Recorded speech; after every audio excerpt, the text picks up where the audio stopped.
All right. Hello, everyone. I'm here with James Fodor. So, James and I, we've had various discussions before about philosophy of religion stuff, and that's a topic on which we tend to disagree. I think we've had very interesting discussions, but we thought, one like very big topic on which we agree is effective altruism, that it's an important social movement. More people should be effective altruists. And so we thought that would be a good topic to discuss. And so the plan for the video is if people have seen the kind of like bad apologetics type streams, where James and Nathan go through like apologetics videos and address them and give their objections. The plan is to do that, but for objections to effective altruism, to discuss sort of what we think about them. So James, thanks for coming on the channel. Yeah, no worries. This was a good suggestion, and I hope that it'll be of interest to people. Yeah, and so I guess, do you want to describe, just for people who don't know you, who you are? Like, who are you? Sure. So who am I? I guess I'm a researcher in neuroscience and cognition. So I study language and how we form semantic concepts and deploy them in different contexts. So sort of at the intersection of AI and neuroscience and cognitive science. So I just finished my PhD and I'm now working as a postdoc at Carnegie Mellon University in Pittsburgh. And when I'm not doing that, I have my YouTube channel where, as you indicated, I talk a lot about philosophy and religion. So I'm an atheist and I defend a naturalistic worldview. And I also have a podcast called the Science of Everything podcast, where I talk about science. And one of the things that I'm, in addition to like naturalism and atheism and skepticism, I'm also very passionate about effective altruism. And it's sort of an important aspect of my worldview in terms of kind of how to apply some of the more theoretical ideas about like humanism and the importance of improving welfare. So I think EA is a nice adjunct to that. Yeah, I agree with that. So I guess we can start by talking about, just for people who don't know, like, what is effective altruism? I guess my summary of it would be, I think effective altruism is a social movement that's about trying to do good effectively. So there are vast differences in how effective different ways of attempting to do good are. Some charities do good hundreds or thousands of times more effective than others.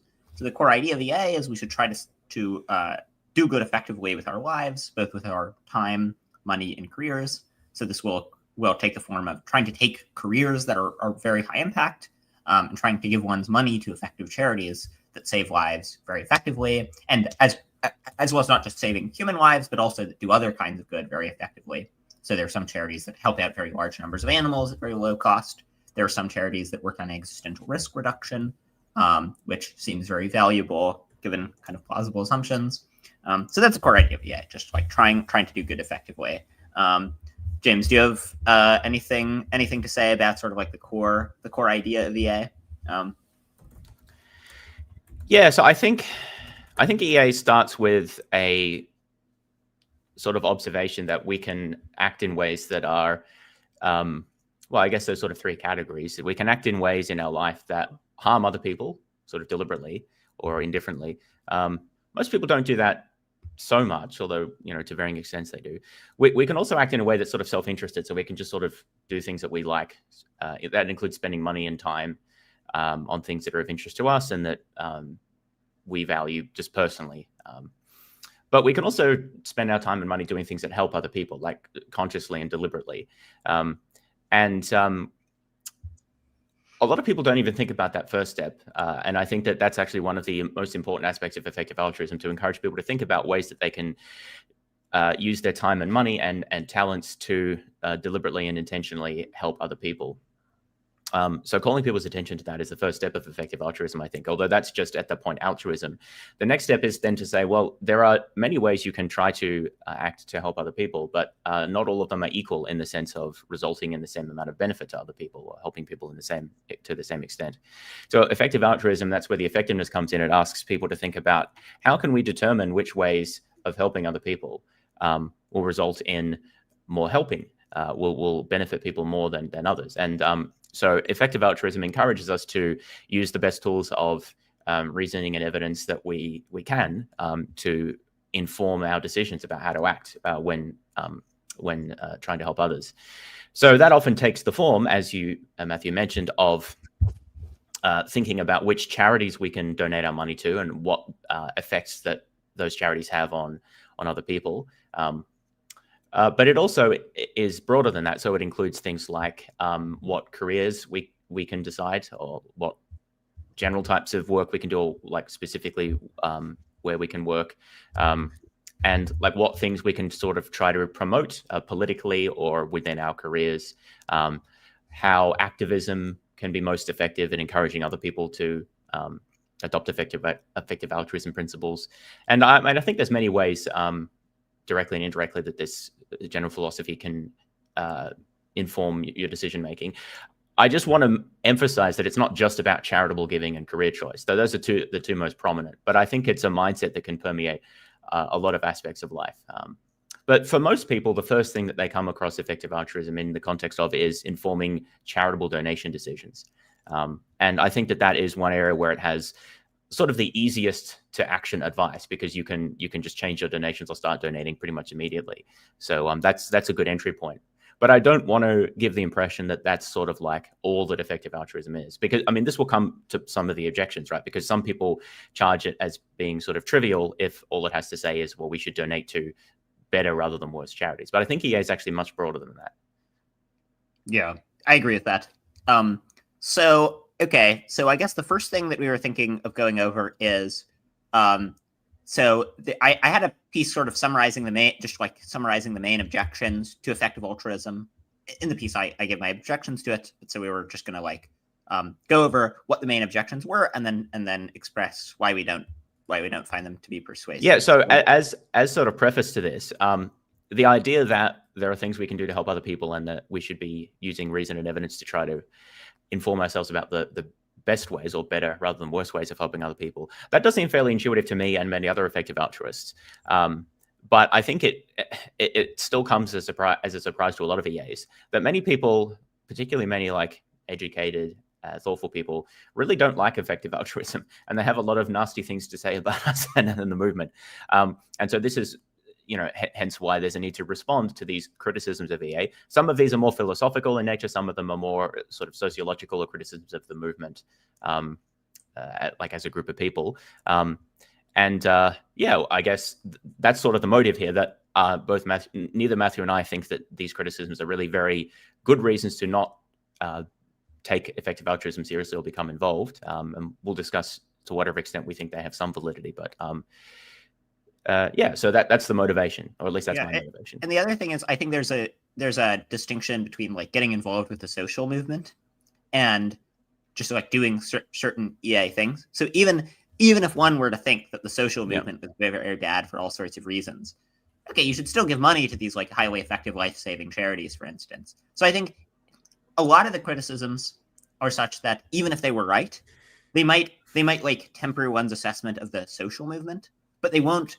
It's like even if you buy 100% of the criticisms, you'd still think that how people should live their lives should be majorly influenced by effective altruist principles. Sort of funny story. So regarding what you were saying about how EA, it sort of like seems obvious, but then you have these like strong anti-EAs. So like when I was in high school, I got into a bit of trouble because there was some person who like posted on Instagram that she had donated to some charity, and I like Googled the charity, and it didn't seem that effective. And to me, the ideas just seemed so obvious that it's like, yeah, of course you would donate to the most effective charities. So I like made some comment about it, like, oh, that's great, but but there are other more effective charities. And she got really mad, and then I got like banned from a Discord server. It was kind of a whole fiasco.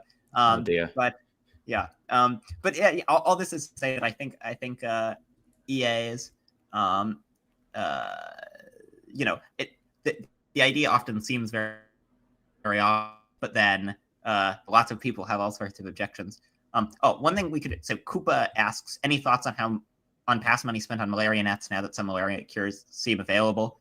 My sense is even with the malaria cures being available, it's generally like that distribution still is cheaper and more life-saving. And if you prevent a person from getting malaria, it's not like, well, because we have a cure now, that would like bring them back from the dead. So still past malaria charities look pretty good. But okay, so let's try discuss some of the objections. So I'm going to share my screen. Okay, so here's a first criticism that people have of EA. They say, oh, EA, if all you're saying is that we should do good well, like this just sounds so trivial. Like, how is this controversial? This is just a truism. So what do you make of this objection, James? Well, it depends exactly how you understand the claim. If the claim is that it's good to do good, well, that's kind of a truism. Although truisms can still be useful, right? Because, like, take the example, you should exercise and lose weight. Like, that's true. It's not exactly a truism, but it's something that pretty much everyone knows. Yet people often don't do it, right? Or quit smoking, things like that. And the point I made at the outset, that this observation that you can decide how you use your time, resources, and energies in life. And one of the things you can decide to use them for is in ways that systematically and intentionally benefit other people. It shocks me that how few people have actually thought about this. People, at least in my country of Australia, just sort of, most people seem to just operate under an assumption that whatever money they make and whatever free time that they have, they will spend on themselves and maybe their family and some close friends. A lot of people don't seem to take very much time to stop and say, what should I be using my time to do? Or even just like, what would I really like to be using my time to do, even if we take the normativity out of it? So the idea that, there are some really good things that you could be doing in terms of helping other people, and it'd be really good to do those, is sort of a truism, but I think it's an important truism that people really need to be reminded of. That being said, that's certainly not all that EA says. That's just sort of like the first step. EA, I think, has a lot of important insights about how we can think about the best ways of doing good. And in particular, one of the novel insights of EA is the idea that we should be cause neutral when assessing different things that we can do, money or time or talents. And the idea of cause neutrality is that we shouldn't decide at the outset. We shouldn't just bring in an assumption that, I should be, well, to take an example, spending money to purchase malaria bed nets or training guide dogs or helping the homeless. We shouldn't at the outset just assume that that's the right thing to do, or just do it because we happen to know someone who had that experience or it's something we saw on the news. Rather, we should have an initial neutrality across different causes and then decide on the basis of thinking carefully about the problem, looking at empirical evidence about what causes will have the most, that we can do the most to help. And that might not necessarily be the same answer for everyone because people are in different circumstances. But the point is that we should at the outset have a neutrality to different causes. And that's actually really quite distinctive in the altruism, charitable giving space. Very few, if any, other movements or like large organizations have promoted this sort of broad cause neutrality. And I think that there are people who've criticized this. Maybe we can talk about that. But I think it's actually a very important insight and something that's really helpful. And that's not a truism, right?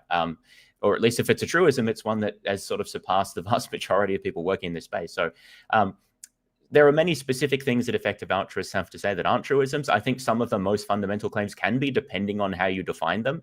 But those, I think, to the extent that they are truisms, are ones that people still need to hear anyway. Like, yeah, you can do good to help other people in your life.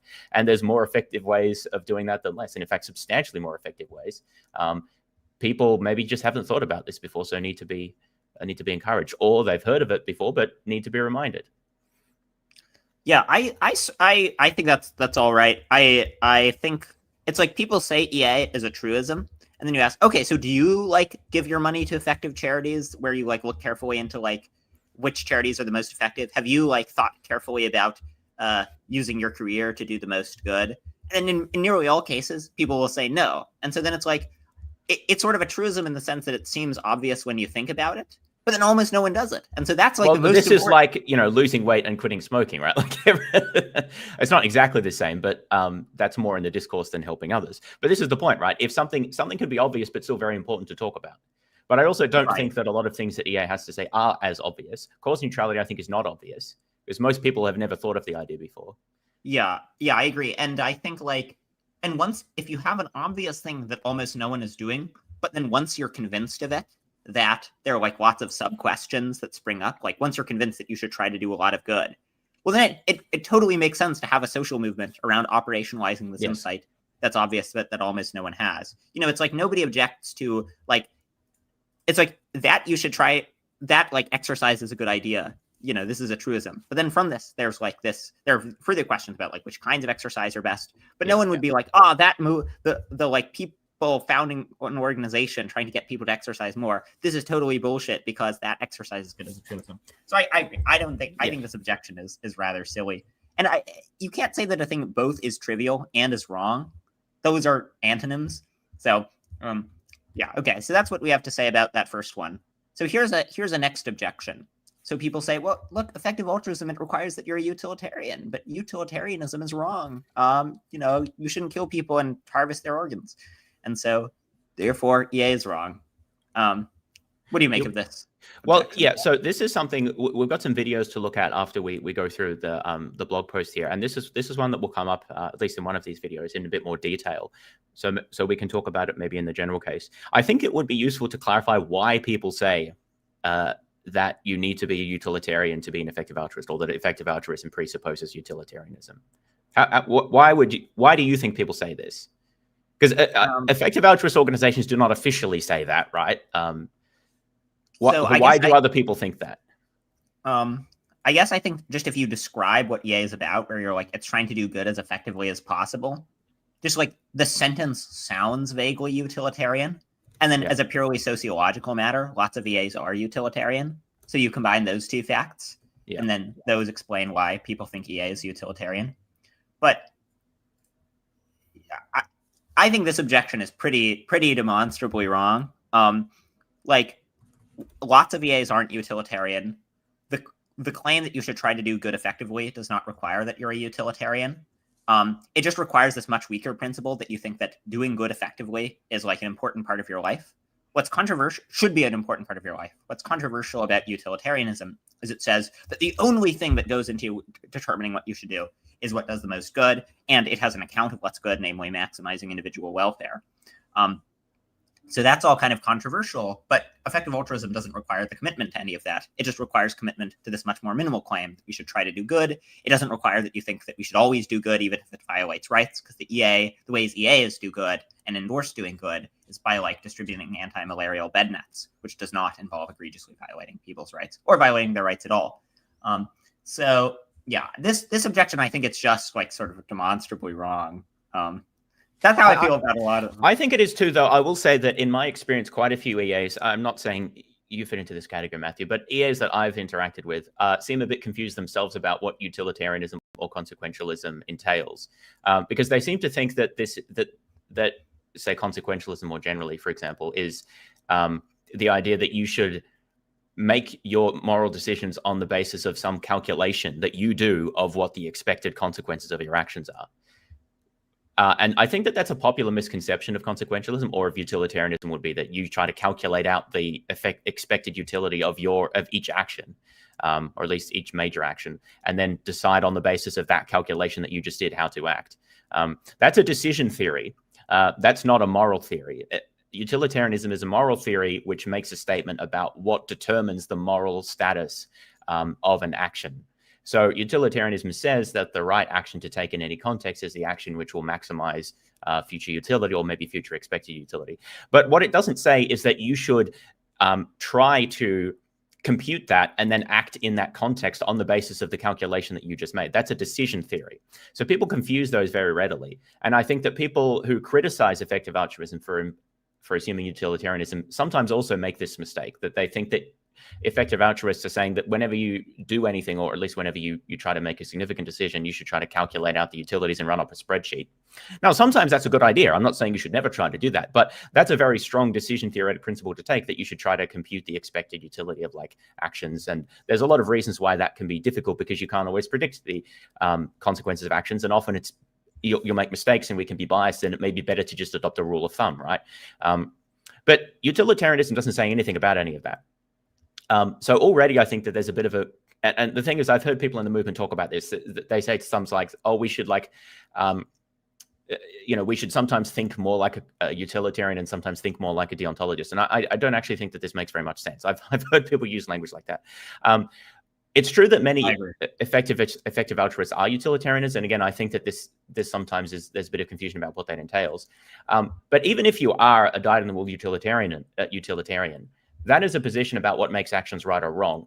Effective altruism doesn't take a position on what makes actions right or wrong. It really just takes a position that, first of all, we can take actions that benefit other people more rather than less, and second of all, we should take those actions that benefit people more rather than less.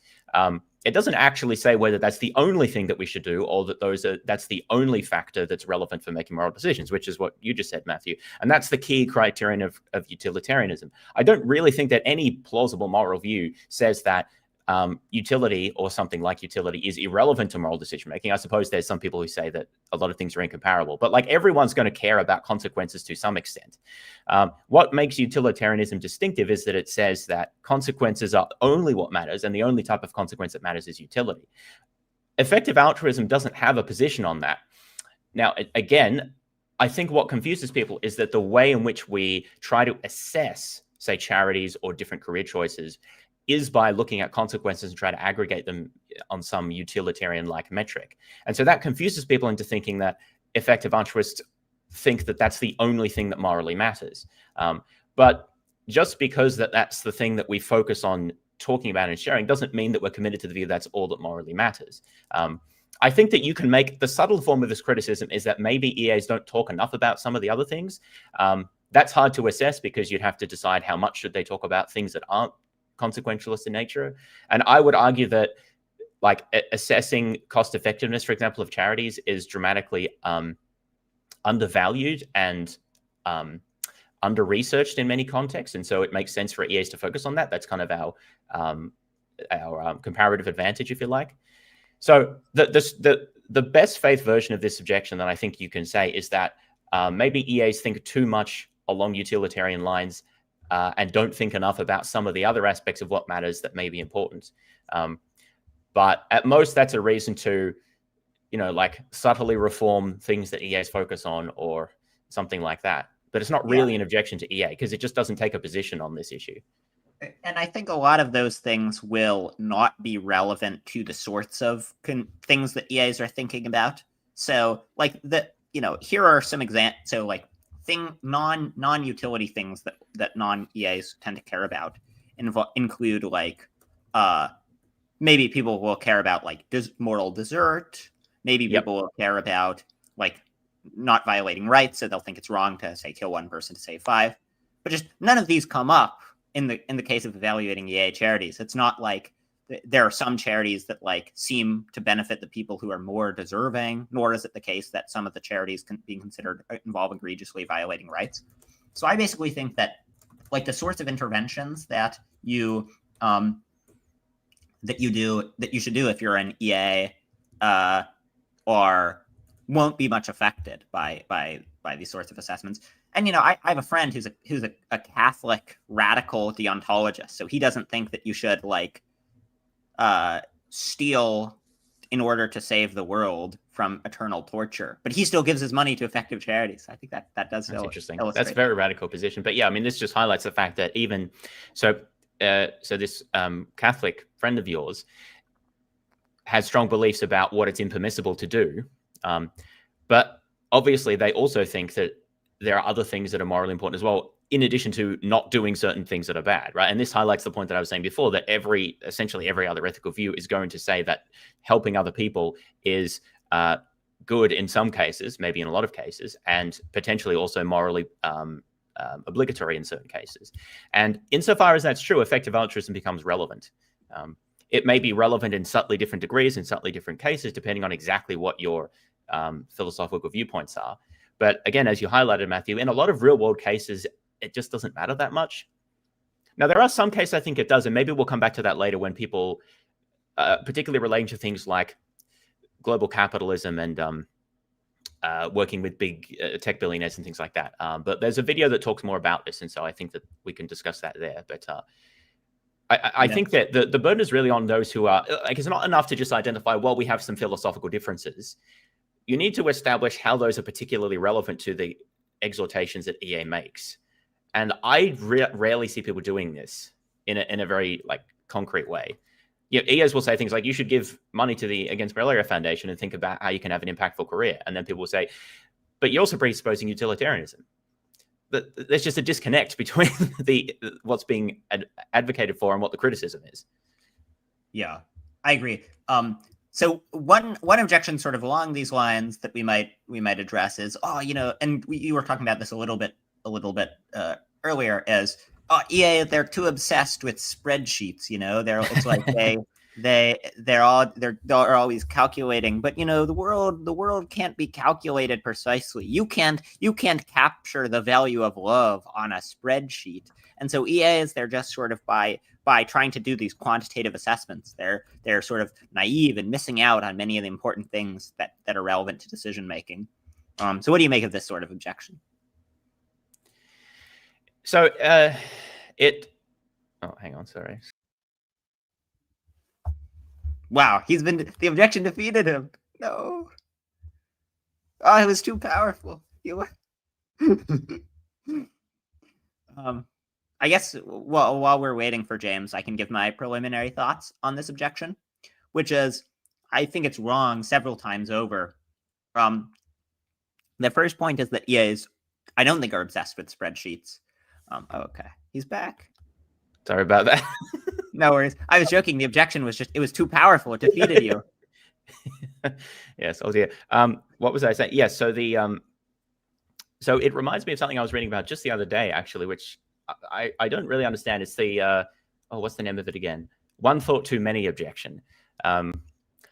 This is the idea essentially that sometimes we shouldn't be trying to rationalize actions. We should just act on the basis of essentially emotional or like so like if the case given was, if you have a choice, if you're in a weird situation where you could choose between saving your wife and a stranger, not only does the person think, I can't remember who advocates it, but they think that you should choose your wife, but it's more that you shouldn't even really think about it. You don't have to give a reason for it. And it's kind of wrong to even try to give a reason for it. You should just act out of your connection with them or something like that. So I don't know if that's exactly the same, but some people, it seems to be based on this intuition that there are certain things that are outside of the boundary of rationality.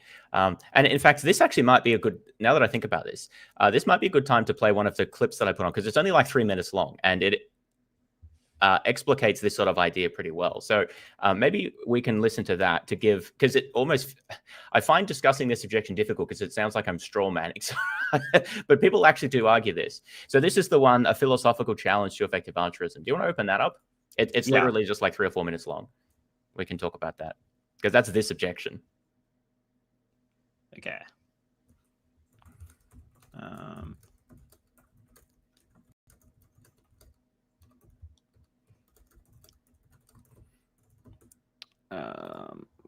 Wait, let's see. How do I change? How do I change which screen?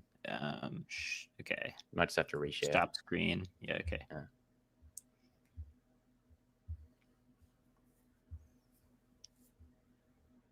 Okay. All right.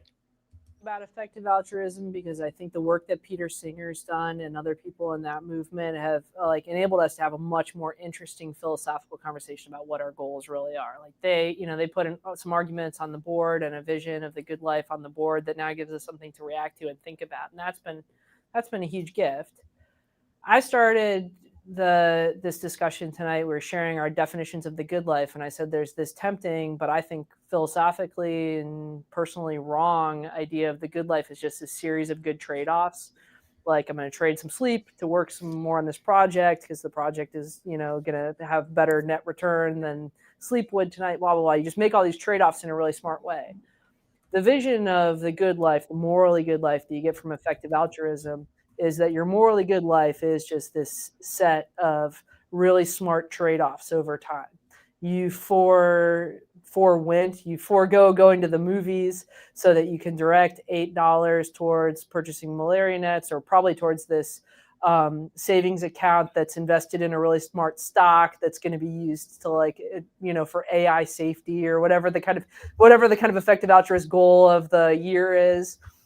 And you're just making all of these really smart trade-offs. I invest in the stock market This is prudential rationality 101. You want to be like really smart with your projections and you're gathering your evidence. And that's great. Do not mistake that kind of smartness about individual decisions, a skill that you've learned and you're honing in college and you will in your job, with understanding what the good life is, because the whole good life has parts of it that are not making these trade-offs in an intelligent way. It has twists and turns. It has children involved in it and maybe loved ones, and lots of things that this kind of trade-off mentality just really doesn't apply to. And where the effective altruists, I think, start to sound really off the rails is when they try to bring those trade-off decisions into areas of life where they really don't belong. And you see this like in Peter Singer, The Most Good You Can Do. He talks about effective altruists living their real lives. And you've got cases of people trying to do this trade-off math, like a couple, about whether they should have children. And they think like, well, I'll be pretty unhappy and worse at effective altruism if I have to deny myself this kind of like biological urge to have children. And I'd really love those kids, but I'm going to make sure I don't spend too much money on their birthday presents and make sure that they're raised to be effective altruists. And that's going to have a greater impact on the world because they came to be. You have to, the Bernard Williams, the philosopher Bernard Williams, calls this the one thought too many problem. Like, you've already given yourself way too many arguments to have kids. I'm worried that you're not going to be a good parent. Because there's something about like this aspect of family life that's not a series of trade-offs. It's like love and generosity. And that's where they miss the mark, I think, is they try to take what's good in one domain of life, like investing or good for public policy, and use exactly that same kind of logic for absolutely every domain in life. And as Ben said, there are certain parts of the good life that's not where it belongs. Already. So I think that's a real articulation of this objection or something very similar to it. What did you think about that? I don't know if you've seen this clip before. I hadn't seen the clip before. I mean, I think a few things. One of them is I don't see why, like, you're having one thought too many. If you think about the impact that having kids would have on the world. I mean, it's like, kids are pretty expensive. It's saving lives is pretty cheap. Now, there are all sorts of benefits to having kids. So I don't mean to say that it's obvious that you should or should not have kids. And I would not fault someone for thinking, look, having kids is an important life project of mine, even if I expect it to be worse for the world. It's like, I'm not perfectly moral. I wouldn't blame someone for that. But I guess if a person does think like, okay, look, whether or not I have kids will affect whether or not I can donate enough money to save dozens of people from horrendous deaths. It's like that person does not strike me as having one thought too many. That person strikes me as being morally serious. And I think it just becomes clear if you like vividly imagine the stakes, where it's like, there are people who are going to die unless you give extra money to charities. There are animals who are going to languish in factory farms in horrendous, unspeakable conditions. Tens, hundreds of thousands of them, maybe millions. It's like it's extremely easy to save animals from factory farms. So like when you take all this into account, when you realize just how enormous the stakes are, it's like, no, it actually is noble to make decisions in part based on how you're making important life decisions will impact the world. So I pretty strongly disagree with this. And then the other thing is, I think you could be an EA, but also think that there are like some very intimate personal decisions that you shouldn't make in this way. So at best, this objection might show that certain ways that EAs think about problems are overstated. But even if it's completely right, it won't affect the case for, like, say, giving a sizable portion of your income to effective charities. Yeah, so I mean, I think that's what the speaker was kind of saying here, that there are certain areas where EA principles are applicable and certain areas where they're not. In which case, this wouldn't really be a criticism of EA as such. This would be a criticism of, I don't know, certain applications of EA or certain overclaims of EA. But to the fundamental point, this is why I probably need to spend more time reading this, because reading about this one thought too many objection, because I don't understand it. It doesn't really make any sense to me. Maybe this is because I'm too much of a robot, right? But take the decision about whether to have children, for example. So it seems to me not only entirely morally appropriate to think about the effects of that decision on your lives and the lives of your child, as well as the lives of other people, and things you could instead be doing with time and money, and what the effects that will be. It actually seems morally obligatory to do that to me. I think it would be incredibly reckless, morally speaking, to sort of like not have given that careful consideration before deciding to have a child. So I don't really understand why she didn't really give an argument as to why that reasoning, the spreadsheet cost benefit analysis kind of decision making, is not applicable to that area. Now, there are caveats. Of course, it's difficult for us to quantify everything, and we have a lot of uncertainties, and we should be wary about biases in our decision making or focusing too much on just things that are easier to measure. There's criticisms there at the operational level, but that didn't seem to be what she was saying. She seemed to say that in principle, these sort of considerations should be not applied to certain areas, such as family or children. It's not exactly clear which areas, but having children was one of those. And I don't think any argument was given as to why they're not applicable. And I think it's pretty clear to what the argument is for why they should be, because our decisions have effects on other people, and they matter morally just as much as people close to us. Now, you may think that we have special obligations or special because of the relationships we have with family or friends, but that's entirely consistent with this framework, because you can factor in those special obligations into your cost benefit calculation, right? So that's not actually an argument against this. In fact, it's an argument for thinking carefully about the effects of your actions and different possible alternatives, because there are many things that our actions, many consequences of our actions or possible consequences, and many factors that we need to consider, many different obligations that we have to other people, to ourselves, family, friends, society, and so forth. And those need to be carefully considered. So I'm just not really sure what the case is for not doing that. It doesn't really make sense to me. I think that the best case I can think of is that if you think trying to do it results in worse outcomes. And that might be true in certain cases. I mean, this is the idea, as I was saying before, that you shouldn't try to calculate the expected utility of each action you take before taking it. That's going to be intractable, and you're likely to be biased in many cases.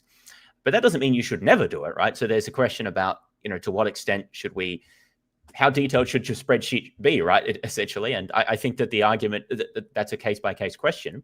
But I don't think that's an argument for never having a spreadsheet, right? if that's the way we're going to take it. So I fundamentally don't understand the thrust of the objection here. It seems to me that people who take morality seriously are people who carefully consider the different consequences of their actions and how different moral considerations interact with each other. And what we're being told from these people advancing the one thought too many argument is that you should just not do that. And I just don't really see how that's doing morality better. So I'm just fundamentally not seeing that. Yeah, I agree with this. I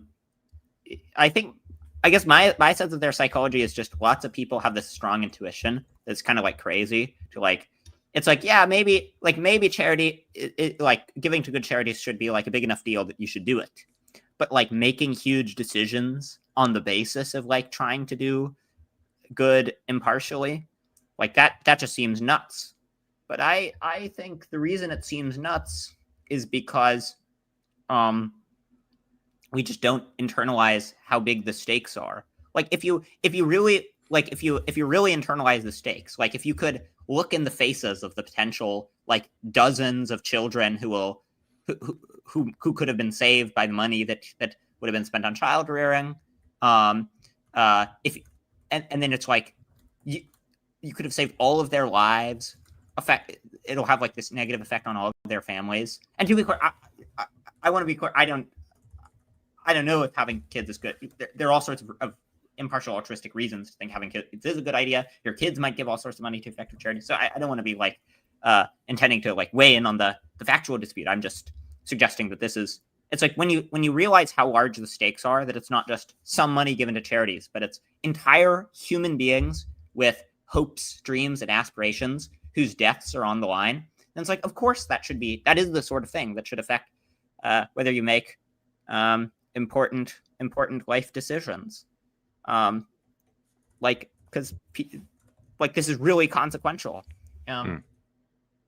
Yeah, I guess the other thing, so with the kind of like broader objection that like EAs rely too much on spreadsheets. So I think this is wrong twice over. First is that there are lots of decisions that EAs don't like try to do very precise cost benefit analyses of. Like if you look at a lot of the long-termist stuff, it's like we don't have great data on how effective they are, but there are strong arguments for thinking that it's very valuable in expectation. So EAs do a lot of that. So I don't think EAs need some like EAs don't need some like well worked out spreadsheet with highly robustly evidenced data points in order to make decisions. But then I think EAs do value those more than other people.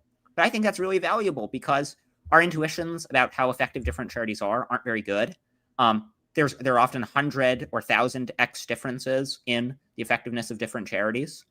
And so just like you wouldn't criticize a person for like trying to use quantitative models to decide how to invest in the stock market. If we really are serious about doing as much good as possible, then of course we'd want to use evidence and data and like high quality studies to inform which things do the most good. So I don't think this objection is very serious. I don't know. Do you have anything to say about some that, people are certainly serious about it, and I think that there are serious people are serious about it, and I think that it does tap into a common intuition. I'm just not sure I can understand what the rationale behind it is. But maybe that's sort of the point, right? That like it's not something you should have to rationalize. You should just sort of know it or something. I don't know. But at that point, I don't know what there really is to say. I mean, I think you can make a good case for why it's important to think carefully about things, to pull out the spreadsheet that we're sort of metaphorically talking about. You should understand the limits of doing that, and that's important. But I think that it's very often better than just sort of winging it or not thinking about things. And I don't really know. Yeah, I don't really know what the case is for just ignoring those benefits. Yeah. One, I think, like, helpful frame for this is, so, like, imagine you were a doctor in a poor village where you would, like, save many lives routinely. Like, you know, you'd save a different life every month. And, like, your counter, if you hadn't saved them, they just would have died. And then imagine that if having a child, you would have been, like, less effective, maybe, at saving lives. And so then just, like, many other people you know would die. It doesn't seem like spreadsheet brain or whatever the charge is to think, okay, that actually is a consideration that you should take into account when having children.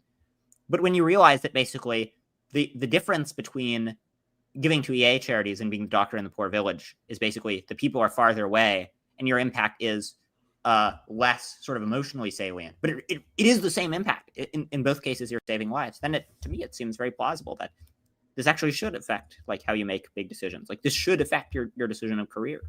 Yeah, all right. So should we move on to the next? Yeah, let's move on. All right. Okay, so then the next objection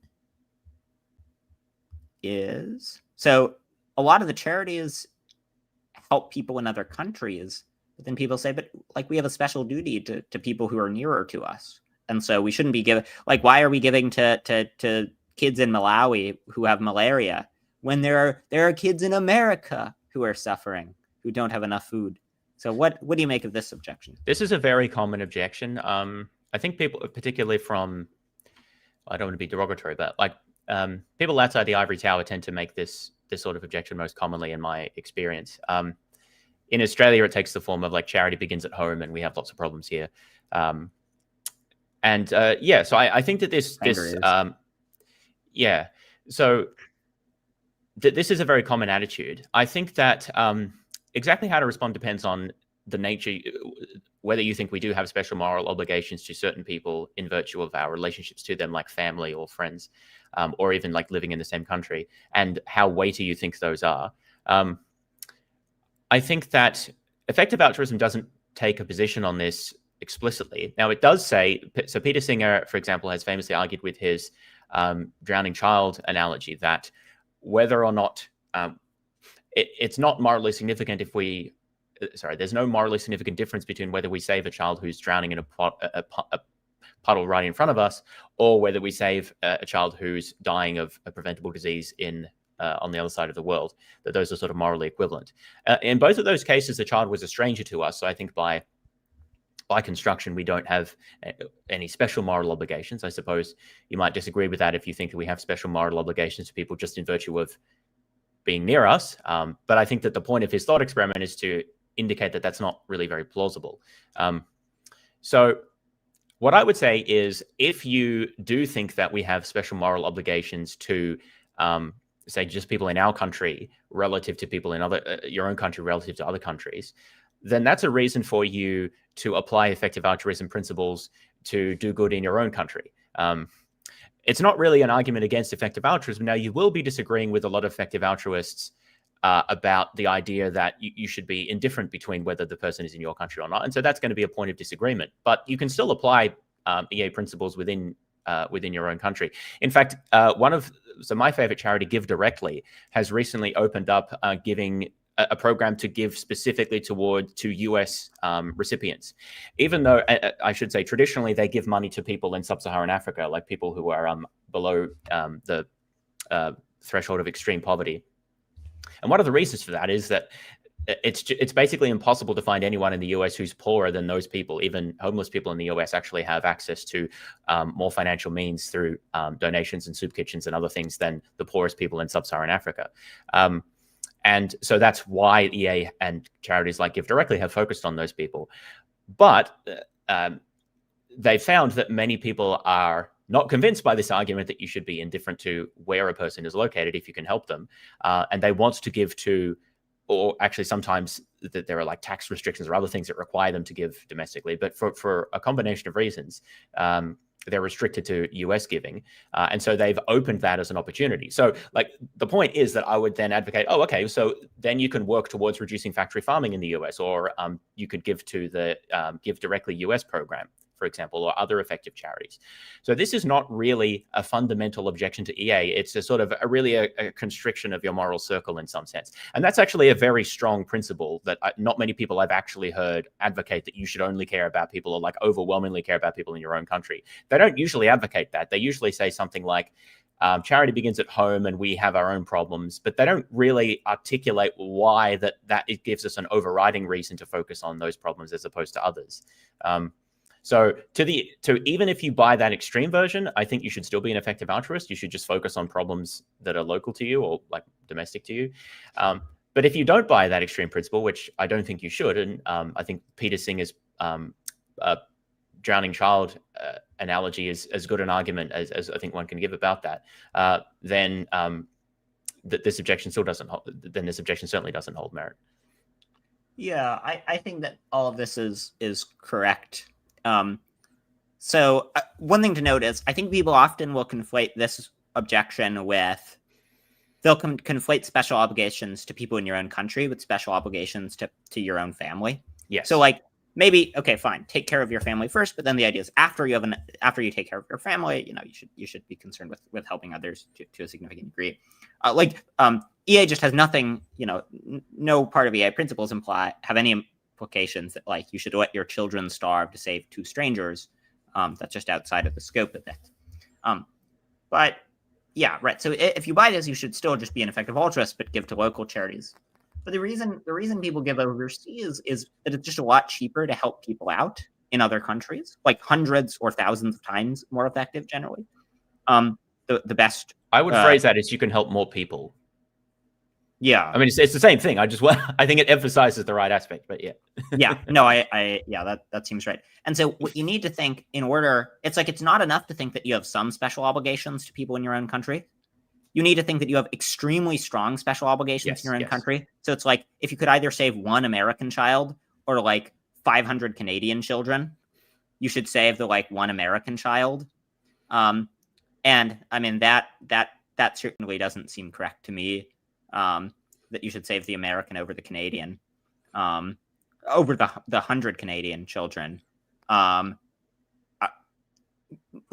think it's not very plausible that special obligations are that strong enough to justify not giving overseas.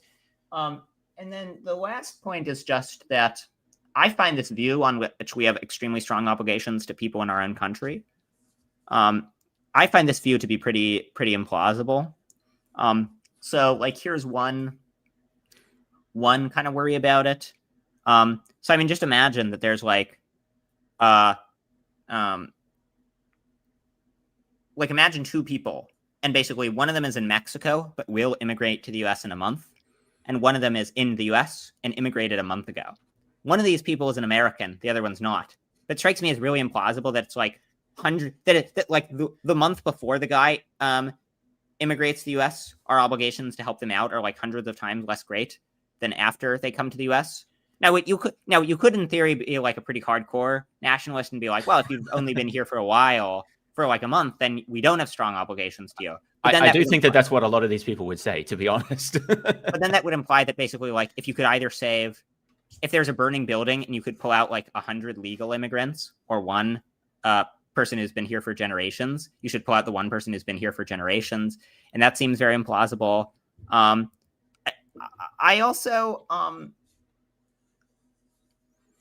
it just strikes me as very implausible. Like, you know, I spent, you know, James, you're here like in the US when you're from Australia originally. It seems strange that like if you'd see an Australian versus if you'd see an American, that like you'd have way stronger obligations to help out the Australian because they're part of your homeland. Like it's like what matters in terms of saving people is like maybe your relationship to them, but you don't have a special obligation, like any super strong relationship with just a randomly selected person from your own country.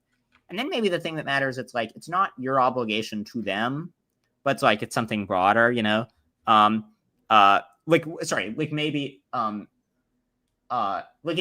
just doesn't strike me as plausible that like if there are two people in front of you and they're similar in morally relevant respects, but they're just citizens of different countries, that this would affect the strength of your obligations. Yeah, well, the thing is, I don't know if anyone actually argues that, right? Because it doesn't really make any sense. I think that to steelman this objection, it might be something like, just as we have special obligations in virtue of our relations with family, friends, or other people like that we actually know and interact with, likewise, we have certain civic obligations in virtue of living in a particular polity, like a particular country, or even a state within that country, potentially, depending on how things work locally. And I mean, I think that's very plausible. Like you have an obligation to pay taxes and obey the law. And you have an obligation, I think, to vote, you know, if you're able to vote freely in your country, and to uphold the kind of discourse that promotes good political decisions and all of these other things, right? That's why I think it's wrong to like, you know, share fake news and things on social media because it contaminates the discourse. So like there's lots of things like that I think you can say we have civil obligations in virtue of the polity that we live in.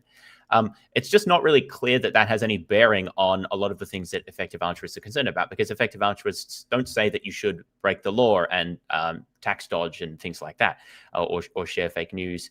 That they maybe you could argue they don't talk about these things enough, but I think they do somewhat. But like everyone says these things generally, right? So what we focus on is beyond that, what can you do to make the world better? And in that area, it doesn't seem like we have special obligations to, say, donate to a charity in your country versus one in a different country, because the civic obligation arguments just don't seem relevant there, unless you invoke additional very strong principles about, well, you have a civic obligation to donate like any excess funds that you have towards charities only in your country. I'm not really sure how you justify that. So like the point is the general principles that people seem to be concerned about being a good citizen and promoting promoting a good values in society in your own country are things that you should do. And generally the advocations of effective altruism are things that you should do additionally to that. And it's just not really clear that they conflict with them much, if at all.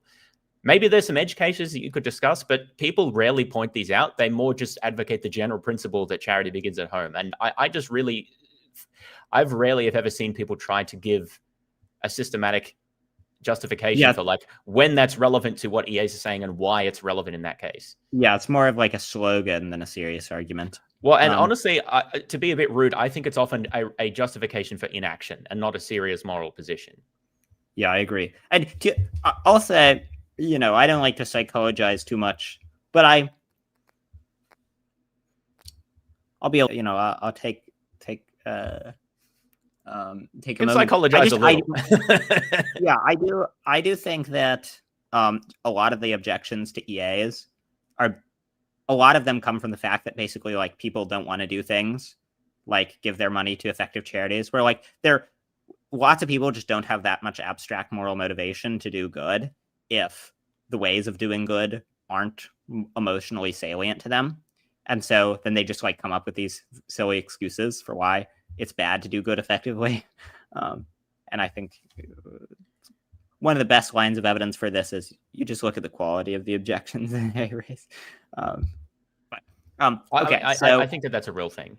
It's hard to say Yeah. in specific cases, but like, yeah. Oh, here's one other thing. So it's like, in terms of the kind of proximity that people think matter, that explain why you should give it home, it is a little hard to see what it's supposed to be. So it's like, is it just being under the same government?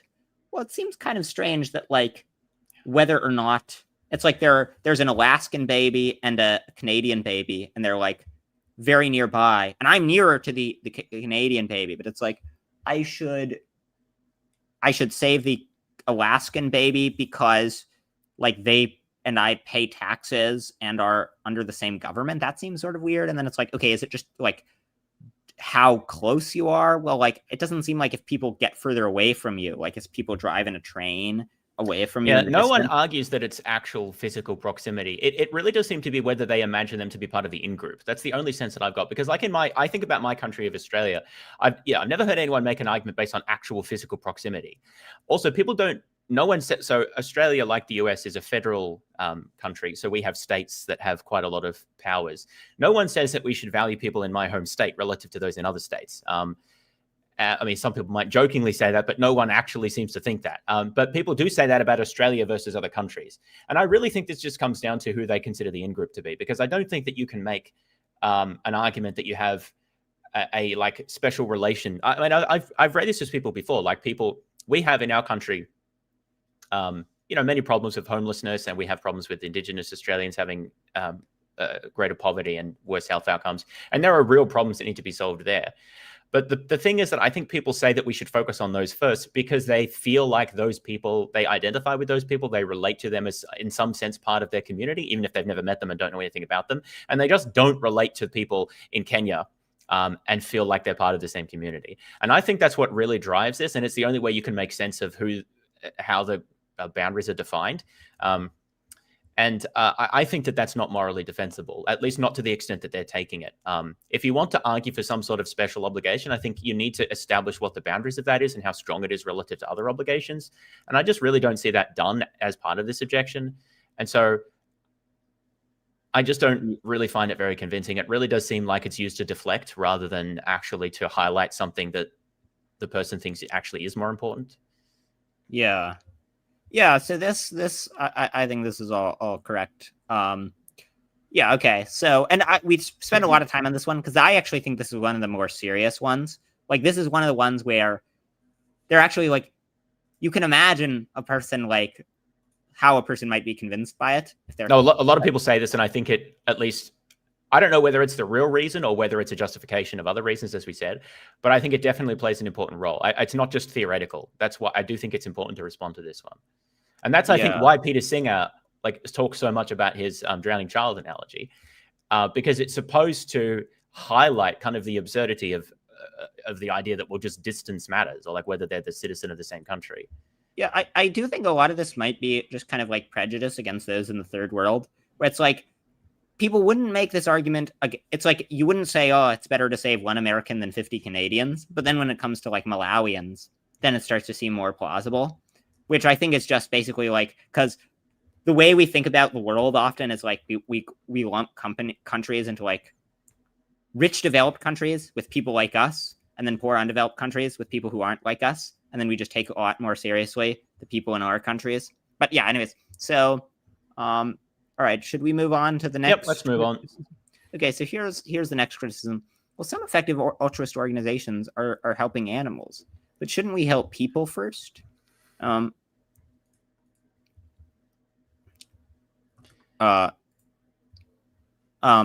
asked, did we explain what effective altruism is? Yeah, so effective altruism, one sentence version, it's the social movement that's about trying to do good as effectively as possible. We talked about this at the beginning of the stream. Rewind and come back. Yeah. Okay. So what do you make of this kind of objection that like, why should we help out animals when people are? So some people do say this. It really does depend on the individual, because there are people who have the exact opposite view, that they think that helping animals is more important than helping people. But look, I think that this is not. this doesn't make sense as a criticism of effective altruism. Within effective altruism, there are major, what we often talk about as cause areas, which sort of means like broad categories of ways that you can try to do good. So one of those is global poverty, which focuses a lot on health interventions around, particularly in the third world, but other things as well, like education and giving money and other things like that. Another major cause area is animal welfare. And so a lot of that focuses on trying to eliminate factory farming or ameliorate its harms and promoting veganism and alternatives to meat. And there's other cause areas as well, like focusing on reducing the risks of extinction or very bad outcomes for humanity. We'll probably get to that later. So the point is, there's multiple cause areas, like broad categories within effective altruism. And usually people, most EAs that I've met, will have some that they find more interesting or motivating, or at least relevant to them more than others, right? So whether it's due to their own interests or their special skills, or just for whatever reason, they weight the moral calculus a bit differently as to how to weight between animals and versus humans versus future humans. There's some, there's subtleties there that you can think that some arguments a bit more persuasive than others.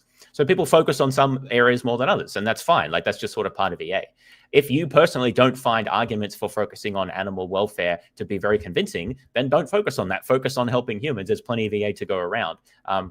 So, we could address the object level criticisms of why people don't think it's important to help animals, but like the more fundamental issue is that that's really just a position that would motivate you to focus on certain parts of the certain EA cause areas rather than others. And really that's quite common within EA. So this isn't really a criticism of effective altruism. I think one thing that's like important to think through when you hear a lot of the objections to EA is just like, okay, think through a paradigm example of EA action and ask like, okay, if I bought this objection, would this make a case against doing that? So it's like, okay, I've been convinced by EA ideas to give some money to the Against Malaria Foundation.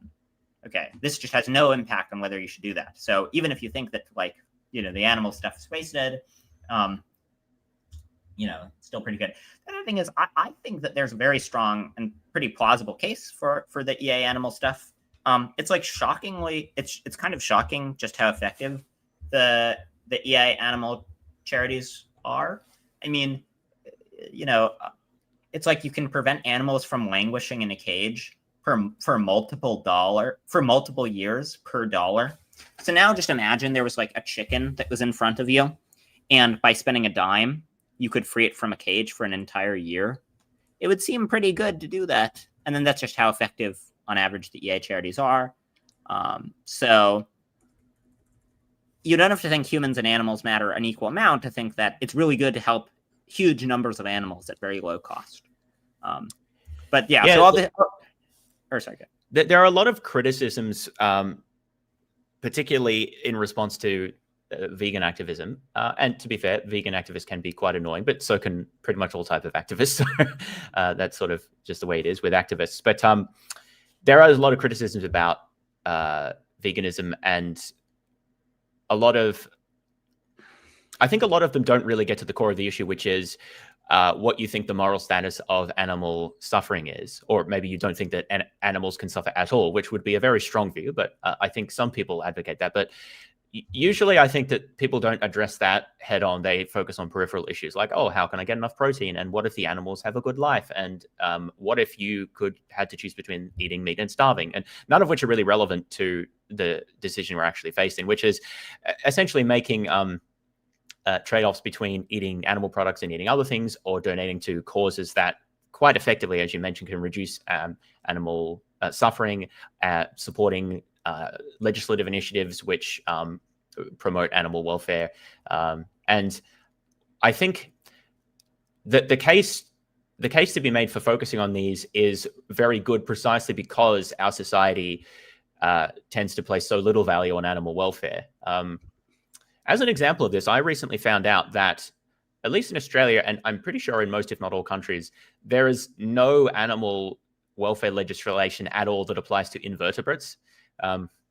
And now I'm not too worried about insects, but there are invertebrate animals like octopuses, for example, which I think have quite a plausible case that they are quite intelligent and potentially can experience quite a lot of suffering. We don't know really what they're capable of feeling because their nervous systems are quite different to ours, but there's a high plausibility there, and there's just no legal protections at all. And I think that's a real issue, not to mention the way it's still legal to treat all sorts of mammals that we do know a lot more about. So the point is, the baseline is so low in some ways. There has been some progress. It's better than it used to be, but the baseline is still so low that there's so much that can be done very effectively. And so that's, plus there are not many people advocating for this particularly with an effective mindset. So there's a really good case that if you want to do good in the world, reducing animal suffering is a very effective way of doing that. But if you have, so you don't need to think that animals are like equal to humans or have some like extremely strong views there. You sort of just need to think that their welfare matters at least somewhat. And I think that you get a very strong case. Yeah, but then even if you aren't convinced of that, well, you should still be an effective altruist and just focus on the human. So it's not a very convincing argument, I think. And I think EA charities end up looking pretty good by pretty reasonable trade-offs. So per dollar you spend, you can prevent animals from languishing in cages for multiple. The human charities only add about 0.00994 years. And so for every day the human charities add to human lives, the best animal charities keep animals out of a cage for an entire year. So it was just like, if you could either prolong a person's life by a day or keep an animal out of a cage for an entire year where they like couldn't turn around, where they were like mistreated horribly, it wouldn't seem crazy to think it was better to help out the animals. And so, yeah. And then there are some that are like with, yeah. So I think the EA actions end up looking pretty good. Yeah. Okay. So wait. So the next objection is earning to give. I'm going to let you address this objection. I'm going to be back in a minute. But no worries. Yeah, so I'll give you a minute to say what you have to say about the objection. So earning to give is a practice that is, I think, pretty strongly associated with the effective altruist movement, partly because it was advocated very intensely early on and still is advocated, but perhaps to a lesser extent than it was 10 years ago. Earning to give is a practice whereby a person enters a high-paying job, motivated specifically by the prospect of earning a lot of money, which they then can donate to an effective charity, thereby allowing them to do lots of good over the course of their career, not directly through their work, but indirectly through the benefits of the beneficial effects of the charity that they donate to. That's what earning to give is. It's quite a simple idea. So there are quite a lot of people who've been critical of this notion of earning to give, largely because of the perceived harms involved with the occupations that are generally advocated as being good opportunities to earn to give. Now, people tend to focus on finance as being particularly problematic. There's a few reasons for that. One is that it's a particularly high-paying career, and so it's one that is likely to be advocated if you do want to earn to give. Another reason is that two of the two founders of GiveWell, which is a charity evaluation organization, which has been pretty core for the development of EA, as they were both worked in finance. So I think that association plus recommendations and just tendencies of people who are quantitatively minded to go into finance if they want to earn a lot of money has tended to focus on that, even though there's nothing intrinsic about earning to give that recommends you go into finance. So if you really don't want to go into finance or work in another immoral job, like go into medicine and specialize in a high-paying specialty. Most people don't have a problem with that. You can still earn a lot of money and give there as well. So I think that the principle of earning to give is not undermined by the fact that certain occupations that one could potentially work at are ethically dubious. So I find, yeah, as a principled objection, it doesn't really make any sense. Now, there's a further argument here as to, well, is it really the case that it's that bad to go into a career in finance? And I mean, that becomes a difficult question. It depends on how you were evaluating it. I think that the idea that people who work in finance are doing so much harm at the margin that it's worse for them to go into that job and give to effective charities than to not go into, as opposed to not going to that job at all, is very implausible, especially when you consider that if you didn't take the job, it's likely someone else would, and financial companies don't directly try to harm people. It's at most indirectly through moving money around. So I don't think it's I think that the case there from a consequentialist point of view is tenuous. You might make the case that, well, it's just wrong to work at these big multinational companies that because, well, that's where I get a bit lost, because it's not entirely clear what the because is supposed to be. I think that it ultimately comes into a critique of global capitalism, which is something we've got a video which we'll, I think, look at, which might highlight the point better. So maybe we can talk about that aspect later. But I think essentially, in order to say that it's bad for someone to take a job at a financial company or some other big company and give to facilitate earning, to give, you really just need a very good reason as to why it's particularly bad or harmful or wrong to take that job. And I rarely hear this argued. It's just sort of implied that, well, it's a big company that makes lots of money, so it kind of must be wrong. Or, well, the company is involved in some shady things, but that doesn't automatically imply that, like, anything that you do in life is connected to people who do shady things. And so, like, you have to decide what your boundaries are for when it becomes impermissible for you to interact with that. So I think you need to make the case as to why that's so impermissible, given the amount of good you can do. Yeah. And I just don't really hear that done. Yeah, I find, I mean, so, right, I think this is all correct. If you earn to give, you don't have to earn to give in finance. So even if you think finance is evil, I think this so that's is the first thing I said, I think, when you were gone. But then the second point is that, it's sort of not clear why that's so bad anyway. Yeah. I mean, and it's just like, so suppose you give away $100,000 a year for 7 years, you'll save about 1,400 people. Maybe it's bad to take a job in finance, but is it anywhere near as bad as, like, is it anywhere? The value is a tiny drop compared to the value of saving the lives of 1,400 people. You know, like, here's a very plausible principle. Okay, first of all, however bad working in finance is, it's worse to work for the Nazis, arm manufacturers. And the second principle is that Oskar Schindler did something right. You know, Oskar Schindler, he worked for the Nazis, but he employed a bunch of Jews. Make it so that they didn't get sent to. But so Oskar Schindler saved about 1,200 people. Just like by taking a decent paying job in finance and donating sizable chunks of it, you can save that many lives. And so it's. You don't think Oskar Schindler is doing something right. Wrong. You definitely shouldn't think that a person who takes a job in finance is doing something wrong. So yeah, I think this objection is just very, very implausible that it's so bad to take a job in finance that it has anything like the disvalue of. So I think, so, I mean, again, the way I think about these things is more focused on the outcomes.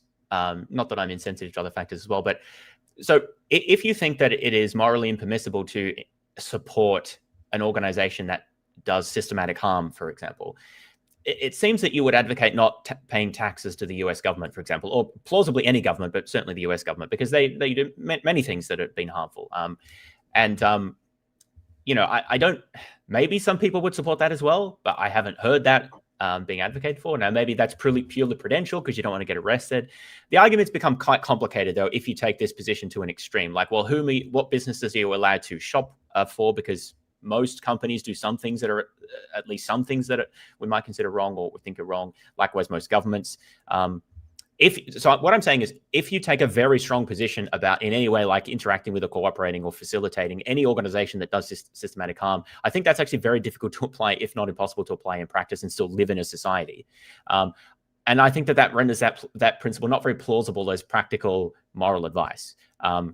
Now, we should still think about the effects that our actions have potentially on propping up unjust systems, but we need to think about it, I think, in a more integrated and smarter way than just saying, oh, this does bad things, and so we can't have any dealings with it at all. If the Oskar Schindler case, I think, is actually a really good real-world example of this, right? Because if you're faced with, he didn't start out as altruistic-minded, he sort of developed that over time. But if you're actually faced with real-world, really difficult decisions like that, it's not clear that you just refusing to cooperate and being thrown into a concentration camp is actually any good, right? So I think that this is where the spreadsheet mind actually becomes useful. Like, okay, so I'm in a really bad position.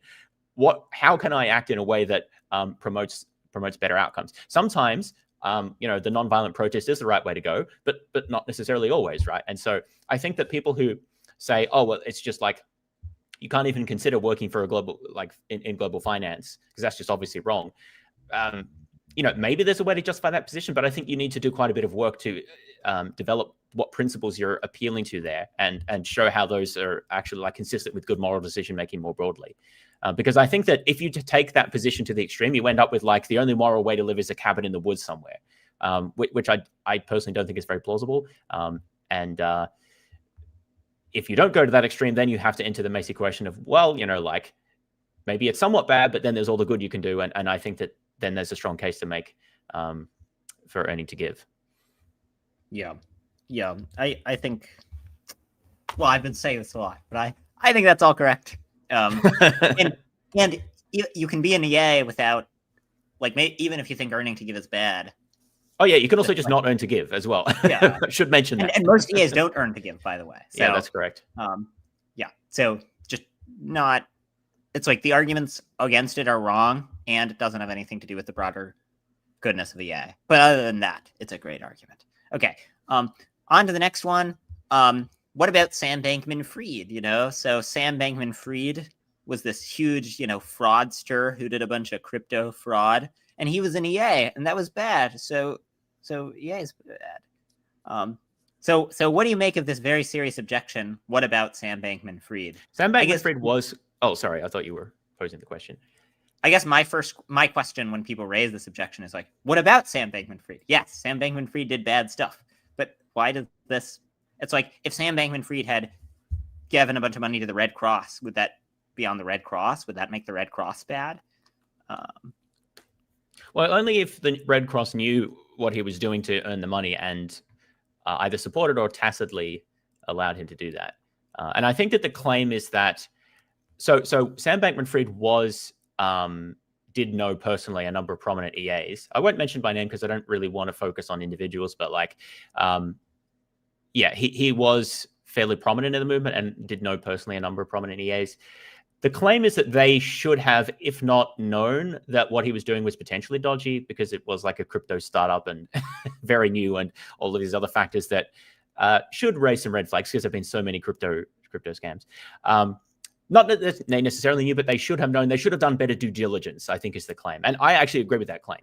I've argued for this on the EA forum that some of the prominent EAs who promoted Sam Bankman-Fried and took his money or cooperated with him in various ways should have done greater due diligence on his companies and realized sooner that what he was doing was problematic and be more cautious there. Many EAs have made this criticism.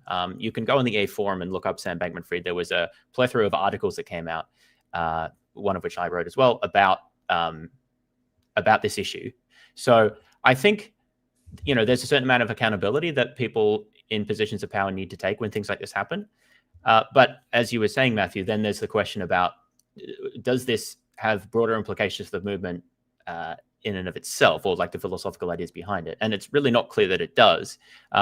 If EA started coming out and saying, well, we don't see what the problem was, he was framed, it was all the setup, or he did nothing wrong, these kind of things, that would be more problematic. But I didn't see anyone doing that. Maybe there's someone you could find, but in general, that is not what people were saying. And I think that the episode should have been a learning moment for EA, and hopefully it was. I guess it's a little hard to say. But the fact that there's people doing bad things doesn't mean that the movement that they're a part of is inherently bad. Unless you think that the movement sort of has an inherent tendency to cause people to do that in a systematic way. I think that's actually what people think who raise this criticism. They're implicitly saying that this is what you get if you take EA seriously, or this is the type of people that EA produces. Yeah.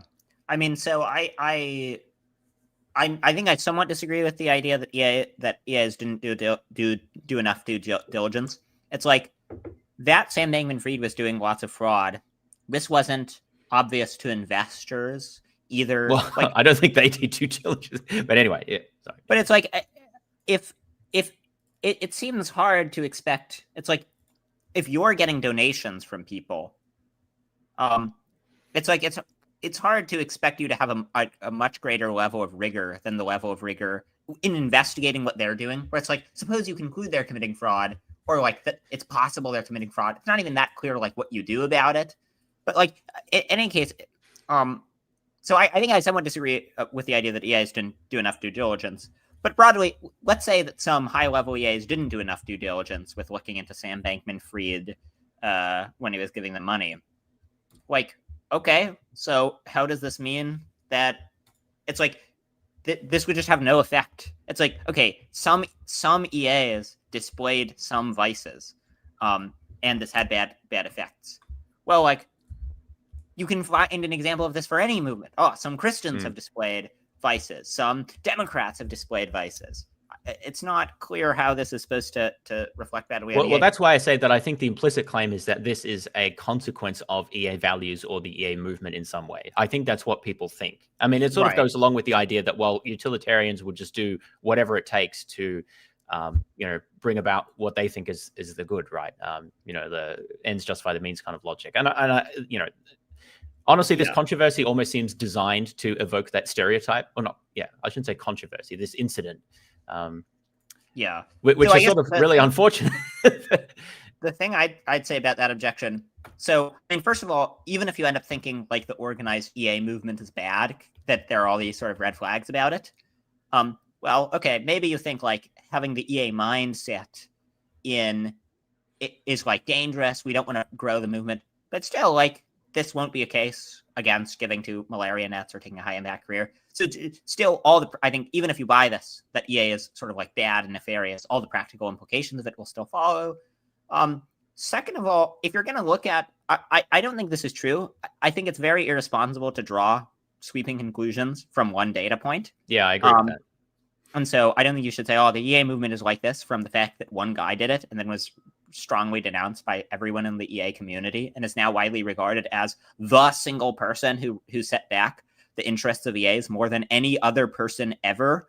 And then lastly is if you're going to look at the downsides of EAs, of like, yes, EAs did Sam Bankman-Fried did fraud. That was really bad. Well, you also have to look at the good that EAs have done. So you have to look at the improving the lives for literally billions of animals. You have to look at the fact that EAs have saved about 50,000 lives every year since its inception. So that, 50,000 lives a year is like 17 9/11s worth of death averted. You have to look at the fact that EAs have been behind a lot of the alignment stuff, a lot of the stuff behind much of the existential risk reduction. So all this is to say that if you're going to tally up, you can't just look at like one negative effect of the EA movement and ignore all the positives. If you compare the positive effects, they just obviously completely and utterly swamp the negative effects. So, I think that's the strongest point here. That if you're to judge the effects that a movement has on the people who are part of it and the culture that it generates, you need to have you should have a sort of systematic and representative examination of a range of people across that movement and the effects that it's had. And I think that when you do that, you come to see that effective altruism has done a lot of good, and that it's also actually quite unclear that SPF was motivated by EA principles as opposed to making a lot of money, even though he did donate with his money. I mean, that's hard to assess, right, in an individual psychological case. But yeah, I think that it just picking him out as a very prominent example of someone who was involved in EA who did bad isn't really a fair representation of the EA movement sociologically. Even if, as I think, and we may disagree about this, you can make certain criticisms, but the thing is that that's true for every movement. No movement is perfect. And so I think that we should take the learning principle and take some of the criticism to the extent that, we should be more careful. We should maybe vet things more. And we need to think about the ways our culture maybe is not sufficiently skeptical about certain types of things or whatever it is. There's other issues within the EA movement as well. But that doesn't amount to a rejection of the movement as a whole. And I think it's a bit lazy to reject the movement because there are some bad things in it. Like, I think you need a stronger argument as to, like, fundamentally what it is about, what are the overarching principles that it has, and how does it overall affect people, not just are there some bad things, because there's always some bad things. Yeah, I agree with that. One other thing is, so if you're going to say, EA has this deranging effect on people where it makes them like more SPF-like, well, you actually have to look at what effect EA has on people. I'll just say personally, I think EA has made me a better person. It's like reflecting on the impact my actions have had on other people have made me more caring and compassionate. And I know a lot of EAs, and I think if you know EAs, you'll generally find them to be like unusually altruistic and benevolent and caring rather than like sort of cynical narcissists. So I think that no, part of that might just be dispositional, but I do think that if you want to look at what effect EA tends to have on people, I think it'll be positive generally. Yeah. All right, should we move on to the next one? Time to move on. Okay, so here's one objection made by supreme brain genius Mark Andreessen. So he says, the moral rot at the heart of EA, utilitarianism, and communism. You must live in a permanent state of abstract, all-consuming guilt. You must slave yourself for people you'll never meet. You must not care about the people and things around you. You are an anonymous cog. And so this is a quoting of an article from Dylan Matthews that says, if I were to file effective altruism down to its core elemental truth, it's this. We should let children die to build a cathedral is not a principle that anyone should be willing to accept. So I don't know this character, Mark Andreessen, a venture capitalist, apparently. Yeah. Is he known for anything? He's got a very cone head. Oh, he became an advisor to Donald Trump in 2024. Okay. He might be the Antichrist. Scott Alexander had a piece recently where he was interpreting Revelation to be about the AI companies. It was a satirical piece, to be clear. And I think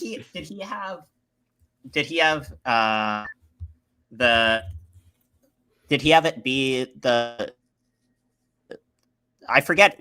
I want to show you. Sure. Let's take this was extremely funny. So he was sort of like going through.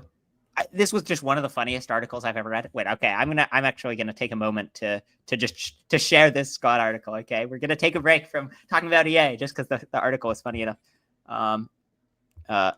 Okay.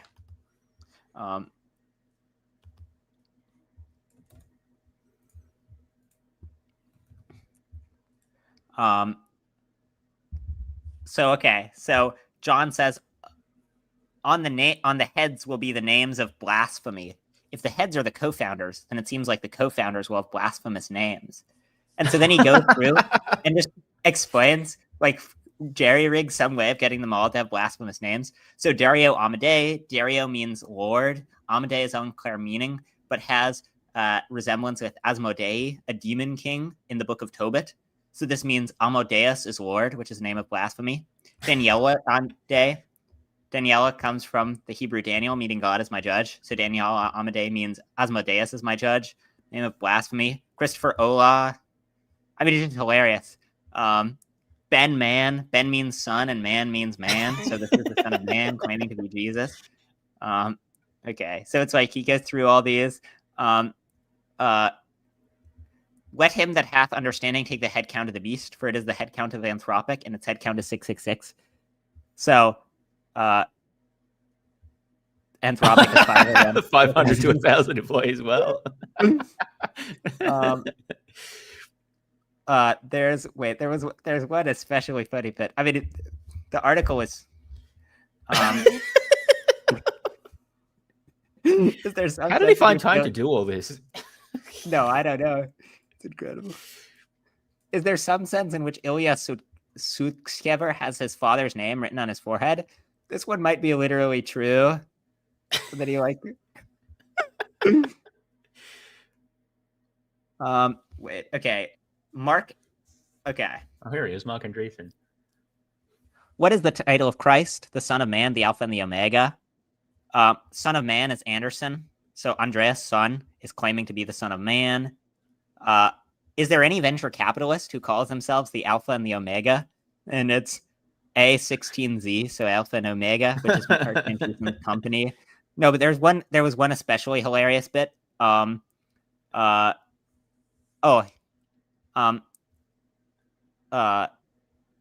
is pictured as having 10 horns. An angel explains to Daniel that these are its 10 kings. If we stick to our interpretation above, where the horns equals decacorn and billions of dollars, perhaps in this vision the horns are billionaire investors controlling the company. The Antichrist, the little horn, or horn with human eyes, is a billionaire who will manage some kind of boardroom coup or hostile takeover, displacing the original investors. In what sense is Mark Andreessen a little horn? In traditional commentary on Daniel, this refers to the Antichrist starting as a seemingly insignificant king, much weaker than those he ultimately defeats. This matches Andreessen, who, with a fortune of only $2 billion, seems like an unlikely candidate to stand up like titans like Brin, $150 billion, or Musk. In what sense is Mark Andreessen a horn with human eyes? Here, as before, I think it helps to try to be as literal as possible. Dang. Just an incredible article. Oh, man. But That's so, okay, hilarious. so that's how Mark Andreessen is credibly rumored to be the Antichrist. But okay, so back to EA. I recommend reading that post. I think it's extremely funny. Okay, so this I think is just a terrible objection. That like the idea of EA is that you should take other people's welfare seriously and try hard to do good with your career. That doesn't require that you live in a state of all-encompassing guilt and that you like give away all your money. It just, maybe that would be a nice thing to do, but it doesn't like say that you morally have to do it. It just says it's like we don't like when people say that that something is a good thing and more people should do it. We don't think, you must be advocating that you do this with every waking second of your life and you become a slave to it. It's just very silly. I don't know. Do you have anything more to say? Can you show his tweet again so I can know his exact words?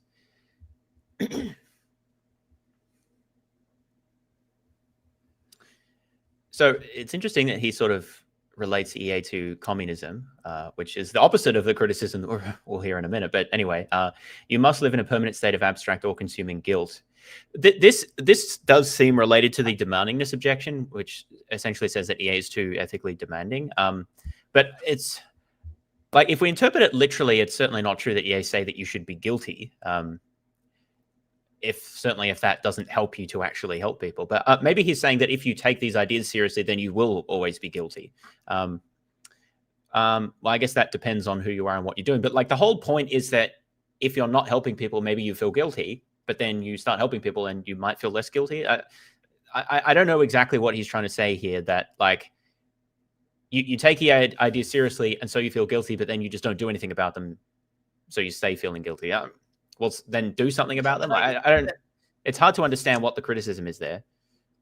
Yeah, and I do think that like EA often, it's like by focusing on effectiveness, it's often a corrective to guilt because there are lots of like. Yesterday, I overheard some person like explaining feeling guilty about ChatGPT using it too much because it uses too much water. Now this is very silly. ChatGPT uses basically no water, but. It's like you use 1 million times as much water to eat a hamburger than to prompt ChatGPT once. But it's like by focusing on just what things we can do that are most effective, it makes it so that you're not in a state of all-encompassing guilt. So you're not like sweating these small things that don't have a big impact. It's like, no, it's like you're trying to do good as well, and then not hyper fixating on these like small things that don't do that much good. I will. So, like, I feel like there are it's very easy to become deranged by one's political ideology, where basically, like, people just get so invested in politics that they, like, they just cease to be able to, like, sanely analyze issues throughout a political lens. And so I think this gets manifested in criticisms of EA, where it's like the right-wingers say it's left-wing and the left-wingers say it's right-wing. And really, it's neither. Yes. That's exactly true. That's trying to do good well. But it's just like if, to a hammer, everything looks like a nail. And so if you have two opposite hammers, okay, I don't know where this analogy is going, but if your political ideology is deranged, then anything that's just like try to do good impartially will begin to look like the enemy. Yeah, it's really interesting that because I've heard this criticism before that voluntary charity is like communism.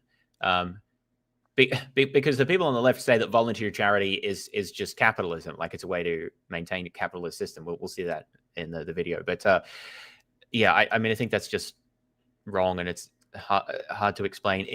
Anyway, we can maybe talk more about that when we get to the political stuff. But I'm really interested in this. You must slave yourself for people you'll never meet, because to me, the idea of a slave is someone who is in a position involuntarily. Now, in the past, you could sometimes sell yourself into slavery, but what you couldn't do is at any moment decide whether you wanted to stay in that state. You couldn't just like, oh, I don't feel like being a slave anymore. When you're donating money, or for that matter, volunteering or working anywhere, you can always just decide not to do that. You're entirely free to do it or not do it whenever you wish to. So how is that being a slave? A slave is a person who is not in control of their life and their actions, at least to a significant degree, who does not have autonomy. But the whole point about effective altruism is asking people to use their autonomy to voluntarily choose to help people and do things. So where's the slave part come in? I don't actually understand that at all. I think he's just using the word because it sounds derogatory. It doesn't make any sense for what's being advocated. Yeah, that's right. And it's like, we don't normally think that the idea that you should help others who you haven't met is slaving yourself for people you'll never meet. It's ridiculous. Was Oskar Schindler a slave? I mean, I guess he met the people who he was helping out, but I guess he decided to help them out before he met them and then later met them. Like, is like, I mean, it's just so silly. If you replace slave yourself with like, maybe you could say work hard. If you work hard at your job and then give money, you could say that you must work hard to help people you'll never meet.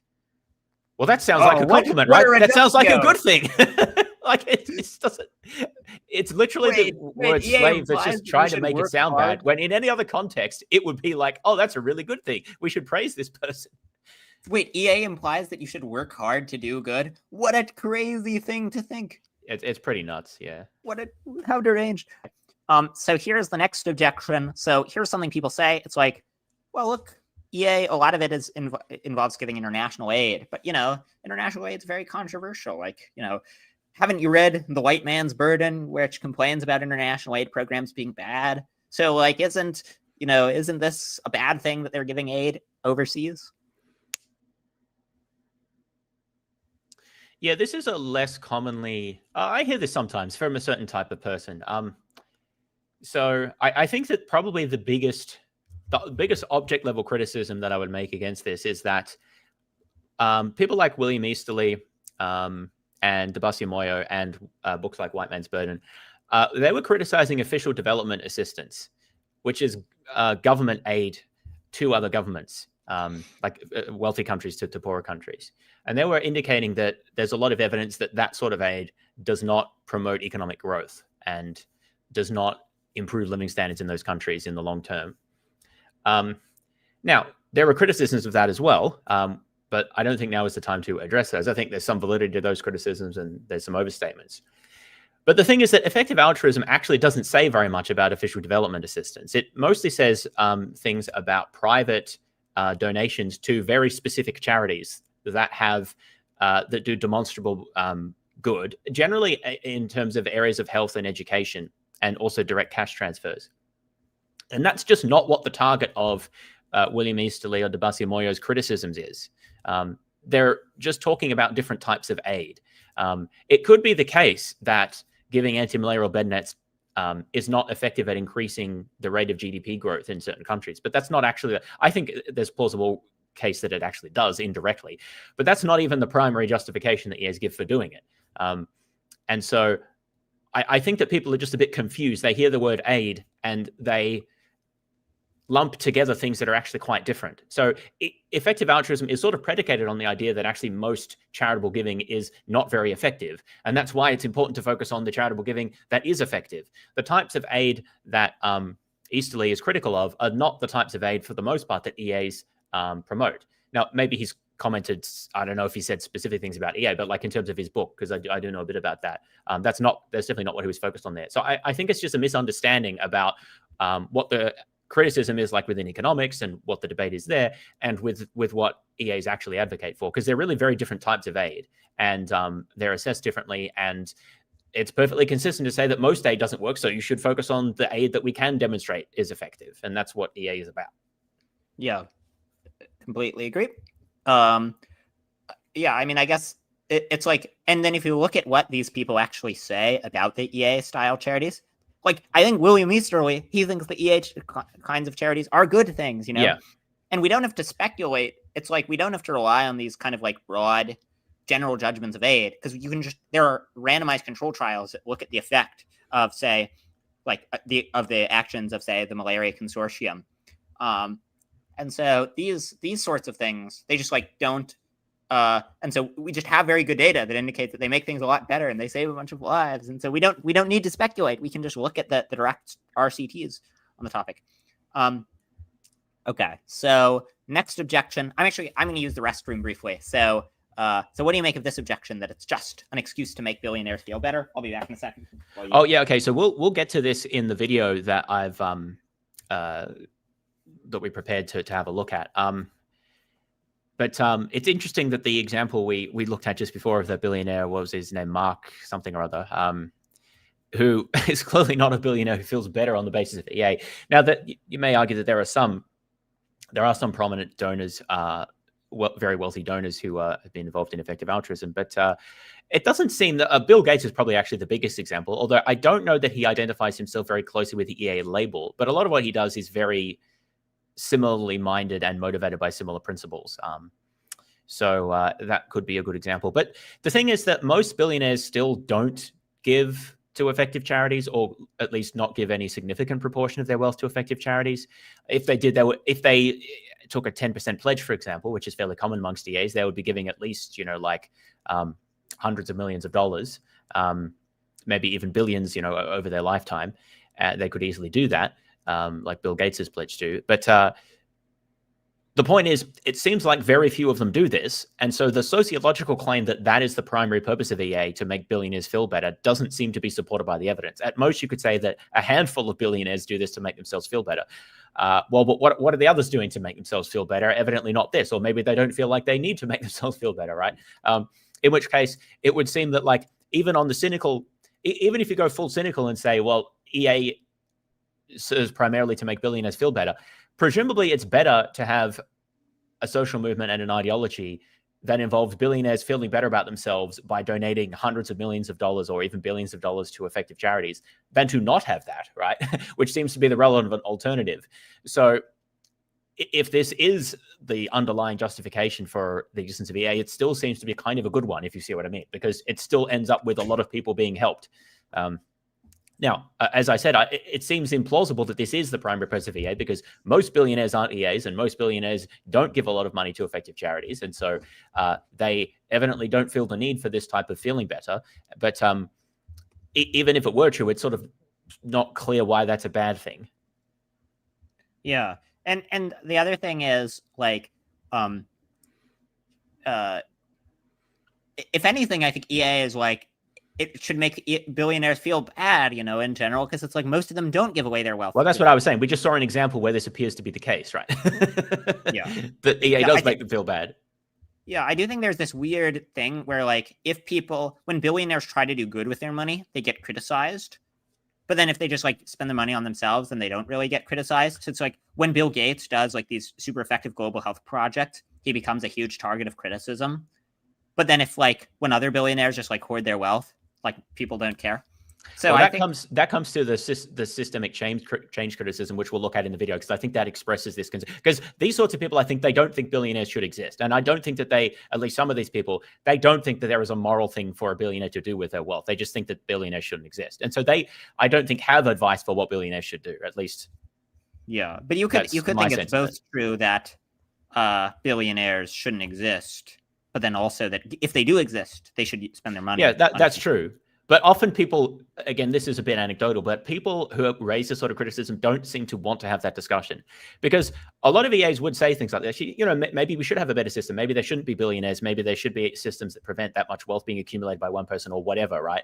But we do live in that world. And so, what are we going to do about it? And it seems that having a system in which those people are encouraged to give effectively is better than not having that, right?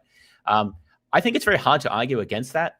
But the sorts of people that I'm thinking of who make these sorts of politically minded critiques, honestly, just don't seem interested in that sort of discussion, because they'll just go back to talking about how unjust the system is. Yeah, but we'll see that. We'll get to that in the video a bit more detail to see. Sorry. Yeah, where they they stop being in favor of just uncrucially good things, so long as those things are like don't have a left-wing political slant, at least not an explicitly left-wing political slant. But okay, well, here's the next criticism, Well, more of a question, but like, what about long-termism? So, lots of EAs are long-termists. They think it's really important that we try not to go extinct, that we try to improve the value of the far future. In part because part of this is just a lot of them think that existential risks aren't too low, that they're like disturbingly high, and just we should reduce them because they're too high. And another reason people focus on this is that like the far future could have lots and lots of people. It could go really amazingly, but if we go extinct, then we lose out on all of it. So there's this EA idea that we should be long-termists, that we should try to safeguard the long-term future. But lots of people say, "Oh, lazy. Like, are we focusing on the problems and the far future when there are problems today?" So what do you make of this kind of worry? Yeah, so long-termism in EA means focusing on benefits that will accrue in the future, primarily, often potentially the very far future. And that's quite distinctive of EA because very few social movements or charities have really ever, to my knowledge, been focused on problems that have such long-term, a long time horizon. Environmentalism might be the closest, but I'll come back to that in a moment. But so I think that this is quite distinctive of EA, which is one of the reasons it attracts a lot of attention. Another reason is because long-termist concerns, or like cause areas, I mentioned that before, have become more prominent in the EA movement over the past 10 years since I've been involved, particularly artificial intelligence. So the concerns that artificial intelligence systems are becoming more capable and within the next few decades, or shorter, depending on who you ask, are likely to exceed human capabilities in many areas, which poses a lot of risks for society and humanity. And so there's a desire to try to ensure that such systems are aligned with human values, or at least constrained in various ways so that they don't pose major risks. There are other long-termist concerns as well, but that's a major one of the movement at the moment. And it's true that a lot of people find this objectionable, that there should be such a focus on essentially causes that don't help anyone now, but might help people in the future. I think the two aspects of that people find objectionable are the focus on the future instead of the present, and the nature of the concerns being hypothetical, because sort of the whole idea of it is we don't know if these events will come to pass or whether the situations will be actualized. And so we're sort of planning for the worst case scenario, but it might not actually take place, right? So it's hypothetical in that sense. And I think people have a concern about focusing on things that are hypothetical as opposed to, well, we know that there are problems right now. Now, I think that as matters of principle, those are not very convincing reasons. I mean, you could give the same argument for not wearing a seatbelt, right? Well, why am I worried about a hypothetical crash instead of, my comfort now, or being able to talk freely to my child in the back seat, or in whatever argument you might want to come up with, right? So that's clearly silly. We do plan for the future all the time, including the long-term future when we save for retirement that might be 50 years away, or when we ensure that construction requirements in like earthquake-prone areas ensure that the buildings can withstand 100-year earthquakes, or I think sometimes it's even like 1,000-year floods or things like that. Although those are happening more frequently than that due to global warming, but that's another issue. So yeah, we plan for the future quite a lot, and even the long-term future. What EA does is bring to our attention aspects of our planning and thinking about the future that are often have been neglected, like the importance of new technologies. Asteroid impacts is another one that's been discussed. Pandemics is another one. I think if EA advice had been followed, then the COVID-19 pandemic could have been much less severe, possibly even prevented very early days. I mean, we wouldn't have had the animal wet markets that generated in the first place. But so the point is that there is real benefit for these ideas, and I think that it's very plausible that they're significantly neglected and have been. So I think that the argument that somehow they're just like irrelevant or not as important just because they're hypothetical and just because their future focus doesn't really make very much sense. This is particularly interesting because the long-termist critique, in my experience, at least sometimes, perhaps often, comes from people who are more progressively minded and are concerned about animal or human welfare in the present, which is certainly important. But such people are also usually very concerned about climate change. And this is something that I've not been able to understand, because people often raise a concern about the effects of climate change making the planet worse for, in future centuries, long time horizons, and for people who don't even exist yet. And yet that sometimes they also make the criticism that EAs are concerned about the effects on hypothetical future people. And this seems to be inconsistent to me, that if you're concerned about climate change and its impacts on future generations, then you should also care about the effects of new technologies or of new pandemics on future generations. So I think that this is a bit confused, and I think that it actually merges into what I think the long-termist critique really boils down to in a lot of cases is the EA focus on artificial intelligence and the connection that has to big tech, and a certain way of thinking about society and how to fix its problems that's technologically minded rather than institutionally minded or politically minded. And again, we'll get to that in the video. But I actually think that that's the heart of the long-termism critique against EA from a lot of people. It's really about the focus on technology and finding technical fixes to things that will that occur in the future rather than political changes, which these sorts of people often promote. Yeah. So I guess the things I'd say about this worry are, first, just if you don't buy long-termism, then just don't be a long-termist, but you can still do the other EA stuff. So like the other EA criticisms, it's like maybe this will be a criticism of some of what EAs do, but it won't be a general criticism. Second, I think things that the long-termists are doing are pretty common sense. It's like even the AI stuff, which is the one that people get the most mad about. Like, we're developing AI that's smarter than people. Lots of experts forecast the next decade or two, and we don't yet have a great plan to get it to do what we want. Like, surely someone should be thinking through this and trying to ensure that the AI we develop is safe. And then third,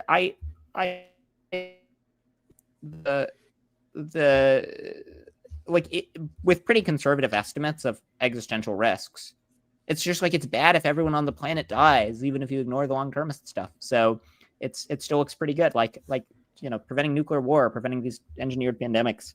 This is serious. And I find it crazy when people are like, think that, in the wake of COVID, that like EAs are excessively focused on pandemics. EAs were focused on pandemics before COVID. So I think this is silly. And then the last thing is, I actually do just think that long-termism is really commonsensical. Long-termism just follows immediately if you think future people matter anywhere near as much as present people do. If you think that when in time a person exists doesn't affect how much they matter, well then, because there are way more future people than present people in expectation, even if humans last the length of the average mammalian species, humanity today would be the equivalent of a 5-month-old infant. And so just like, if you think, and potentially we could last much longer if we spread to the stars and so on. So if you think humans matter a lot, if you think that like a person 100 years from now matters anywhere near as much as a person alive today, then just most of what matters will be concentrated in the far future. And so then making sure that there is a far future where people do have the opportunity to live lives and that it goes well starts with common sense. So I don't think this objection is very serious. And one thing that really annoys me is I find when addressing long-termism, most of the time people won't even like explain why it's wrong. They'll just like take a little pot shot at it. Well, they'll be like, long-termism, this eugenicist idea that the far future matters more than the present. But like, it's like, long-termism just follows immediately if you think that future people matter equally to present people. Maybe you deny that. Well, you don't even have to say equally. You could just think that they matter to some extent, right? Right. 1/1000th as much as present people, right? And so if you think that future people just don't matter at all, well, maybe you think that, but you should at least argue for it. You shouldn't just like take some. Yeah, but that's what I was saying.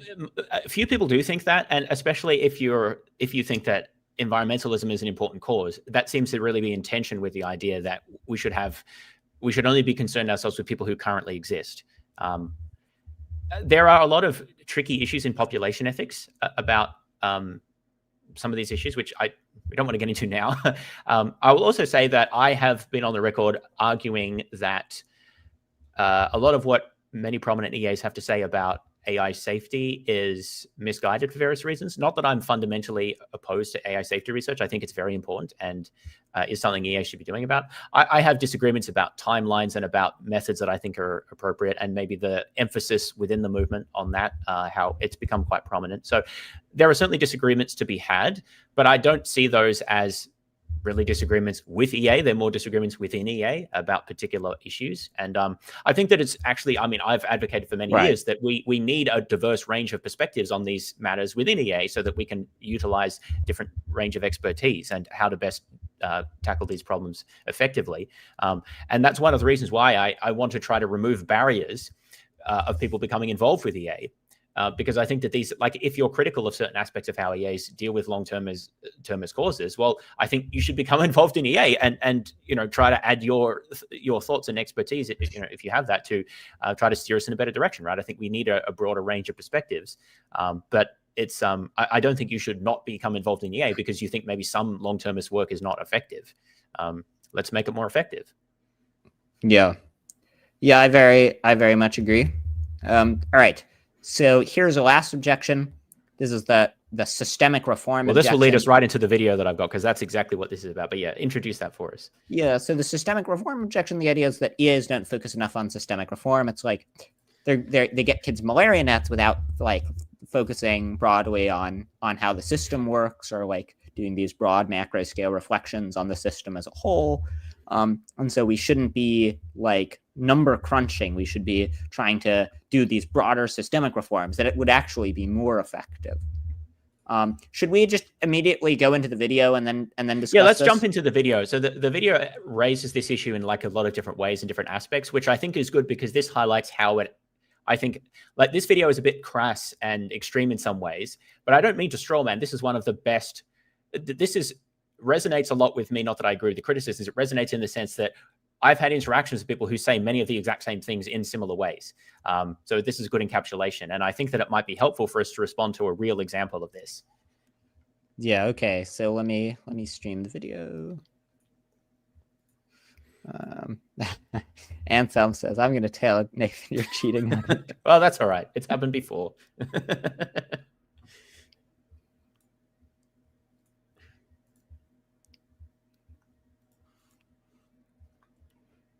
Okay. Sorry, it's the bourgeois morality for the 21st century one, right? No. I think, hang on. No, I'm confused. Oh, yeah, sorry. It is. Yeah. Oh, yeah. No. Oh, I just closed this. What it is? Sorry, got confused. I believe this guy's a Marxist. I've not encountered him before. My guess, just the title sounds pretty Marxist, but... Well, I just looked at some of his other videos, and I don't know what type of Marxist though. Right? And I would note that just like there are some EAs who are Marxists. Sure, I don't mean to imply that, but there also is a style of criticism that is Marxist in origin that is very anti-EA. Yeah, no, sorry, and that is manifested in this video. Yeah, I was. They probably played on like 1.25 or 1.5. Just okay. If you like, we don't have to watch all of it, but I think I watched the first 30 minutes, and that was relevant. So we'll see how that was more, and that was more than enough. Okay. That was enough, yeah. And you can what a powerful opening. I don't understand this thing at all. You can probably just skip that the first insipid, pedantic leather top. Okay.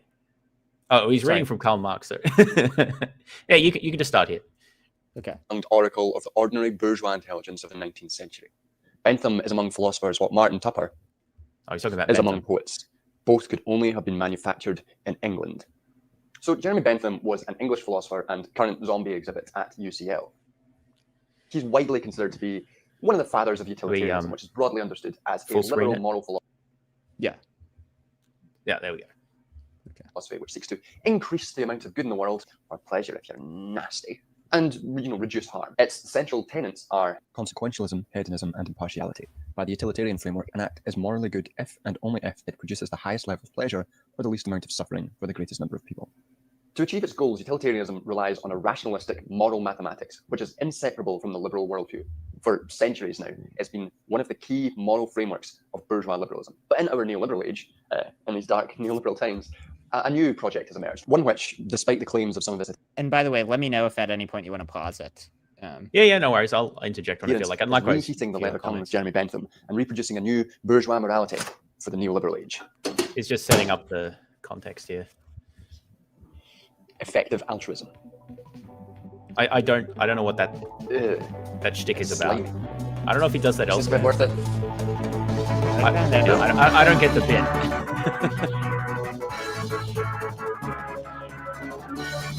So he's drawing a clear link between like 19th century utilitarianism and current day effective altruism. That's why I was mentioning Jeremy Bentham. Yeah, and we already talked about that. It doesn't require commitment to utilitarianism. Nope, none of the things that are controversial about utilitarianism are commitments of EA, so it's just irrelevant. Yeah, well, we'll see what he has to say about that. So let's start with an understanding of what effective altruism is from the mouths of some of its most prominent figures. Theron Plummer and William MacAskill, who's sort of become a figurehead of. Theron Plummer is not one of effective altruism's most prominent. I don't know who that is. William MacAskill is. He's very influential. I don't know. Yeah, I met Will MacAskill, by the way. He's a cool guy. Oh, but wow. I've also met Theron Plummer. But I mean, I guess Theron Plummer, he's written philosophy papers. To be clear, I'm not intending to diss Theron Plummer. I think Theron Plummer is great. But he's written some philosophy papers that like might be cited as like an intro to EA. But I don't think he's one of the well-known figures, as is evidenced by the fact that James doesn't know who he is. New movement. This is one like a staggeringly large number of the EA criticisms just make extremely basic factual errors in a way that's very embarrassing. You know, this one wasn't a huge one. This was pretty minor, but it's just like, guys, you know, do your research. Come on. Described EA as a growing global community of people who use reason and evidence to assess how to. I find the tongue thing disturbing. Why does that keep? I said it was. I don't know. I don't know. I don't have any good explanation. Do as much good as possible, and the action on this basis. Launched in 2011, the movement now has thousands of members and influence over billions of dollars. The movement has substantially increased awareness of the fact that some altruistic activities are much more cost-effective than others, in the sense that they do much more good than others per unit of resource expended. Bear in mind that word cost. The guy's name is Plummer, not Plumber, for the record. Well, depending on the accent, those sound the same. Because yeah, but I mean, there was an L in the thing on the screen. Oh, it was okay. Right. Like, look. Unit of resource expended. Bear in Plumber? No, it's Plummer. mind that word cost effective. So in a recent TED Talk, because of course there's a TED Talk on effective altruism, MacAskill listed what, in his view, are the 3 biggest problems in the world today. But I and others in the effective altruism community have converged on 3 moral issues that we believe are unusually important. First, but he didn't say that it's the 3 biggest. He said they're unusually important, and they're talked about as like 3 areas in which it's possible to make lots of progress, not the 3 biggest issues. is global health. The second big priority is factory farming. Now, the third area is the one that I want to focus on the most, and that's the category of existential risks. Events like a nuclear war or the global pandemic. Note the absence of capitalism here. For MacAskill, the way to most effectively deal with these problems. Whoa. Well, yeah, I mean, that's just play him out. You'll get the Okay. Obviously, for him, that would be the number one. More money to. But I mean, like, I think you can be an EA and then capitalism is the number one problem. The question is just like, how tractable is it to do something about it? Charities. Yeah, well, yeah, not just any charities, though. Charities which have been scientifically deemed effective in their dollar to life saved or improved ratio to ascertain whether or not a charity. Yeah, I mean, that's slightly misleading, right? Because the long-termist ones don't have to be that way. But yeah, is effective. MacAskill advocates for reductive methods such as randomized control trials or QALYs, that is, quality-adjusted life year, a measurement used in economics to rationally allocate health resources most cost-effectively. These are reductive in the sense that they must necessarily reduce social phenomenon to quantifiable, testable measurements. So for yeah, okay. So what? Or should I play a minute? up to you. Up to you. Where you? Yeah, I mean, I guess I agree these are reductive, but I mean, any model is reductive, right? If you didn't reduce the thing, you just have the phenomenon. And so if you want a model that allows you to compare, of course it'll be reductive. It won't be able to compare everything, but you just have to rely on the best models that you have. And you shouldn't, it's like, I mean, this is just silly. I think reductive is just being used as a derogatory term here. It's not clear what it's doing because notice that he criticized QALYs on the basis that it's reductive, and by reductive he means that it must necessarily be quantifiable. But that's sort of the whole point of QALYs. It's just a measurement. It doesn't actually tell you anything about it, anything other than what it's trying to measure, right? And of course, it's imperfect as a measurement, but it's odd to call that reductive because I think that the idea of QALYs, it's supposed to be a holistic measure. It's supposed to measure not just life years, but also the quality of that. And they do that by surveys of people with different conditions and so forth. Yeah. And, you know, again, there's criticisms you can make at the object level, but that's not the level he's operating at. He's just seems to be implying that it's just inappropriate to try to measure things like that, which comes back to the criticism we were talking about before about like the one thought too many, which is a bit odd, I would say, if he is a Marxist, to be making that sort of criticism, since Marxists are materialists, and I don't know why there would be a problem with measuring those sorts of things under his worldview, but maybe we'll see why. It doesn't But make at the moment, he that hasn't said any problem. He hasn't actually explained what the problem is. Right. He's just there is implied this that it's a like problem. annoying thing that EA critics will do, where they'll have this sort of like vague innuendo, where they'll just like they'll describe an EA thing using words that sound bad without Yeah, like giving an slaving objection. yourself to people you've never met. Like, Yeah, it's yeah. exactly that. Yeah. McCaskill standard, quote, gold standard in deciding whether or not a charity should receive your money. But, you know, Oh, well, there it's in quotes. No, if it. Oh no, it must be terrible because it's in quotes. of course, no individual can possibly assess the effectiveness of a given charity by these standards, so the EA movement has established some charity aggregators like GiveWell, the premier EA org, which, not incidentally, was founded by 2 hedge fund managers. Nietzsche famously said of his own books, I You write. don't have premium. No, I don't.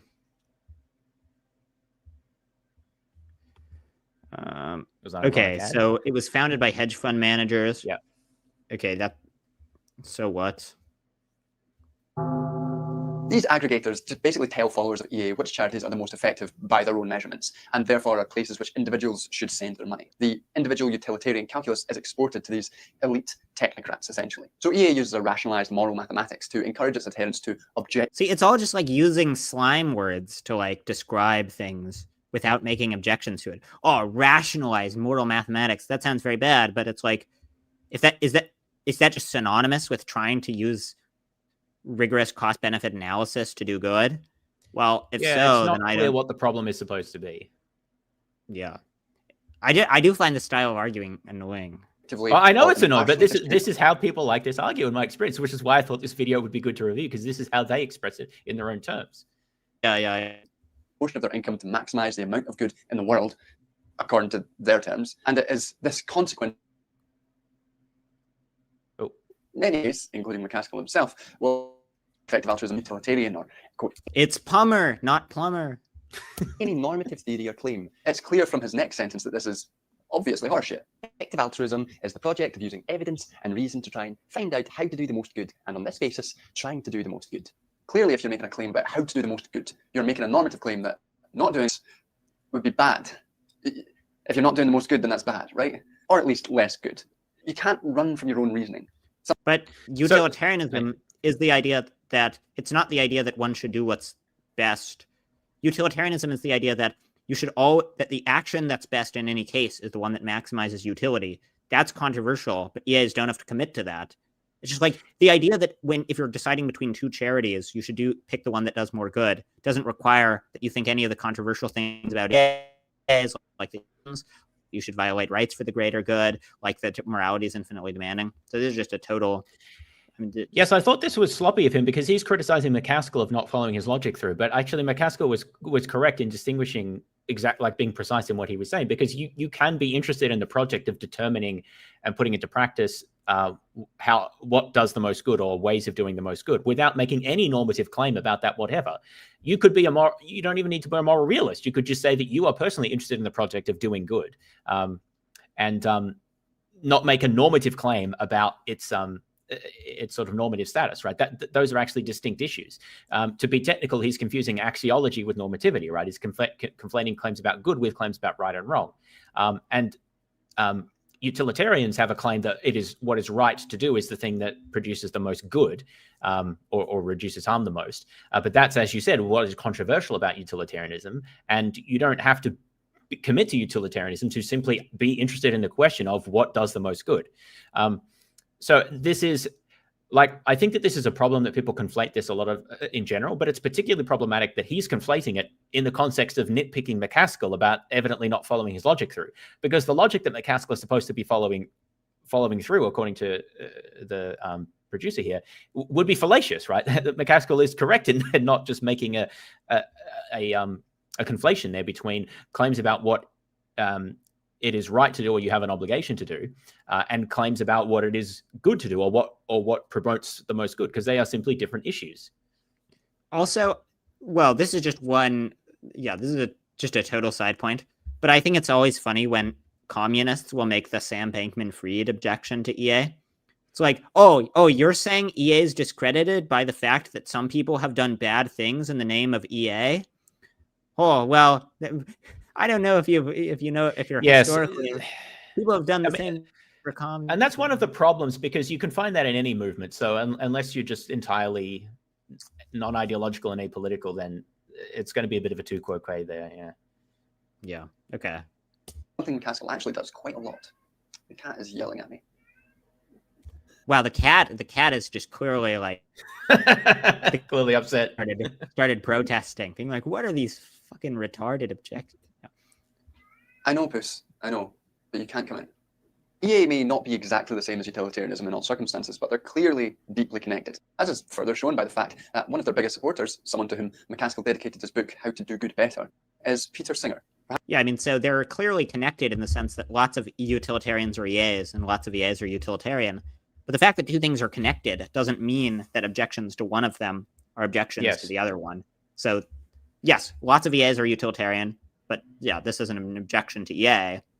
So, totally irrelevant. Perhaps the most famous explicit utilitarian still working, and not, incidentally, one of the most repulsive ableist sacks of shit around. Singer has used one of the most wow, that would be surprising. His rational utilitarian calculus to repeatedly make arguments like this, and a big ableism trigger warning here. When the death of a disabled infant will lead to the birth of another infant with better prospects of a happy life, the total amount of happiness will be greater if the disabled infant is killed. The loss of happy life for the first infant is outweighed by the gain of a happier life for the second. The total view treats infants as replaceable, in much the same way as it treats non-self-conscious animals. Utterly repulsive. Okay, I mean, it's like Singer has arguments for this. Now, I don't really agree with this. But it's like, I find this argument style annoying, where you just like point to a conclusion that sounds bad, and then you're just sort of like, oh, this is ridiculous, without like thinking about the arguments for it. It's like population ethics. It is tricky to like figure out under what conditions it's worth bringing a happy person into existence. But in any case, okay, maybe let's suppose Peter Singer is the worst guy on Earth. Okay, that would just have nothing to do with whether EA is good. Yes, well, he does sort of highlight this as an aside. But it's interesting he doesn't feel the need to present any argument as for what was wrong that Peter Singer said there, because he didn't actually make any normative claims. Again, he made a claim about what actions promote or reduce and he was talking about the total view. I presume he means some sort of totalist welfare view. He didn't define what that is there. But I think that's a fairly straightforward implication of that viewpoint, maybe with a few other assumptions or background beliefs incorporated there, which is, I think, what Peter Singer is talking about. There's nothing actually there the reason I think that he's calling Peter Singer scum is because he is attributing a variety of subsidiary claims to Singer, which don't follow from what Peter Singer actually said, but he imagines follow from. So, for example, it doesn't follow nothing from what Peter Singer says follows about the moral status of disabled persons or their legal status or whether their interests count for the same or things like that. But I think that the reason that Peter Singer is being declared as scum, and the reason that other disability rights activists have made this criticism, is because that they, essentially in their view, those claims do follow from what Peter Singer has said, and so they're imputing them to him, even though Peter Singer, I don't think, has said those things or is committed to those things, and I certainly don't think that his view entails those things. So, right. You can argue about that, but I think that it's a bit dishonest and lazy just to declare people scum when things that they've said can be interpreted as leading to bad positions without even endorsing those. Yeah, I mean, Singer's view is basically like he thinks that, like, the view that lots of people have is like basically abortions at early stages in pregnancy are fine, but at later stages are wrong. Yes. Singer's view is basically that the point at which it becomes wrong to kill you for your sake is basically the point at which you have desires, because then it's setting back your interests. Yes. But infants don't really have desires. So his view is sort of like he thinks of killing infants very similarly to how people think of abortion at 6 weeks. And so then if you think that, it's like, well, lots of people think it's fine to abort a child who will be disabled who would have a less good life if you later have a child who would have a happier life. And so it's like, and it's not specific to being disabled. It's just like, it's better to come into existence if you have a higher level of welfare. So if you can have a child with a higher welfare level rather than a lower welfare level, that's better. Now, one can disagree with that, certainly, but it's a serious I find this style of arguing where you just like point at it and sputter to be annoying and irrelevant. Okay, so yeah, but it's you could disagree with it, but it's also a specific claim about well-being and what is good. It's not even a claim about that has normative implications directly. Now, you may develop those, but it's I think it's a circumscribed claim that is addressing a specific problem, and I don't think has any direct social, political, or wider import by itself. Right? How you play this out is going to be quite contingent on a whole bunch of other things, and it's pretty much it's like the variant of the criticism of the utilitarian, which says that well, if everyone was a utilitarian, then doctors would just start cutting up people and giving their organs to save more people and things like that, which is like a very sort of straightforward, thoughtless application of like part of the idea stripped of its context, and I don't think is very helpful way of actually addressing the ideas essentially. But he doesn't even address, he just sort of name calls the ideas, but I find frustrating, and it does feel like it's an attempt to poison the well by saying Peter Singer has been very influential in effective altruism, which is true. And by the way, he's a scumbag because he says these things that sound kind of bad, but I'm not actually going to discuss them. I'm just going to present them in the way that makes them sound bad and name call. And the other thing is, if your criticism is a movement is bad, if there are bad people who have been influential in it, I mean, this is obviously a deeply self-refuting argument for a Marxist to make. Well, for a man with pictures of Mao behind him, that is an odd argument to make, yes. Yeah. Now, maybe he would just say Mao's great, but I don't know what he would say, but he's got pictures of him like while he's making this video, so, he made that choice. This violent dehumanization of disabled people isn't incidental to Singer's utilitarianism, by the way, but as I'll get to in the next section, is endemic to this kind of moral reasoning. But the point I want to get at here is that he thinks it's endemic to this type of reasoning. Is in many ways just a reheat. No. Which is interesting. That's why he thinks it's important, because it's endemic to this type of reasoning. The objection here that I've heard is that it dehumanizes people by treating them as vessels for utility and not as individuals, not as unique and not as having rights in their own right, but rather just in virtue of which they increase the pie, like the size of. I mean, I think this is very silly, because it's not that you care about them. It's not you care about utility and so you care about them as a vessel for it. It's you care about them and you care about different people equally, and so then you do what's best for what does the most good for people. It's like if you can benefit one of your kids by some amount, you regard your kids as equally important, so you do it would benefit one of them more because you regard them as equally important. So that's what the attitude that EAs have to the world.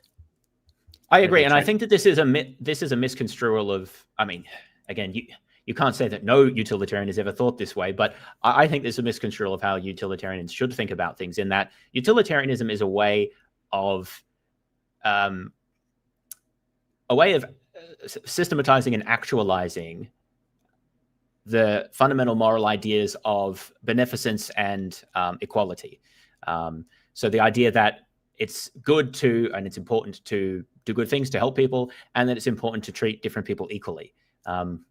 And utilitarianism, the aggregative idea that you aggregate utility, is a way to incorporate that. It's not saying that everyone gets $10. Well, that's unfair because some people need $10 more than other people, right? Well, how do you assess that? Well, you essentially assess it in virtue of how much their needs are being met or how much their well-being can be improved. And that's essentially the way that you aggregate across people. And so I really just don't see the idea that you're obsessed with utility and how to increase it at any cost. It's really you're obsessed with like doing good for people and being fair about it. And utilitarianism is a way to enact that and also think about it systematically. So I think it's sort of wrong-headed to criticize that on that basis. Sorry, I can't hear you, Matthew. I don't know if something's cut out.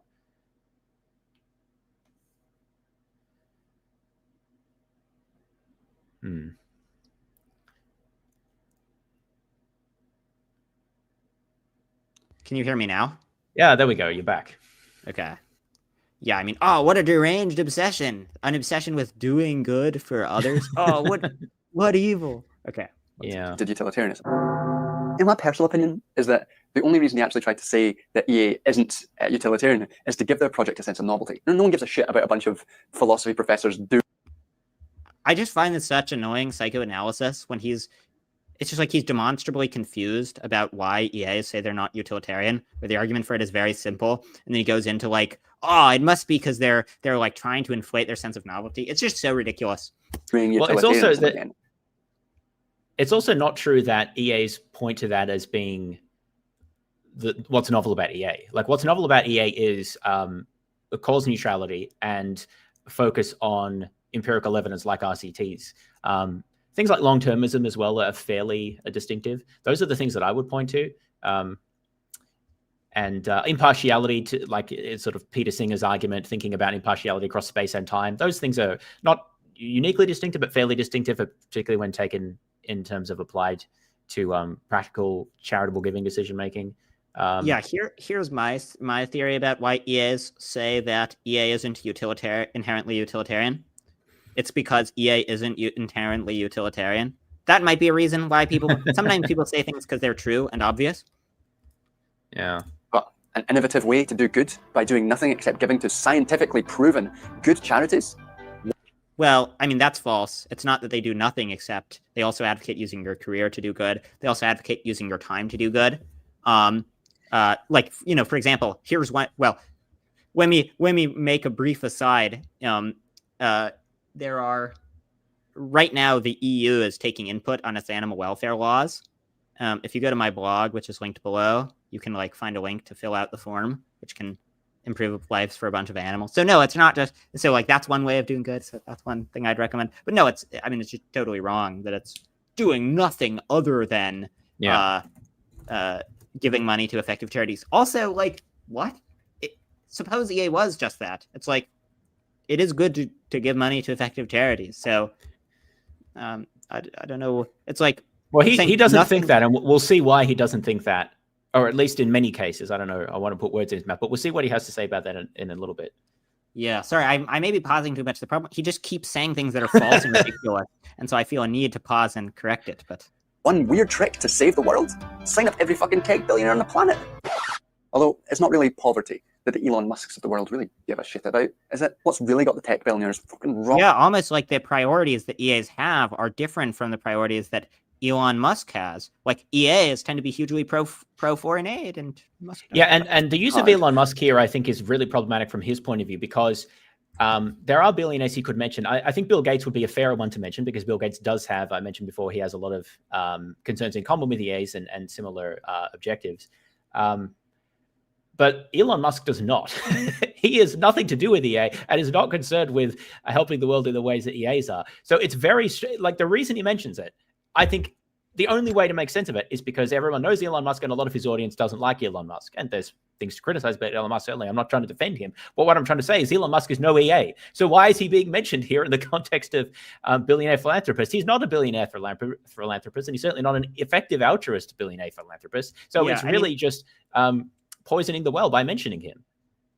Yeah, like my sense of Elon is basically like a decade ago, he was slightly interested in the ideas. So like he maybe went to an EA Global once when in its early stages, but he doesn't give his money to effective charities, nor does he strive to do good effectively. So and his priorities are totally different from the priorities of other EA. So it's just totally ridiculous. And it is just guilt by association. It's guilt by association with someone who we're not associated with. So especially. Yeah. But and actually, for me, what's the nail in the coffin of EA being just reheated utilitarianism is the other side of the effective altruism coin, long-termism. Long-termism as promoted that one seemed like a weird mix often of it being reheated utilitarianism is the other side of the coin. That felt like too many analogies for one sentence. It's like it's hard. So sorry, there's a nail in a coffin, which is a coin. That's reheated. I don't know. It's too complicated. That's a good point. I hadn't thought of that. It's a bit confusing. Mixed metaphors. A spreadsheet to figure out this analogy.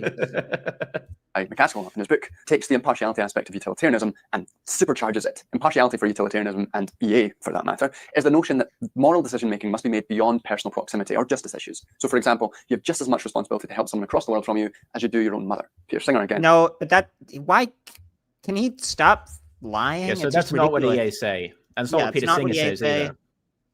Yeah.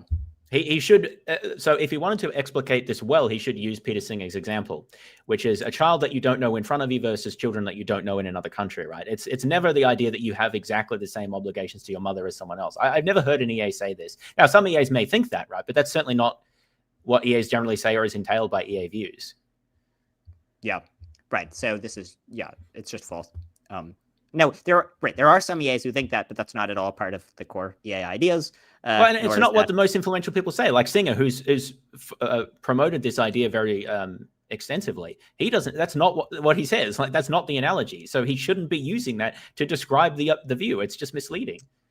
Yeah, agree. Has promoted this idea when he said that looking after his own mother while she had dementia was a mistake because he could have just as easily used the money that he used to take care of his ill mother to more effectively help more people. He's a real rational economic man, Peter Singer. Well, I mean, Peter Singer is a utilitarian, so he doesn't believe in any kind of impartiality, not just distance proximity, but he thinks that his obligation to help save far away people is the same as his obligation to help save his own mother. So this is Singer's view, but it's not the thing that he argues for when arguing for EA. So it's just irrelevant. Emotion will be suppressed and reason will prevail. Reason will prevail! Yeah. Long-termism takes this notion of impartiality and bizarrely extends it across time, not just by a generation or two, but by thousands and... It's so bizarre to think that you should be impartial, that people who will exist matter similar amounts to people who exist today. It's like, what? Of course, like, this isn't implausible. I mean, it's like, we're ancient Egyptians, like 10 million times more important than us because they came first? No. Why would how much people I don't think matter? he makes clear what his view is, but I mean, maybe play a bit more and right now. I mean, it's just like vague smears because like actually presenting a view and arguing for it is too difficult. Billions of years. In fact, McCaskill and Grieve have argued that for the purposes of evaluating actions, we can in first instance often simply ignore the effects contained in the first 100 or even first 1,000 years, focusing primarily on the further future effects. Short-run effects act as little more than tiebreakers. Fucking tongue. So, global warming, poverty, these issues are likely not going to result in the total extermination of humanity. So the utilitarian moral calculus dictates that the issues killing real people now, are second to so-called existential risks. By the way, so bear in mind, if you read, so McCaskill and Greaves had a paper called, which he's quoting from, called The Case for Strong Long-Termism, where this is what they argue in that paper.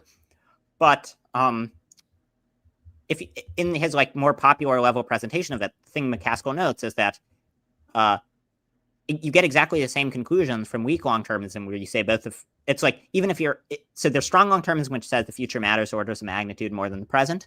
And then there's weak long-termism, which says that just like we should be doing more to make the future go well. You get the same conclusions, whichever of those you think. And so it's, yes, they do this more controversial philosophical view, which is shockingly difficult to argue against because the view just follows immediately. If you think that people are not, it's just like, if you think people in the future matter, a non-trivial portion as much as people in the present matter, and you think the future has way more people in expectation than the future, the future has way more people in expectation than the present, then you get way more aggregate moral importance in the future than the present. So I think strong long-termism, even though it implies things that sound bad when you say them, like that present issues don't matter as much as things that impact the far future, I think it's obvious. I think it's very hard to argue against.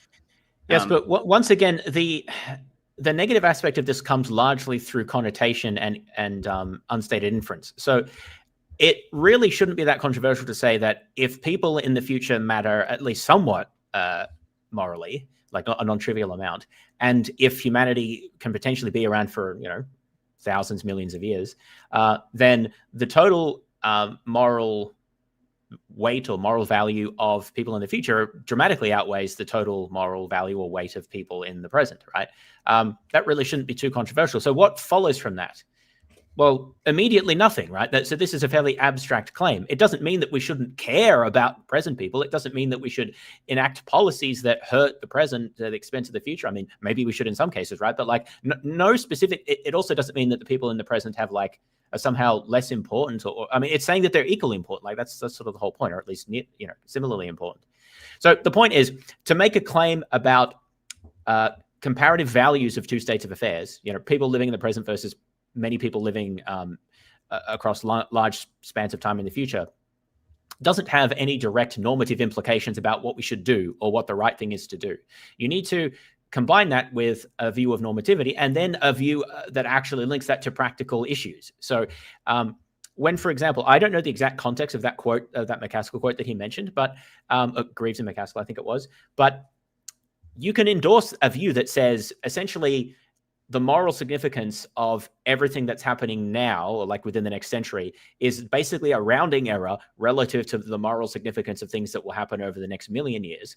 You can endorse that, but then also say, but we don't have any ability to change, or like in expectation, we don't have any ability or very little ability to change what will happen in a million years' time. So we should focus on actions that have expected positive benefits within the next 10 to 100 years, right? Like, I'm not saying you may disagree with that, but the point is that's entirely consistent, because you could essentially say that the value of the future is much greater, but in most cases, we don't know how our actions will affect that value. So as long as we're not in extinction cases, we should essentially treat that with the principle of indifference as being this equivalent across a wide range of actions, and then focus on the areas where we can say something intelligent about where our actions will differ, which is in the relative near term. That's entirely consistent with this strong long-termist view of the moral salience of the long term is what is like dominates numerically, but it doesn't necessarily dominate in a decision theoretic sense. You see what I'm saying?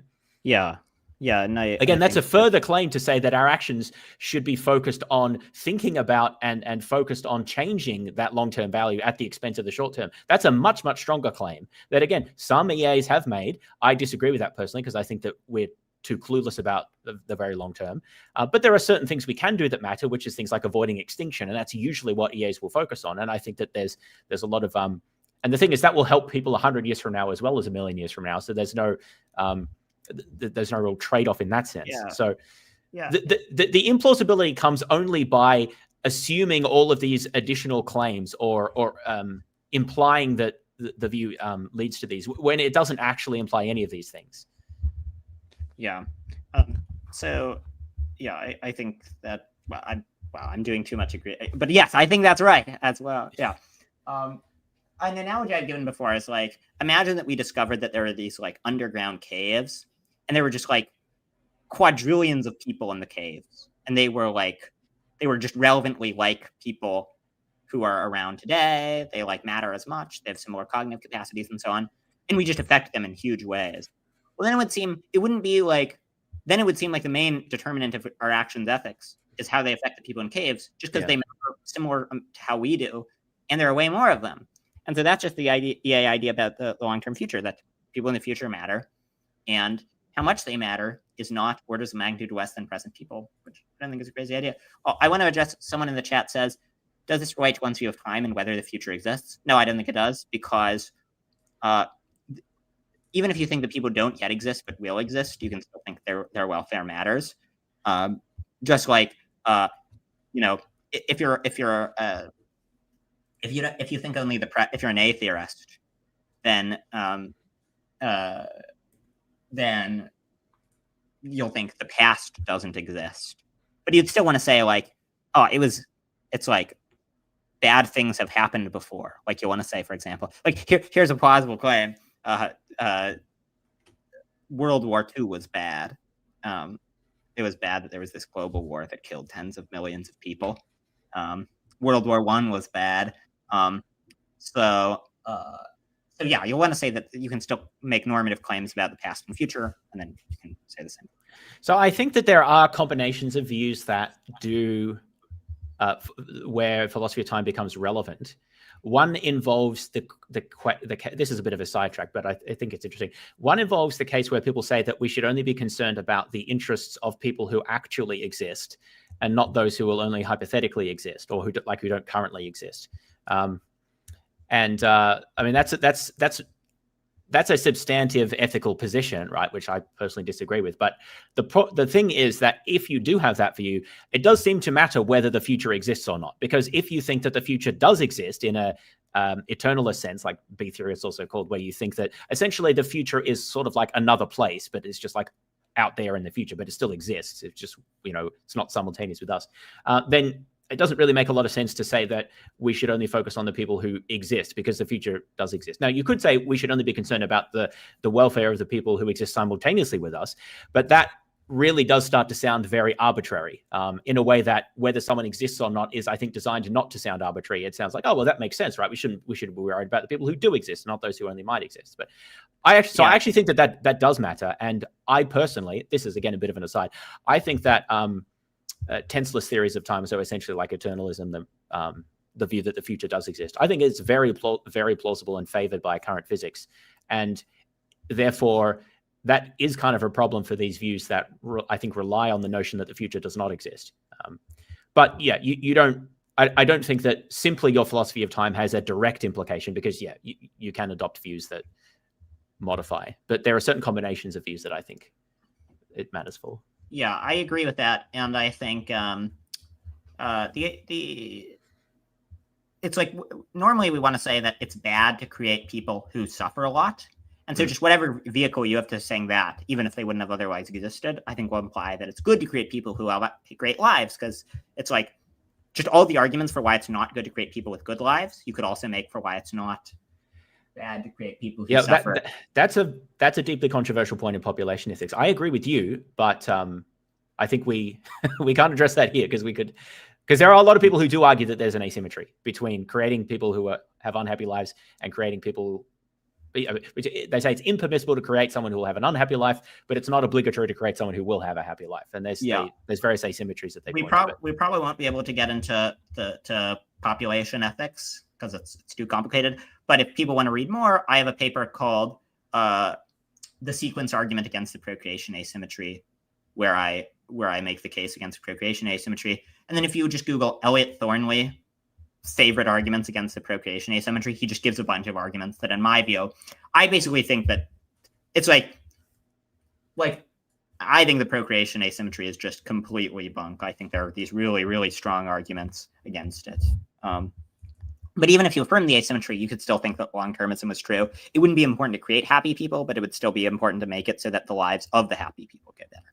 Okay, so let's continue. Unless you have something to say about that. No, let's keep going. Okay. As McCaskill says in his TED Talk, risks which could wipe out humanity before we reach our species' potential to reach the stars and colonize the planets. The human race has been around for about 200,000 years. And if she lives as long as a typical mammalian species, she could last for about 2 million years. The Earth will remain habitable for 500 million years to come. And if someday we took to the stars, the civilization could continue for billions more. Future people don't participate in markets today. They don't have a vote. It's not like there's a lobby representing the interests of those born in 2300 AD. The way he describes the human race as she weirds me out, man. That feels like some weird womb. Okay, come on. It's like if McCaskill had said he, then he would have complained it was sexist. It's like often, I don't know. This seems ridiculous, but I would have said we, but whatever. Yeah, come on. Natal shit, doesn't it? And that kind of comes back later, but it's gross. The trillions of hypothetical lives that one day might exist in this idealized future because of the impartiality and utilitarian piss maths, get it shut, are worth more consideration than the mere billions of lives that actually exist today. This is how just saying something in a snarky voice and then falsely assuming that it assumes utilitarianism is not an argument. But notice he says that they're worth more consideration. So that's not the claim. The claim is that everyone is worth equal consideration, regardless of when they live, and that we should act in accordance with that. Now, that doesn't, as I said before, that doesn't actually mean that we should spend most of our time thinking about the far future. That's a further claim about decision principles and where it's best to focus our time and energy. So what McCaskill is talking about is purely a comparison of value of how much well-being can be realized in the far future versus in the present, and obviously the far future is much greater, as long as we don't go extinct. And that's really just a claim about impartiality. It's like taking the future people just as seriously as morally speaking as people in the present, and that just doesn't entail anything about what he. Sorry, I've forgotten the language that he used. Can you run it back a second? What was the phrase he used again? Yeah, that should be enough.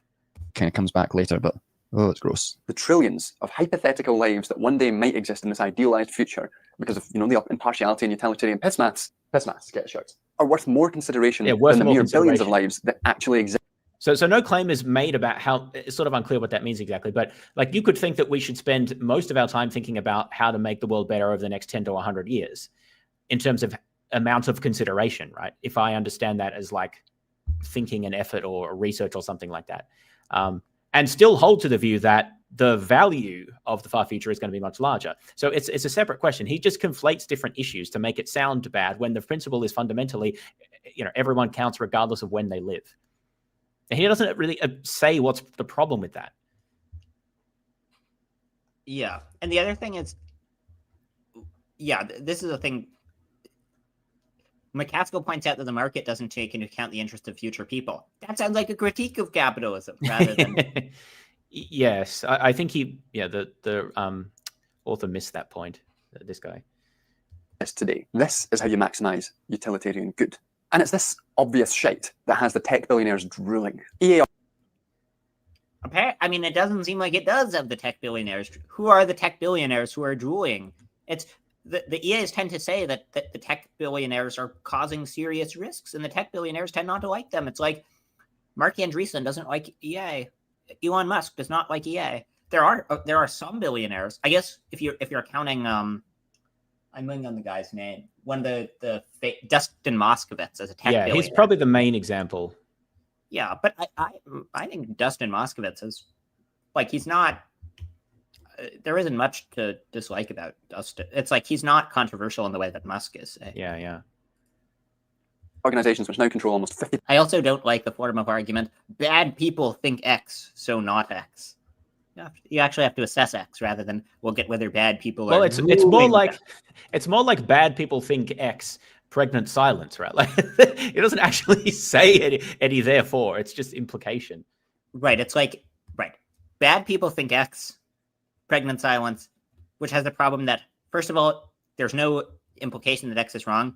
And then second, it's just false that the bad people do actually think X. So it's like, even the factual premise on which it's based it's such a horrible argument. It is just embarrassing. Like, it feels like people lose like 70 IQ points when they start criticizing EA, and then they just make these totally ridiculous, unserious arguments that no one would take seriously in any other context. But $1 billion globally to fund anything are putting that money towards AI research to stop a hypothetical AI singularity or towards asteroid preparedness. I mean, I guess I don't know what. Very little is going to asteroid preparedness. That's not taking that seriously. So that's another factual error. But it is worth putting some money into preparing for risks. Like one thing that seems valuable is like putting money into to reduce nuclear risks of a hypothetical nuclear war. But yeah, this is what I was saying before. Any sort of future preparedness is for hypothetical risks, or almost all of it, at least. I suppose sometimes something will happen, but mostly it's hypothetical because it's the future. It's strange to use that term as if it's a derogatory term. And I would say that asteroid strikes are a serious risk. And recently NASA has devoted, I don't know how much, not that much, but some amount of money to tracking more near-Earth objects that have potential collision risk. And I think that's important. It's good that we're doing that, right? I don't know why you would mention that as if it's somehow like a ridiculous thing. Also, it's pretty impressive if EA just neglects the present, rather. That EA has managed to save like 50,000 lives every year and improve conditions for billions of animals. If EA just totally ignores the present, that's a rather impressive track record. But okay, let's see what the kind of sci-fi shit that really gets these tech freaks going. And like, I'm not saying they're inherently unimportant, but the utilitarianism of EA and long-termism. Again, the fact that... what was... Wait, I want to hear, what was the end of the sentence? Is really on display here through the ordering of 8 billion current actual people living as less important a good maximizing consideration than the trillions of future imaginary future people. Either way. And this... I mean, it's not... They're not imaginary. Imaginary is doing all the work there, though. If they were imaginary, then I would agree with him, because that would be a problem. We don't think imaginary people count the same as real people. What we think is the future people if count. If these people exist, they'll be real people. And so if you just count every person equally, then yeah, the future matters a lot more. And I don't think this is such a radical conclusion. It's like, here's one thing that some historians think. Some historians think that the Black Plague was responsible for the death of feudalism. I don't know if this is true, but suppose it was true, and suppose that the effect of the Black Plague, that if the Black Plague hadn't happened, you would have just had like millions of extra years of feudalism and poverty. would it be like crazy utilitarianism to say, oh, then the Black Plague was good because it even though bad in the short term, had great long-term effects? It's like, no, it's just if you count people equally and there are way more people in the future, then what happens in the future matters more. So, and no amount of just like snide remarks rebuts that core case. So, yeah, really gets to why I'm making this video. You know, beyond being a catty little bitch about something that annoys me. Where's my fucking fan? Once again, we have to bring it out. It's actually very warm in here. Effective altruism and long-termism has become powerful. It's a movement which controls billions of dollars, which is affecting the ways in which movements can organize, and which has senior figures like Toby Ord advising the World Health Organization, the World Bank, the World Economic Forum, US National Intelligence Councils, the UK. I will say, you know, this guy keeps citing Torres. It's like, it is annoying that all the sources that seem to be cited are basically like deranged EA critics, like Torres, or just like out of context remarks that sound bad from EAs without like thinking about the arguments for it or like any of the core endorsements of EA. Yeah. It's just like, it's all like just snide, like a snide drive-by of like random things without taking seriously the ideas or like what EA's done. Like here's one thing that I think would be worth mentioning if you're trying to do a serious accounting of EA. Like, you should mention that it saved hundreds of thousands of people's lives. That seems like an important thing to mention. That seems more important than whether Will McCaskill described the human race using feminine pronouns. It's just so unserious. The Cabinet Office and Secretary General of the UN. It's not just annoying and wrong, but I think it's actively part of the ideological and material structures of liberal capitalism, and with the power it wields, that makes it fucking dangerous.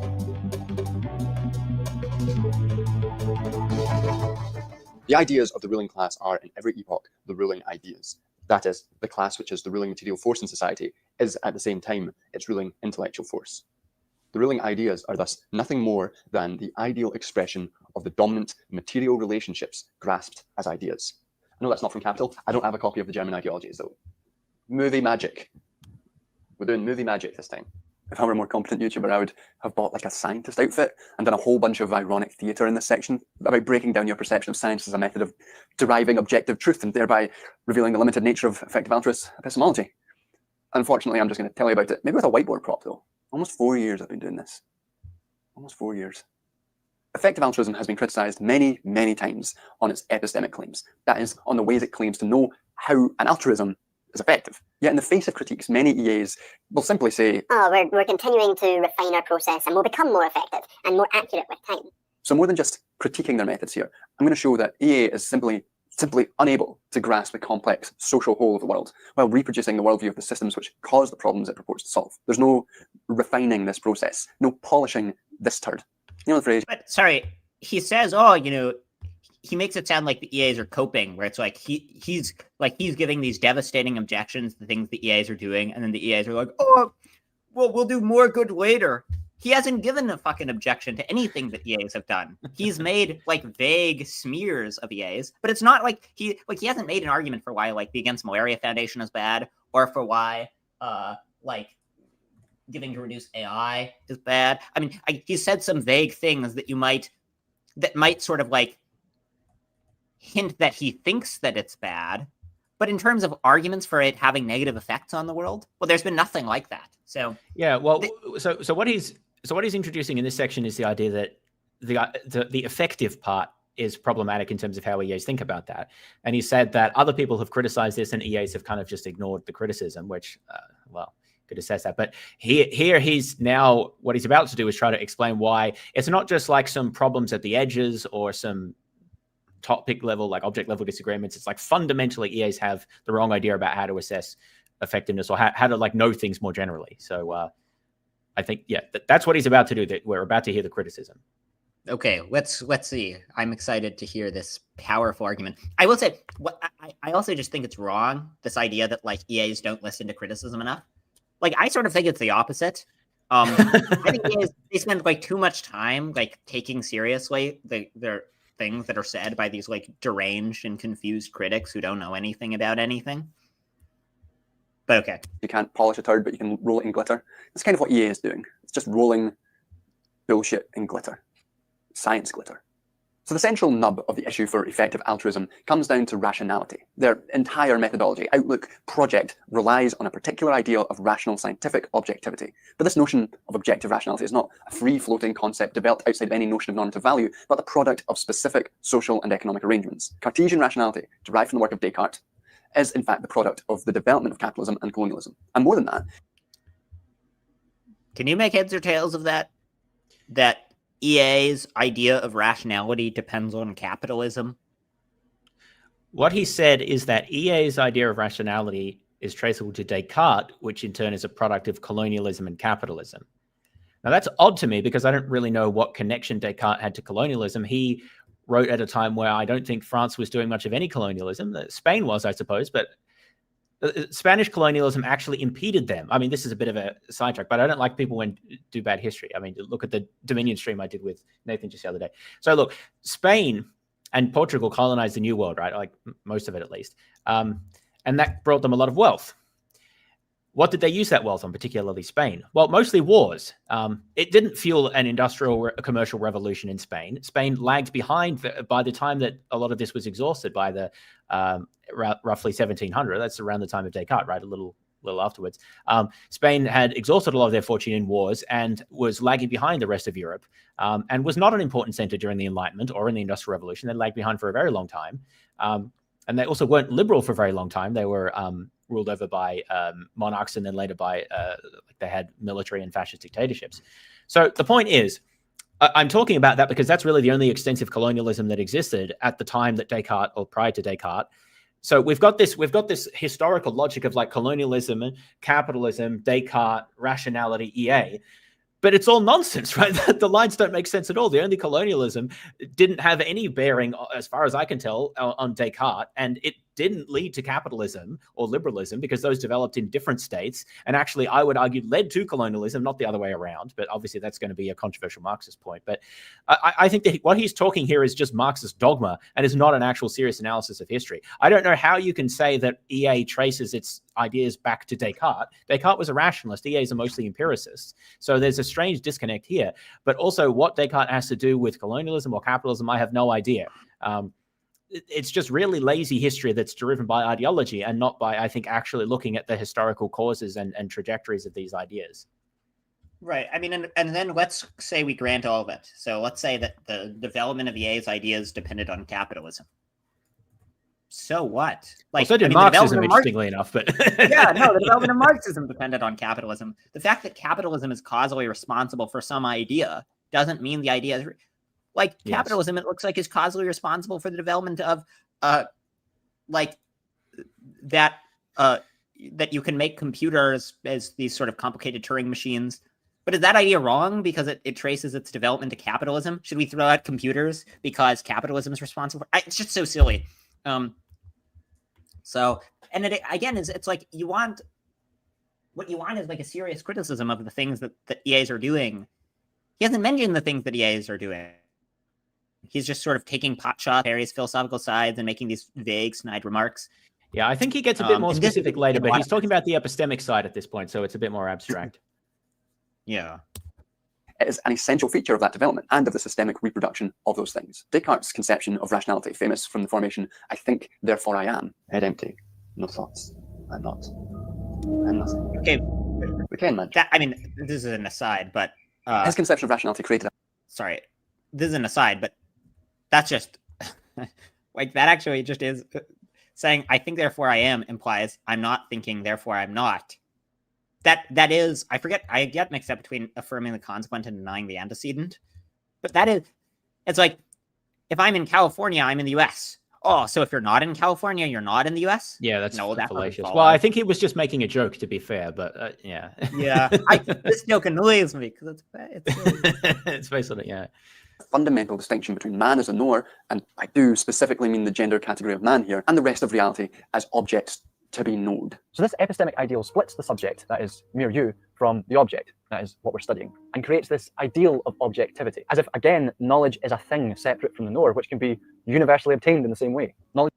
I don't know why I feel like this is the way, this is continental philosophy type arguments, where you'll say a thing that sounds very, you'll be like, oh, people think X, which sounds very sensible. And then you'll just use vague, like, enlightenment-y words to describe it. Like, oh, this idea that there's an objective knower. But then it's like, well, it's not clear what exactly the EAs are supposed to commit to, or like why. Well, it's going to be science, basically, because I think that if you take this, what he's saying here, to an extreme, you have to pretty much reject the epistemic status of, or like the special epistemic status of any type of science of any sort, really. And first of all, I don't think that's very tenable. But the thing is, in this video, he sort of does do that, as you'll see in a minute. So maybe just, yeah, I don't want to get into trying to unpick what he's saying here, because I think it's too hard to work it out. And yeah, we could get into a lot of complicated continental philosophy, but maybe just play it out for a little bit here, and we'll get to the thrust of what he's claiming. Just conceived of as a universal object rather than as a particular social relation. This epistemic ideal created a mechanistic view of reality where we can objectively and impartially quantify the great machine of nature. This understanding of the world, tied together with the emergent capitalism and colonialism, is not just fundamentally individualistic. I think, therefore I am, can only be understood as a view of humans as atomized individuals rather than beings fully themselves in relation to other humans. Yeah, I mean, that is just ridiculous. I don't understand how that follows at all, but like you can only, if you're relating to someone else, they have to be two relata, right? So you have to be at least separate, not entirely separate necessarily because you relate to them. But like, I never understand this criticism that talking about someone as an individual means that you somehow eliminate them from all social relations, because you can't even have social relations if you're not distinct from someone else, because there have to be two things that are related, right? I think it's conflating being somewhat distinct, like the individual is somewhat distinct from other things, to thinking that they're just like not part of society and an atavized Western man, you know. Okay. Yeah, and like other animals and the wider social context in which they live. But by constructing certain groups as being capable of the ideal rational thought and others as being unable, the Cartesian rationality creates divides between those who are fully human and those who are not, those who are subjects and those who are objects, as I've spoken about in other videos. Can you make heads or tails of this one? By saying that there's a distinction between, I mean, first of all, EA relies on a distinction between those that are human and those that aren't. I think there is a distinction. Like, I think I'm a human, and I think my laptop is not. So the fact that EA depends on a distinction between those two doesn't seem to be a problem. I think he's going to be concerned about distinctions between types of people. Like, for example, man and woman. That would be a classic one, right? So men are rational, women are not. So men are somehow like more human or more fully human or more deserving of rights and to vote. Like, you know, this is a sort of, I mean, people did make that argument, to be fair. That is an old argument. What it has to do with EA, I don't really know. But a lot of this is just like the genetic fallacy, really. It's just like sloppy history and then sort of like, how many EAs care about Descartes? Like, I never hear EAs talk about Descartes, right? I don't really understand why this is being brought. Well, you'll sort of see, because what he's going to say is that Descartes' thought underpins science, which underpins EA. So and science is heavily problematic because it buys into this metaphysics. Yeah, you'll see where he's going with it. But I think a lot of it's just built by association. Agree. The development of capitalism required the separation of production and reproduction, with the reproductive role devalued and shouldered by women. Alongside this process was the separation of rationalized, impartial, or objective thought, which was considered necessary for capitalist industry and therefore masculinized, from emotional. Oh, by the way, I mean the Crary book. So I think that's, I think this is the one, The Good It Promises and the Harm It. Oh, that one. Yes, I'm aware of it. I haven't read that, but I read that book. Bio. I started reading it. It was maybe the worst book I've ever read. It was horrible. I mean, a disturbingly large portion of it involved basically like these animal advocates who didn't get funding from EA charities because their charities didn't seem that effective, like complaining and then calling EA's racist for not giving them funding. I can believe that. Sorry, go ahead. I read some summaries of some of the articles in it a few years ago, and I decided on that basis that it wasn't worth my time. Yeah. I mean, so I want to share for a sec the Richard Chappell review because I just thought it was just totally devastating. Let's see. Richard Chappell, by the way, his blog is Good Thoughts. I highly recommend it. I think he's great. Okay, so the biggest complaint about the book is that, with the notable exception above, it contains very little by way of evidence or argument. It is effectively a testimonial of social justice perspectives, but if you don't agree with social justice activists that they know best, there's little here to change your mind. As the editors make clear in their introduction, their central beef with EA is that its data-driven approach is directly at odds with the aims and practices of numerous liberation movements, many of which are distinguished by their insistence on starting with the voices of the oppressed and taking simultaneously empathetic and critical engagement of these voices to guide the development of strategies for responding to suffering. If it is not obvious to you that oppressed communities know best how to promote animal welfare, well, you're just a bad person, I guess.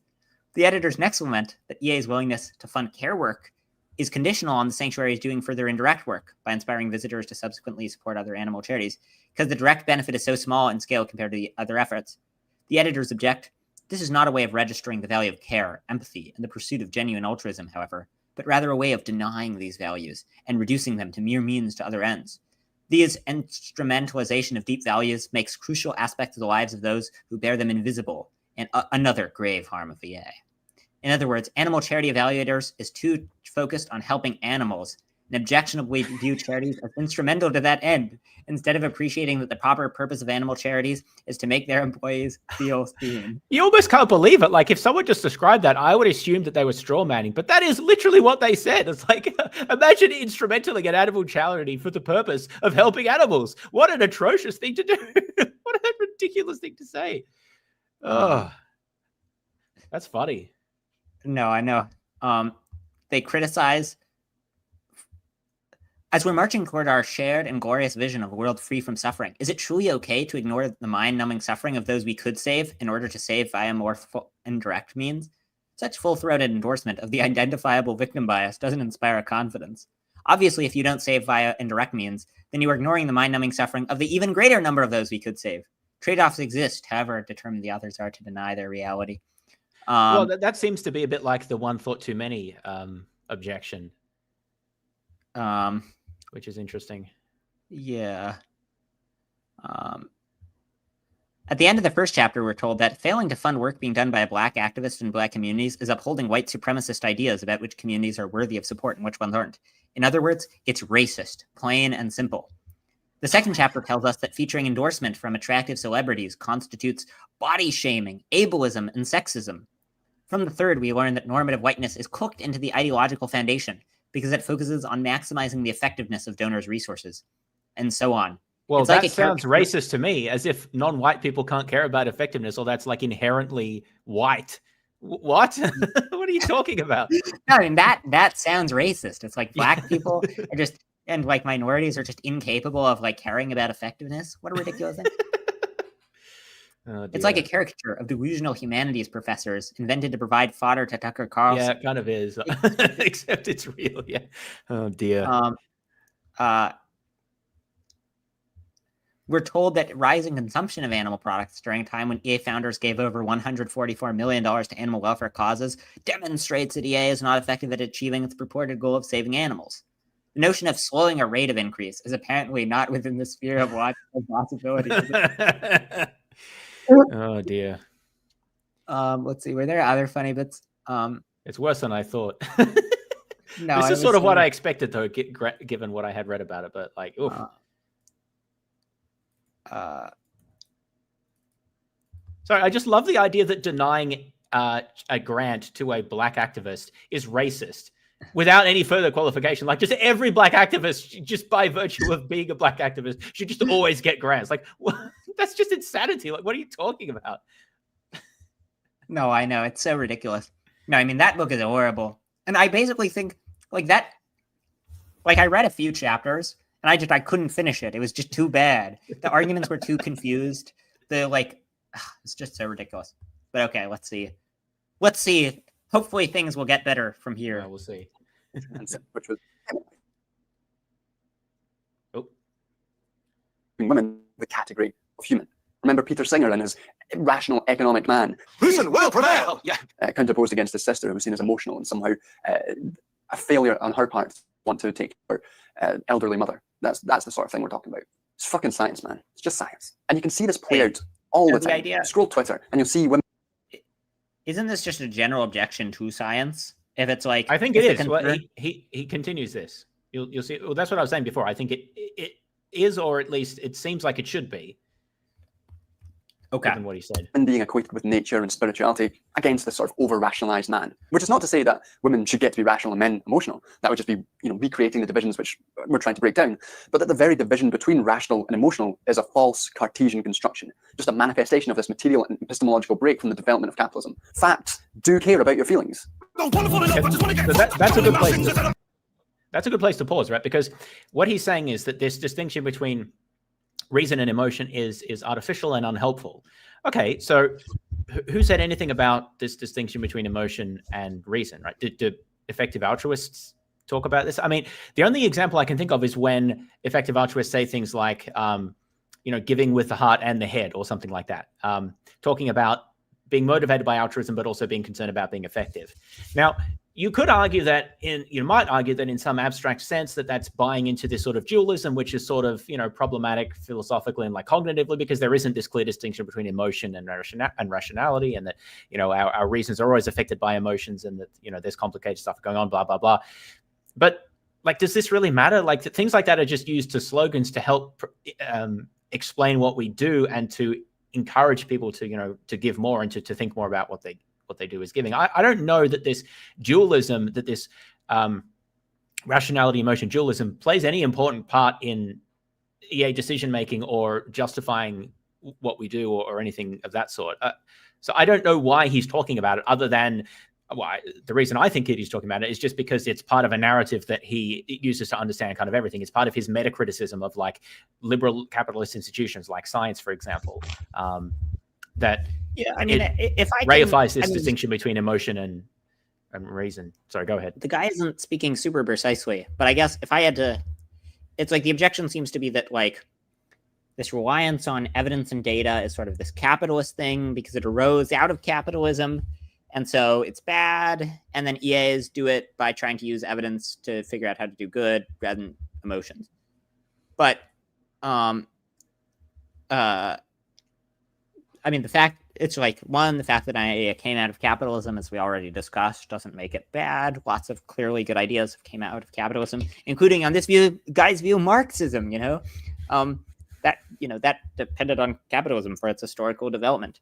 And then also it's like, is the idea, like, if people are making decisions based on their emotional reactions to things rather than carefully reflecting on them, is this like automatically some kind of problematic, is it problematic to say, no, we should think through things rather, like, imagine a person was like deciding where to invest in the stock market by just like which stocks sort of sounded good to them when they heard them, or they'd heard cool stories about it on NPR. We would all agree that was irrational. But and so if this is how people treat charities, then it like makes sense to be like, no, we should actually think through this rather than just relying on our immediate emotional reactions to things. And that doesn't require that you think that there's some like very sharp divide between emotions and reason or whatever. It just requires the idea that you think we should think hard and rely on data before deciding where to give. Yes. Well, he has things to say about that data, so we'll come to that. Okay. I do think it's kind of notable. We're like 20 minutes in. He has yet to mention anything that EAs do, which seems like something worth discussing if you're claiming that EA is bad. 1500 and 1700, an incredible transformation took place. Living, animate nature died, while dead, inanimate money was endowed with life. Increasingly, capital in the market would assume the organic attributes of growth, strength, activity, pregnancy, weakness, decay, and collapse, obscuring and mystifying the new underlying social relations of production and reproduction that make economic growth and progress possible. Nature, women, blacks, and wage labourers were set on a path towards a new status as natural and human resources for the modern world system. Perhaps the ultimate irony in these transformations was the new name given to them. The story in your head feels like... Oh, that was a good timing. The story in your head. I don't really have anything to say about any of that. I don't even really know what it is saying. will be so much richer we can solve so many problems that are intractable today. So if this is kind of a graph of how humanity has progressed in terms of total human flourishing over time, well, this is what we would expect future progress to look like. It's just science. And similarly with slavery and colonialism. So there's no rebuttal of like that. Yeah, I mean, there's like this thing where he'll like just expect all his Marxist fans to sneer at it. But Marxism actually says that capitalism does make us richer. It's just that it also promotes this huge inequality, right? And that it unjustly expropriates value from the workers to the capitalist class and blah, blah, blah. I mean, but it doesn't deny that capitalism makes society much, much richer. Yeah, I mean, that the world has gotten better for people is pretty undeniable. It's like you can look at what portion of people starve to death when they're young children. Way down. Deaths from war. Way down. Like, I mean, it's just undeniable that the world's gotten dramatically better for people. Now, it's less clear if we take into account farmed animals, but yeah, that's true. But if we restrict it to people, I think there are lots of objective scientific, put those in quotes or whatever, measures to indicate that the world has gotten a lot better for the vast majority of humanity over the past 50, 100, 200 years, depending on where we're talking about. Wait, James, what do you... Yeah? But the problem with relying on those scientific metrics is that they come from Descartes, who came from capitalism. and so colonialism. Don't forget colonialism. And colonialism. So they recreate. Yeah, this is what I mean. It doesn't. It's really hard to make sense of what the through line is supposed to be, because he doesn't explain to us why these metrics are wrong or why we shouldn't believe them or why what exactly. I mean, there's criticisms you can always make. Of course, there's object level criticisms of any metric or any simple argument. There's more complexities, but he's not really presenting those. He's just sort of saying them in an emotive way and quoting convoluted sort of pseudo-historical philosophical appeals that just doesn't sure, when capitalism emerged and when relations changed between like men going out and working at the factories and things like this, a lot of women did that as well, and with colonialism, people's ideas changed, the way they talked about the economy changed, they conceptualized the economy in a different way for the first time. There's interesting analyses you can do there, but none of those have any direct bearing on effective altruism or the value of scientific evidence and things like that. It's just a lot of it is just sort of vague implication, which makes it really hard to assess some of these, because like, what is he even saying at this point? Science bad? Is that what he's saying? It's really hard to say. Yeah, like with this person, like is this just a general objection to science? So like, if so, like, does this guy oppose cancer research on the same grounds? If science and rationality, it's just so silly.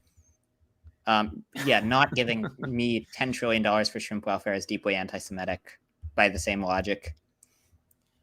Came the obvious requirement to exclude Black and Indigenous people from the category of human via their exclusion from the ability to engage in rationality. There's a very famous John Locke bit about how Indigenous groups in America couldn't rationally use the land, and therefore it was okay to take the land from them. This is part of this subject-object distinction, where these Indigenous people who can't think rationally about the development of their land are just objectified. They're not humans anymore. They're objects which aren't as. But there's a difference between saying we should use our money effectively and saying that those who don't are non-humans. I accept the first and I reject the second. Yeah, I'm not really sure that. I guess he's making the implication to non-humans, because my understanding of these arguments is not that they claimed that these people were not humans. It's that they weren't capable of making, essentially that they should be treated like children, that they weren't capable of making corrected choices for themselves, that it was sort of an infantilizing attitude, driven by racism and prejudice. And I agree that did happen and that should be condemned. But, so he's going to make connections between that and things that he thinks the Yeas are doing currently. So maybe that's where he's going with that. But it's certainly, again, it's not obvious that an EA is in some way obliged to agree with John Locke about what he thought about the Native Americans. And so, but we need a clearer through line there. And I think he's going to try to provide one. And so we can talk about that when he gets to it. Okay. Wait, I'm going to go to the bathroom briefly, but I guess I'll leave it playing. Just play it. As us.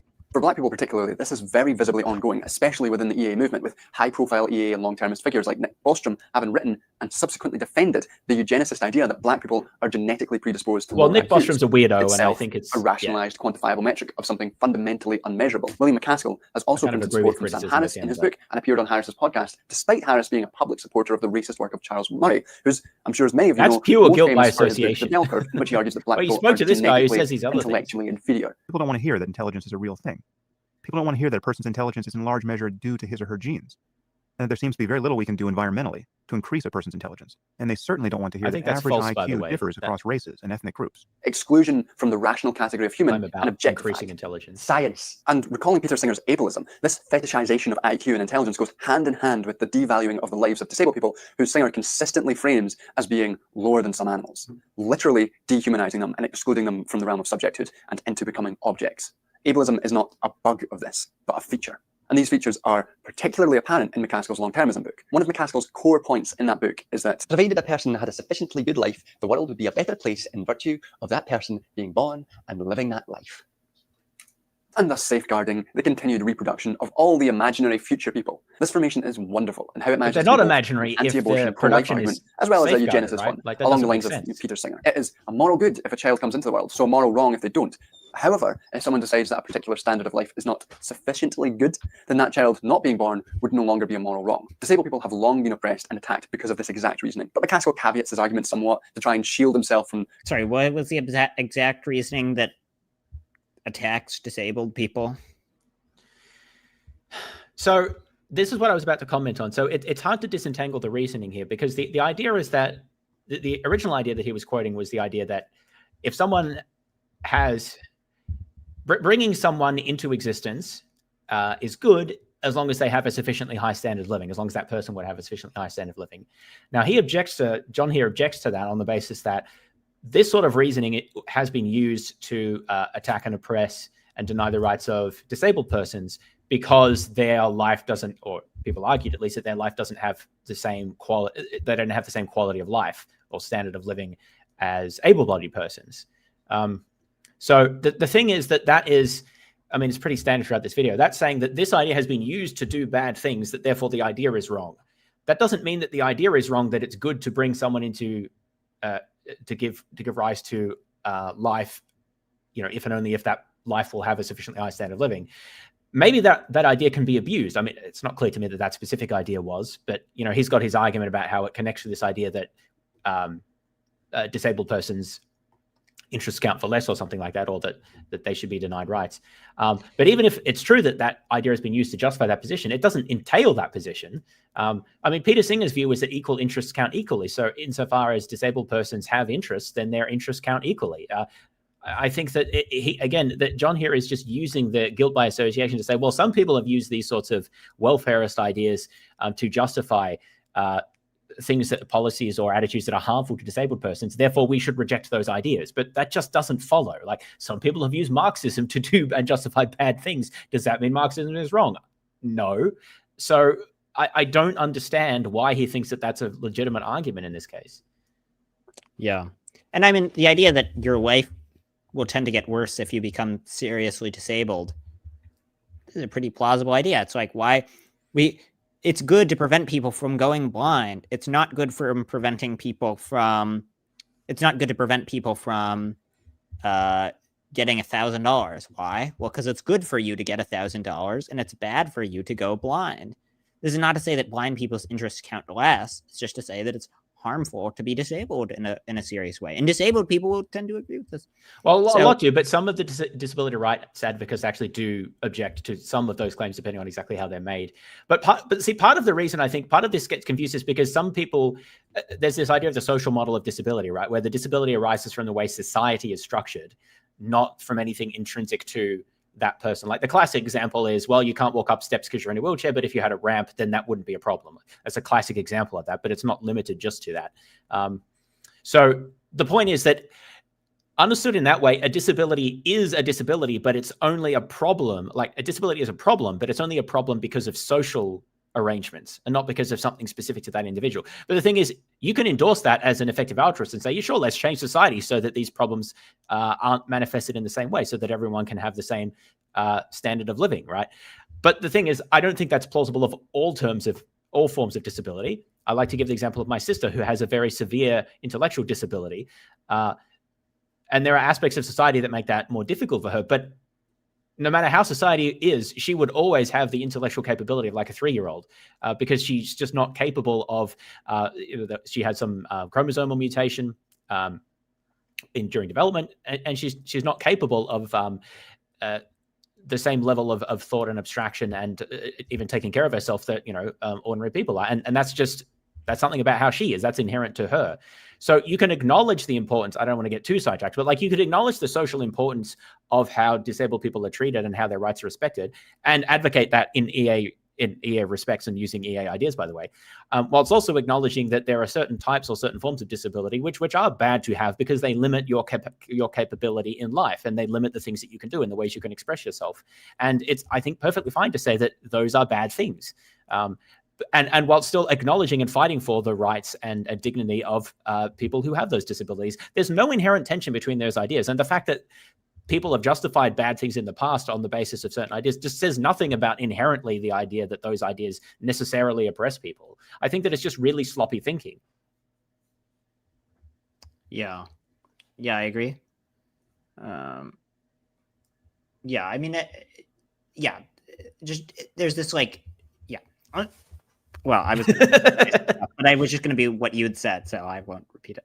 Criticisms like this, by making statements declaring that people, should be able to have children should they wish to. But such statements stand outside of the reasoning he presents. Making the decision to have children such a central moral good within the analysis obviously leads to a certain political project being fueled. And simply stating that he wouldn't like anti-abortion advocates to draw on his work, he doesn't even really acknowledge the eugenicist side of this. It doesn't.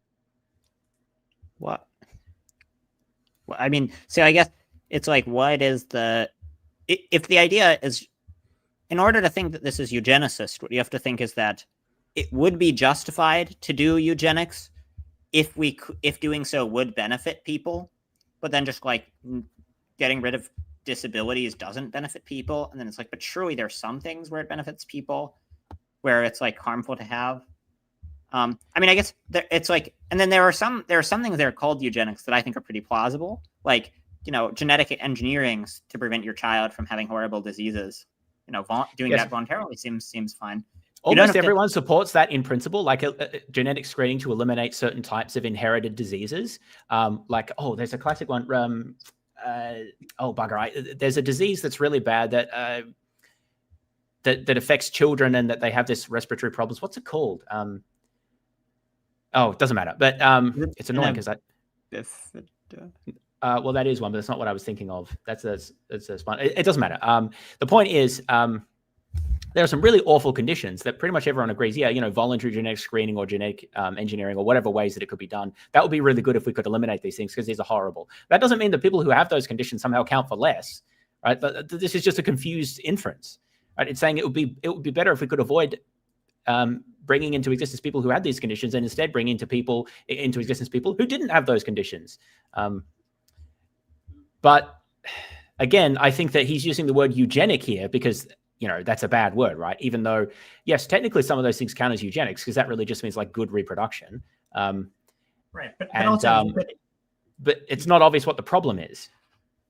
Yeah. But also you could just endorse like just a categorical, absolute deontological prohibition against any of these things and still be an EA. And yes, of course. It's like, the fact that EAs have said some things and then people who are pro-eugenics have said some things that are similar doesn't mean the EA ideas are wrong. So it's just all this like, you have this idea, but bad people have said similar ideas, so you're wrong, which is a terrible way of reasoning. That's pretty much it, yeah. Adequately deal with the political implications for his reasoning. You can't run from your own reasoning, William. You can't run from all the time. If you don't believe in eugenics or anti-abortion sentiment, maybe don't engage theories that justify those positions. This is an incredibly silly thing to say because lots of positions can be used to justify lots of other positions, right? You can't say, no, you can't say that because some people could use it to justify something else. If that's your restriction, you never say anything. Yeah. I mean, and then it's like, there have been eugenicists, Marxists. So, and Marxist reasoning, so maybe you can't be a Marxist.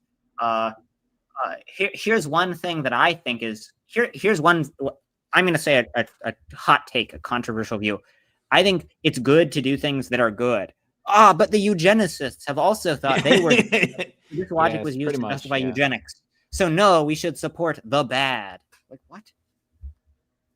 I just got to pick up my groceries, so I'll be gone for about a minute or two. Just keep going. I'll come back when I come back. Weird way that McCaskill was talking about the human race as a she.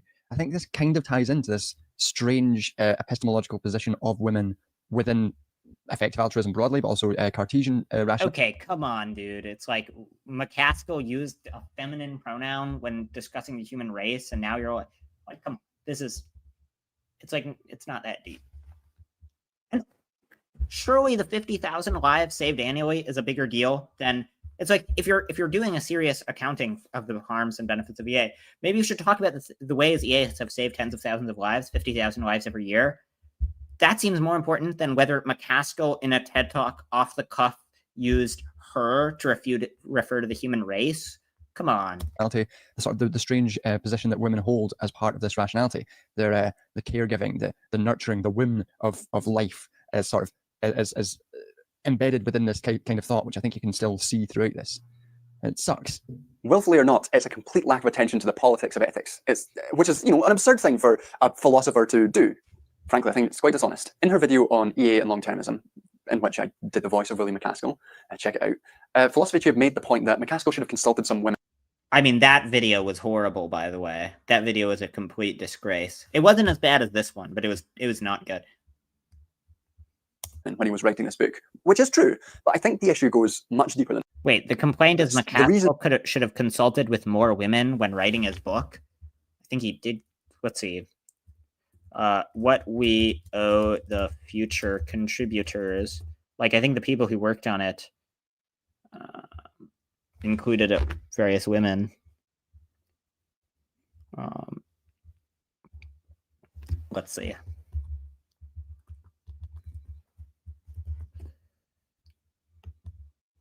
Let's see. Who contributed to what we owe the future? Asking ChatGPT. The book.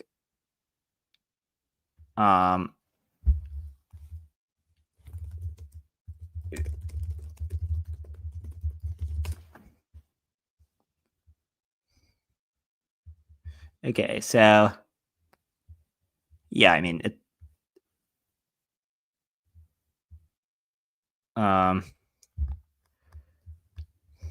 Let's see.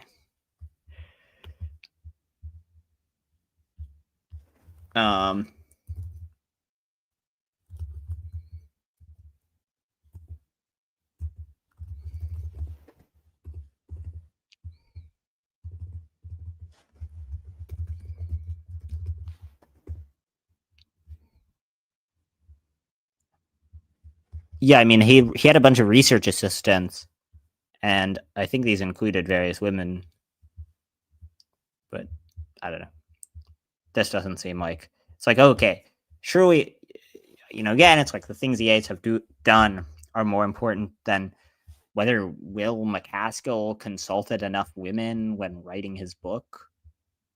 Maybe this guy should have consulted more women when making his video or something. Didn't. And the reason that he can't bring proper feminist analysis or disabled thought into his work is because the epistemology he and his entire movement subscribes to is wholly dependent on objectifying women and disabled people. Just fucking science. This objectification. What? Because it uses science? Like, it is this guy, everything this guy's saying could be applied to cancer research. These are just fully general objections to any reliance on evidence or data. Of other groups is shown extensively in the way in which McCaskill treats the abolition of the slave trade. In long-termism, he justifies why we should care about the distant future with reference to a value lock-in. That is, history is guided not by material processes, but by values. Therefore, we should try to lock in. No, what? No, what he says is that there's risk that if we get a super intelligent AI, and then we tell it to populate the universe with certain values, then those values would be locked in and we won't be able to change them. As history is guided not by material processes, but by values. Therefore, we should try to lock in the best values possible for the future. Putting aside that this is the point of value lock-in is we should try to avoid locking in bad values. It's not advocating for locking in values. It's advocating generally against locking in values without very careful reflection. Ignorant of all radical Marxist history and theory, this notion of value lock-in is not built on any historical theory. It appears as a vacuous, ill-evidenced justification for the values produced by.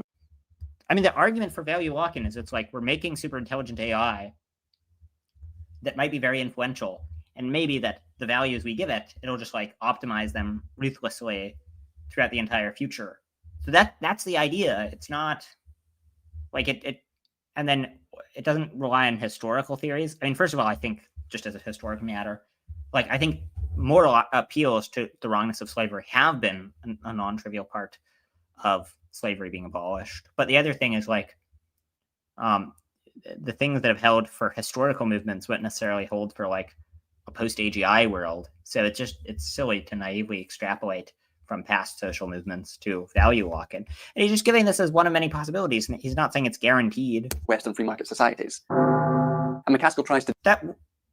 It's all this just like vague pointing and innuendo without giving any real arguments. It's just, I hate this like way of arguing where you don't say, oh, they do. You don't say, oh, here's this thing and here's why it's bad. It's just all like sort of amorphous snipes at like the ideology behind stuff without looking at what's actually being done. Justify that value lock-in as a thing that matters by arguing that, counter to economic understandings, Britain outlawed slavery primarily because of a value change, which was ended slavery forever.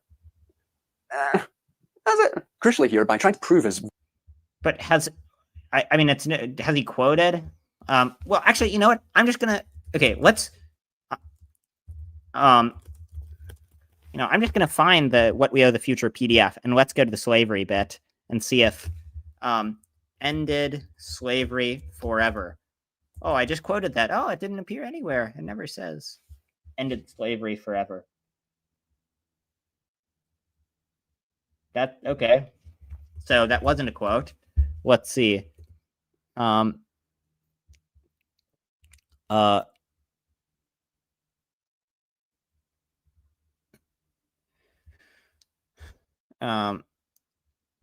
Okay, despite its abhorrence, okay, let's look at What We Owe the Future for a second.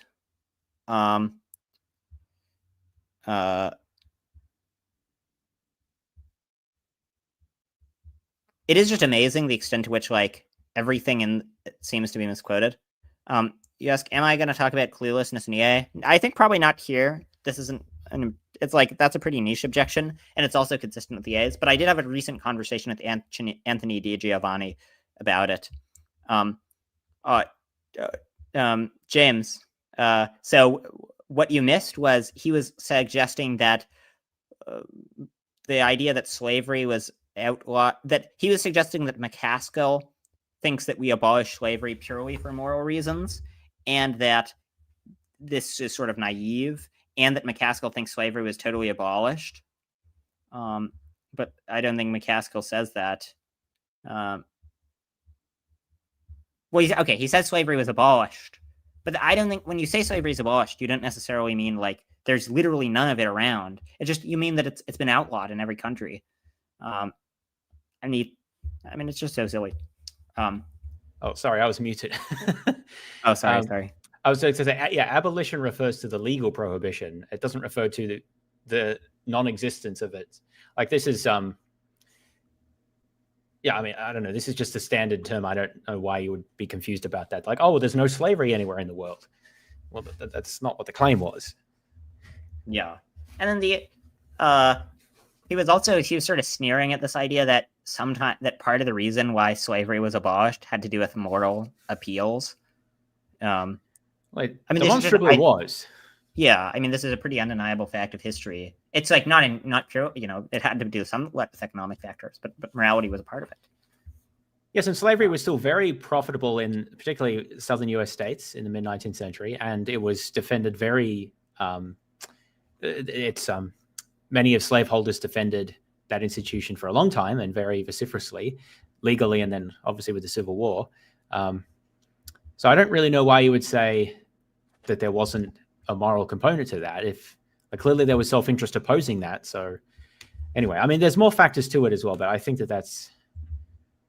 Yeah. I don't for someone. Anyway, it doesn't matter. Let's keep going. I've made this point like a few times, but I do really think it is kind of like a pretty big problem that there's this criticism of EA as a movement, and we're 27 minutes in, and he has not mentioned anything the movement has ever done, which seems like an important oversight. I guess he's getting there, right? I think that this is close to where I stopped listening. I think I got just over 30 minutes, but I'm pretty sure he does say something about what EA does.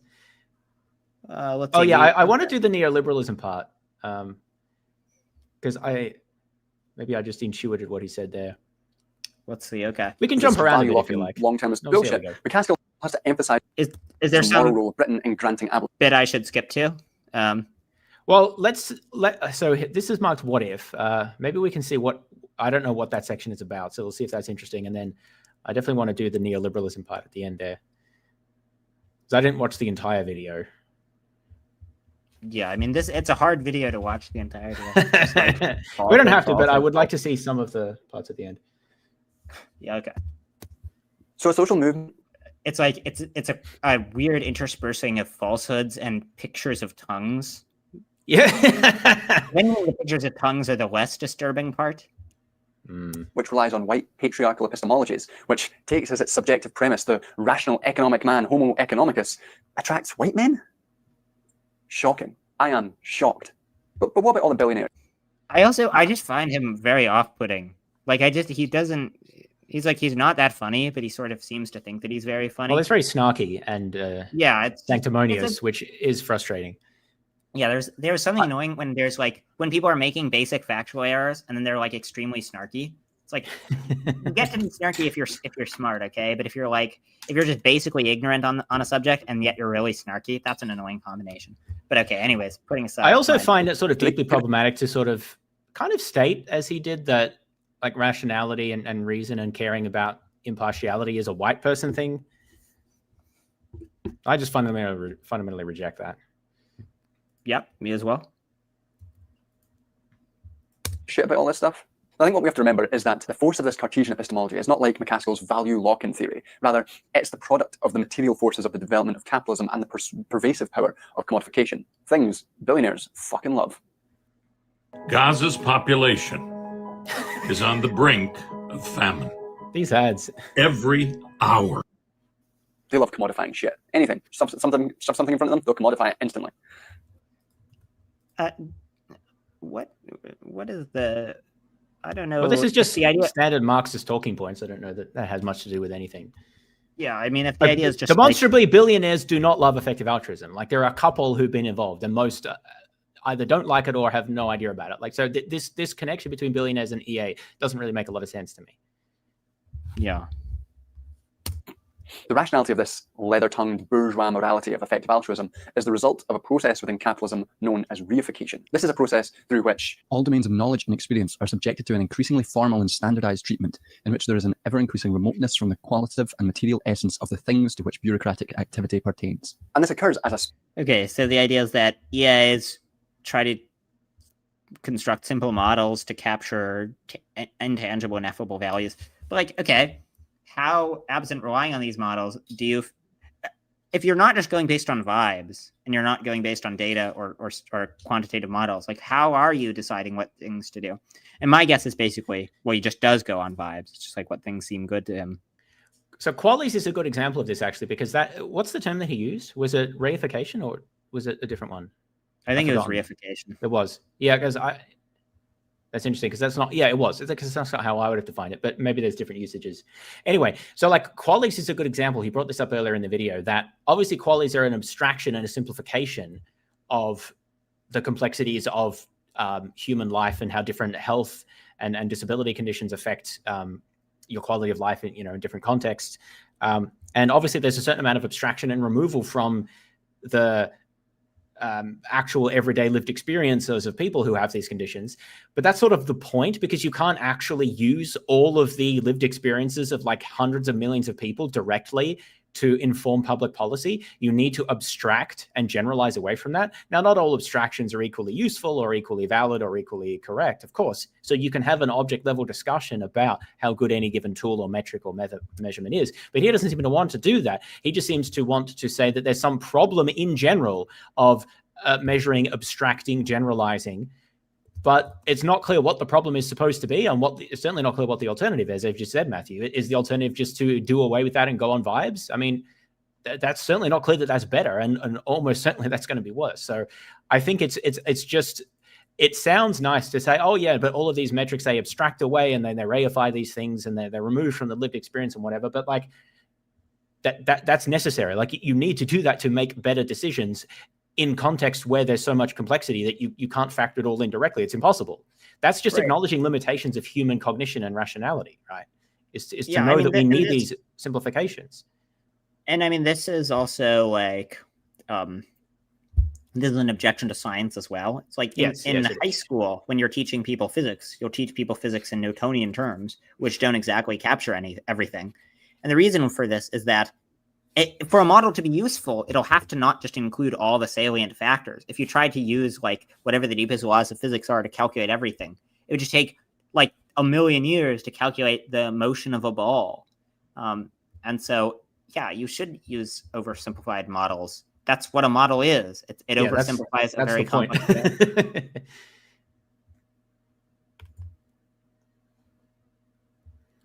Specifically, capitalist project as the objective needs of capital require the commodity structure to penetrate society in all its aspects and to remold it in its own image, causing the structure of reification to sink more deeply, more faithfully, and more definitively into the consciousness of man.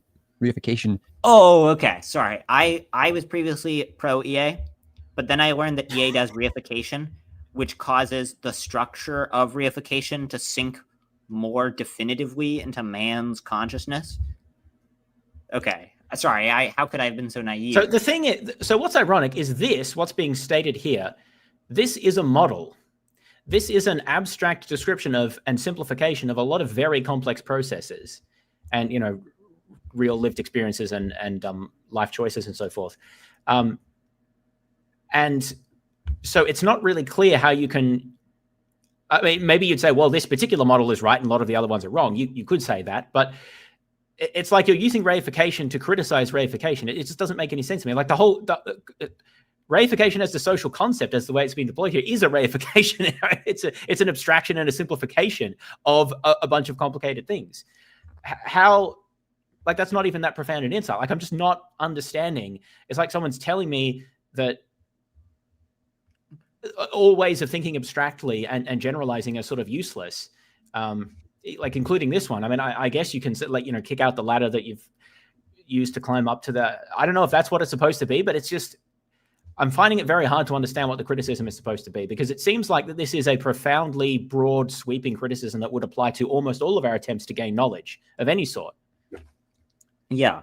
My oversimplified model of oversimplified models is that they're bad.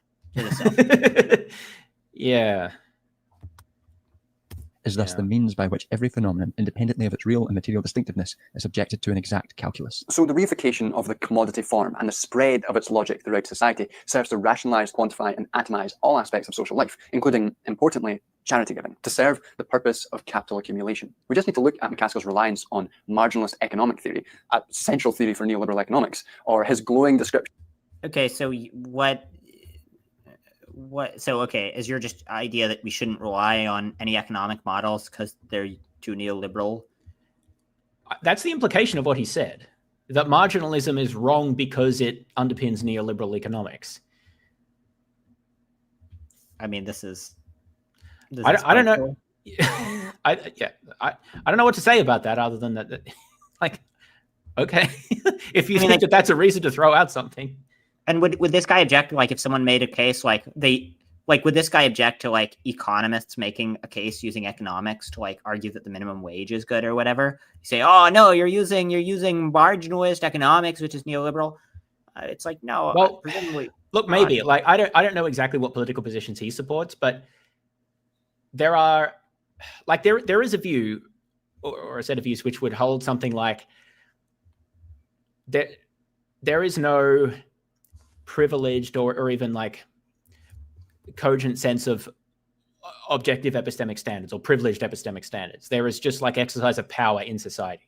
So essentially by that, if you take that to an extreme, you would say that like anything that anyone says that supports, let's say, the revolution, I'm going to caricature that as whatever this guy wants to happen to change society. I don't know exactly, but like whatever anyone says or does that supports the revolution or can be used to further the revolution, that's good. We think that we support that. We encourage that. Anything that doesn't is bad. And it doesn't, like, there's no further fact of the matter about like whether the argument makes sense or whether it's based on truths or whether it's justifiable. Like, it's just purely like power dynamics. Like, you could go down that route if you wanted to. I think some people do. That's like some fascists talk like this, that they actually just have no concern about epistemics at all. Marxists typically think that they're actually outlining a scientific analysis of the laws of so the structure of production and how it affects society. Now, I'm not saying that this guy, he might not be a classical Marxist. I don't know.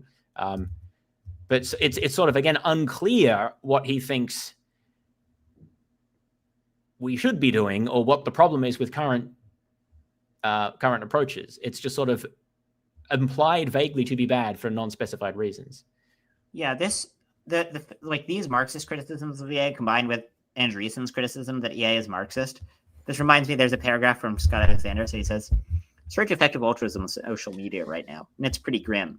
Socialists think we're sociopathic, randroid, money-obsessed Silicon Valley hyper-capitalist. But Silicon Valley thinks we're all overregulation-loving authoritarian communist bureaucrats.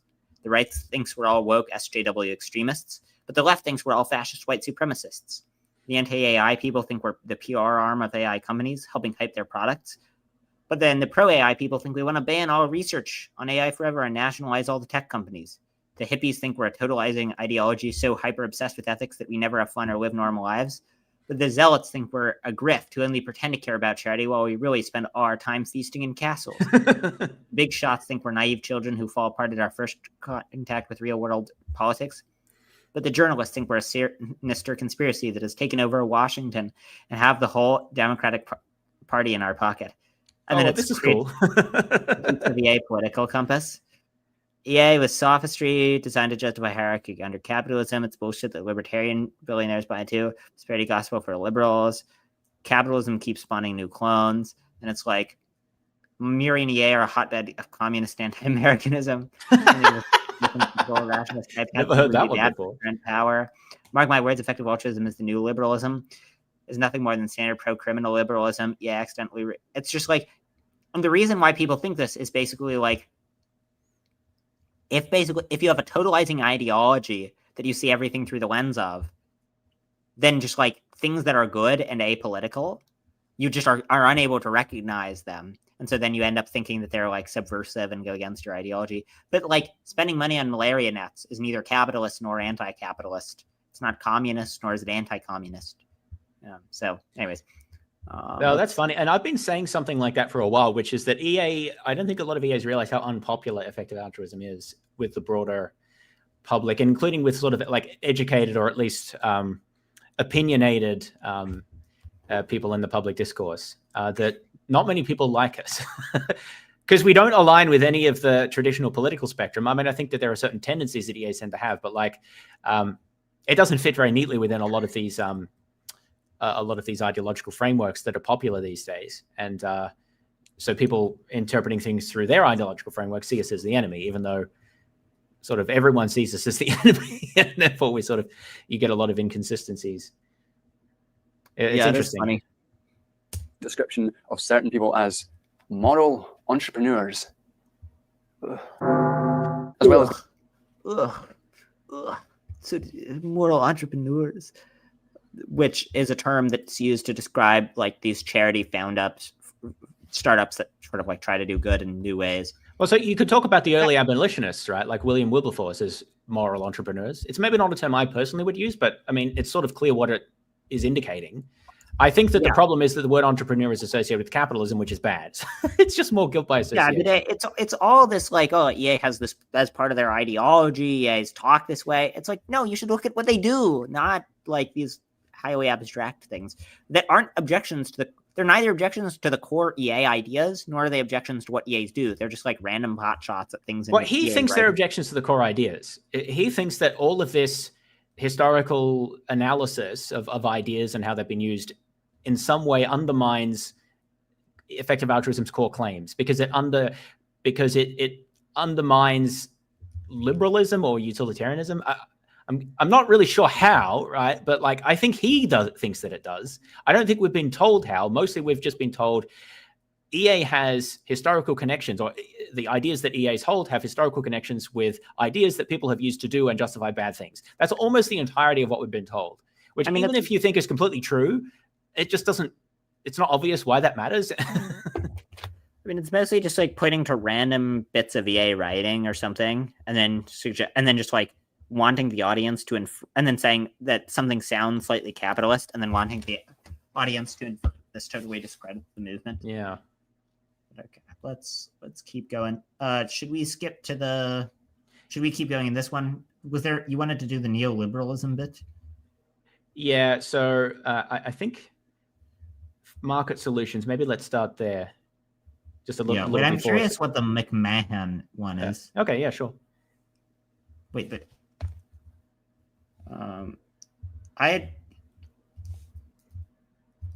is this Jeff McMahon? I'm not sure. I'm not familiar. Okay.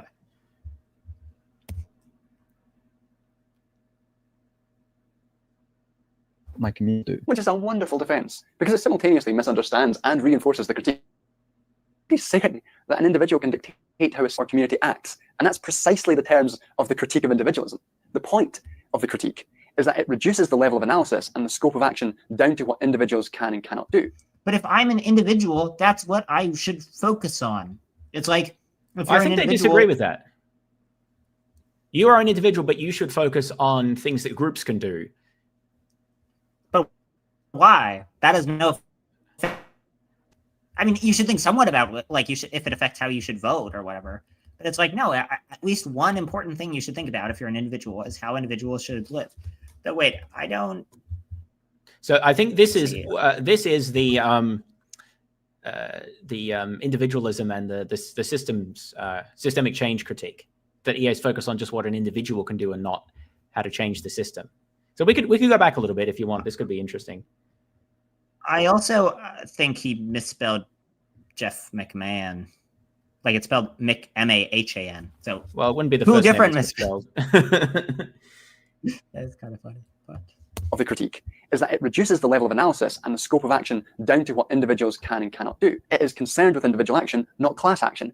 It, in fact, serves to obscure the possibilities of class action, as McMahon here seeks to do. And this all gets to a second critique from McMahon, another fucking gold standard on the critiques, when he argues that condemning individuals for not taking revolutionary action and only like taking ameliorative action, like given to charity, is like condemning a doctor in a war zone for not stopping the war in the first place.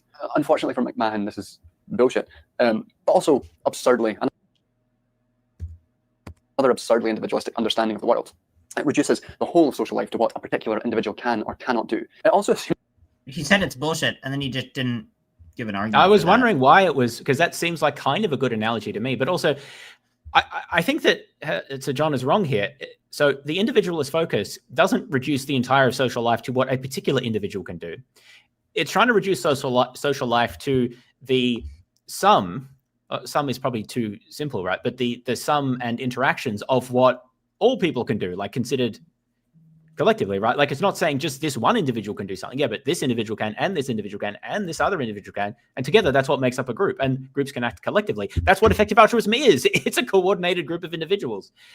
What effective altruists are generally pretty unsympathetic to is, I would say, fairly vague and reified talk about class action. And by that, he, I think, means like, a Marxist class, like a socio-political class, like workers. Because I don't really know what it means for a class of people like that to act. I mean, individuals can act within them, and individuals can get other people to follow them, or they can be influential. But to talk about a class as if it acts and thinks and does things just doesn't really make sense to me. I think that that's too much reification. It's too much simplification of what's actually happening there. And this is one of the fundamental objections I have to Marxist analysis, by the way. I don't agree with the idea of reifying actor status to these very large groups of people. And so, that's a pretty broad methodological criticism, but it would be nice here if he were to defend his way of thinking about it instead of just saying the alternative is bullshit without explaining why.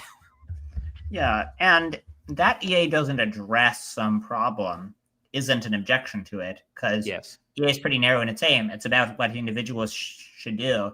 So it's just like whatever you think about class action or whatever, this is just outside the scope of EA. It's like if someone was saying that you shouldn't drive while drunk, like here's like a concrete thing you should do. It would be silly to be like, well, this paper's over the ways that structural factors have led under capitalism to the way that. Oh, you can 100% believe that some of these people have had that argument with police before. I absolutely believe that. that some people have tried that before. But yes, it's just ridiculous. It just has nothing to do with anything. Yeah. All right, let's keep going. that the acts of charity giving are simply goods and not bound up in relations which perpetuate harms in the first place. I can't get into it all now, but there's simply decades and decades of research which argues that charities often serve to stabilize terrible conditions, allowing those conditions to perpetuate. Oh, you're saying charities sometimes aren't effective at achieving their aims? Almost like if we think that, maybe we should look carefully into which charities are effective at doing good. Maybe we should have a social movement around that, about doing altruism, but effectively. Yes, sure, there are some ways that like some charities can help prop up oppressive systems. Which is why you need high quality evidence to see if the charities are doing good. Now maybe his complaint is just like trying to do good under capitalism is bad. So like we shouldn't be giving malaria nets to make it so that African children don't die of malaria because something capitalism. But I mean, that I don't think is a serious criticism, and it would be very hard to see how it is that like giving to anti-malarial bed nets would have any effect on global I don't structure. think many people say explicitly that that's bad. I think that would take quite a lot of gumption to say that. But they tend to obfuscate by saying, yeah, but it doesn't get to the root of the problem without either one presenting. I think that's what we'll get to with the neoliberalism part, but they need to, I think, establish that what is the root of the problem and convince people that that's the case. Because a lot of EAs are just not convinced by the Marxist analysis, I think is a fair thing to say. Not to say that there aren't any, but like most EAs are not convinced with the Marxist analysis about the root causes of poverty. And the second point is that there's some alternative action that can be taken, whether at the individual or collective level, that would do things better, that would be an alternate, better use of our resources. But I think people like John here just reject that reasoning because they don't like to think quantitatively. They don't like to think in marginalist terms, like the effects at the margin, and they don't like to think in terms of like what evidence we can bring to bear to justify particular actions, because he's just spoken at length about how all those things are bad. So any of the sorts of questions I'm likely to ask, he's just, I think, going to go off on a diatribe about how that style of reasoning is bound up in like capitalist and classist and neoliberalist rhetoric. I also think it's a little silly that earlier he was complaining that EAs use like talk about the long-term future to justify present inaction. But now he is justifying present inaction with vague talk about the structure of global capital without being specific about what the harms are that accrue from that. Because the type of action that he's interested, I think, is like revolutionary class action. From the context of what he said, he hasn't said that directly, but that's the implication I can draw. And so he just doesn't really care about anything else. I think that's what it comes down to. Like he's not going to probably come out and say giving to Against Malaria Foundation is actually bad. He just doesn't. He's just not interested in that. Yeah, but it's silly to be like, oh, EAs, they rather than helping people today, they're focused on a long-term utopian project, which is why instead of giving to malaria nets, as they do, I support joining Marxist reading groups to bring about the Marxist utopia. The hypothetical future Marxist utopia, we should say. Yeah. Yeah. Lives, they often maintain the global relations of harm, exploitation, and death, which require those charities in the first place. And on top of this, returning to this... I'm not going to get into it now, how EA charities reinforce neoliberalism and make the world worse in a million ways. But just know, some people have argued for it. That's just such an unserious... It's like... Well, that's sort of central to his claim, if he actually thinks that. He might say a bit more later on that. But right, it's like if EA charities actually make things worse in the countries they're trying to benefit, that's a much more central and important. That would be more important to his case than whether Will McCaskill used feminine pronouns to describe the human species. But no, he has no time for that. He only has time for literary analysis of Will McCaskill using the word she to refer to the human race. Notion of like subject and object. The entire premise of effective altruism is that people in the global north should give money to the global south and solve their problems. Putting aside for a second that this obscures the ways in which that wealth is accumulated in the global north in the first. How does it obscure? It's like if I say, oh, you should give your money to the Red Cross, does that obscure how you got your money? No, it's just a separate question. It's not addressing how people got their money. Maybe it's like what I said before. It's when he says things like it obscures it. It's more just like, but you should talk about this instead. I think that's really what it comes down to. Right. And then it's right. And so if the criticism is just when EA say, here's where you should give your money, that are not saying anything about global capitalism. Well, there are lots of perfectly valuable utterances that do not involve denouncing global capitalism, even if you think global capitalism sucks. If I ask someone to pass the salt during like global capitalism, that obscures the powers of the structure of the neoliberal. Right, but you can bet there are people like this. There are people like that. And it papers over the way the salt was gathered in the first place and how that's dependent on neoliberal structures. Just like you can, all the things he's saying about EA, you could say about anything. You could make like verbatim most of his criticisms about passing the salt. You could like find like early advocates for salt extraction and then like find them saying things that are problematic or that sound capitalist. The salt mines, which are very dangerous, entrepreneurs making money, markets. Capitalism, it's all there. Like you could do this for pretty much anything. Well, but he would probably say yes, because that's because capital, they were saying before, like the logic of capitalism infuses everything in society. And like, so he'd be like, yes. And that just shows how true this all is. But if you think that, then it's like, maybe everything is, maybe global capitalism sort of affects everything, virus-like, just sort of seeps in and takes over everything. But then it's like, this is no longer a specific criticism of EA, and it's just a fully general objection to ever doing anything except joining your Marxist reading group.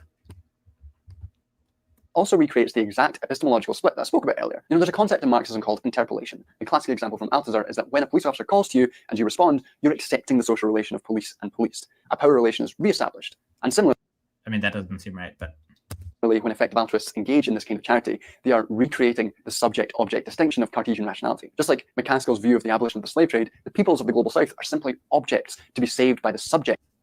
Oh, I was going to pull a child out of a pond who was drowning, but then I realized that might recreate the subject-object distinction because the child is in the global south and recreate colonialism, so I let him drown. But this is stupid because inaction, ignoring the plight of people suffering, is just as much treating them as objects. They're just objects of indifference. The difference between a subject and an object is one is treated as the actor and the other is acted upon, right? The subject does the action, but inaction is just as much of an action, right? So this whole idea about subject versus object, that's implicit in the power differential of people who have money and resources and education and so forth, and those who don't. Now, John here doesn't like that there's such a great power differential between, he talks about global north and south, and many EAs don't like it either, but what they want to do is use that. They find themselves in the position of this, of being in a relatively powerful and privileged position and ask themselves, what should I do? And John here just seems disinterested in that question and just wants to spend his time railing against the fact that that situation exists in the first place. That does not in any way dissolve this object-subject distinction. He is just indifferent to, seemingly from what he's saying at least, indifferent to the suffering of the people who is placing in the object position and who are placed there in virtue of the fact that they do not have the capability to act in the way that we do, like because they don't have the resources, they don't have the education, they don't have the opportunities. That is what places them in that position of being objects of other people who are subjects because they have the power and the other people don't. So like I feel like this is even a Marxist analysis. Like it's the structure of the production and who has power in society that places them in that position. It's not me wanting to donate to charity that helps them that places them in that position. They're already in that position by virtue of them being relative, not entirely, like I'm not saying people can't make any choices, but relatively speaking, they have much less autonomy and capability than people in the global north. That is why they're in the object position in the sense that he's talking about it. It's not the fact that I've decided to donate to them that puts them in that position as if they wouldn't otherwise have been there. It's ridiculous. It makes no sense. Yeah, it's so silly. And the other, like all these objections, like literally everything he's saying in the video could also be an objection to pulling a child out of a pond, where it's like, one guy who was a big advocate for that was Peter Singer, he was that guy, and you know how horrible he was. Yeah. And then it's like, it ignores the structures that led to the child being in the pond in the first place. It's like, no, this is all irrelevant. You should do good things rather than like hyperventilating about structures that led to. Yeah, but my experience with these sorts of people, and I think we've seen that a little bit in this video, where a few smaller sides, is that if you really press them, they'll say, well, okay, giving money to these charities can be good, right? Like they'll sort of, if pressed, acknowledge that it can do good things and help people. But really, it just comes down to they don't want to talk about that stuff because they don't care about it. What they care about is giving a Marxist analysis of what they think how society should be changed in a much broader scale. And that's what they spend almost all their time doing. And whenever you try to talk about something else, they just bring it back to their way of seeing things through this very particular lens. Yeah. Which we've seen throughout this video. This is why I thought it was a good video to study, because I think it's a good encapsulation of this. Of history. Fucking white men in the global north. And this dynamic feeds into another which causes immense harm. As objects in the need of saving, the money which gets fed into EA. I mean, okay, his complaint, oh, lots of EAs are white. You know what other group has lots of white people? Marxists. EA critics. Yeah. Golfers. Is playing golf immoral because they're disproportionately white? I mean, it's just like the racial makeup of a group doesn't tell you anything about whether it's good or not. Charities is not controlled by the people who are being helped. This leads to powerful actors, massive powerful actors like billionaires deciding what's best. With EA's fundamental connection to developmentalism and the interests of billionaires, this means that market solutions are often what's promoted. For example, the Gates Foundation, which is a darling of EA, frequently funnels money into marketizing areas of the global south in the name of developmentalism. We'll be so much richer, we can solve so... I mean, the Bill Gates is often praised by EAs, but it's like they're not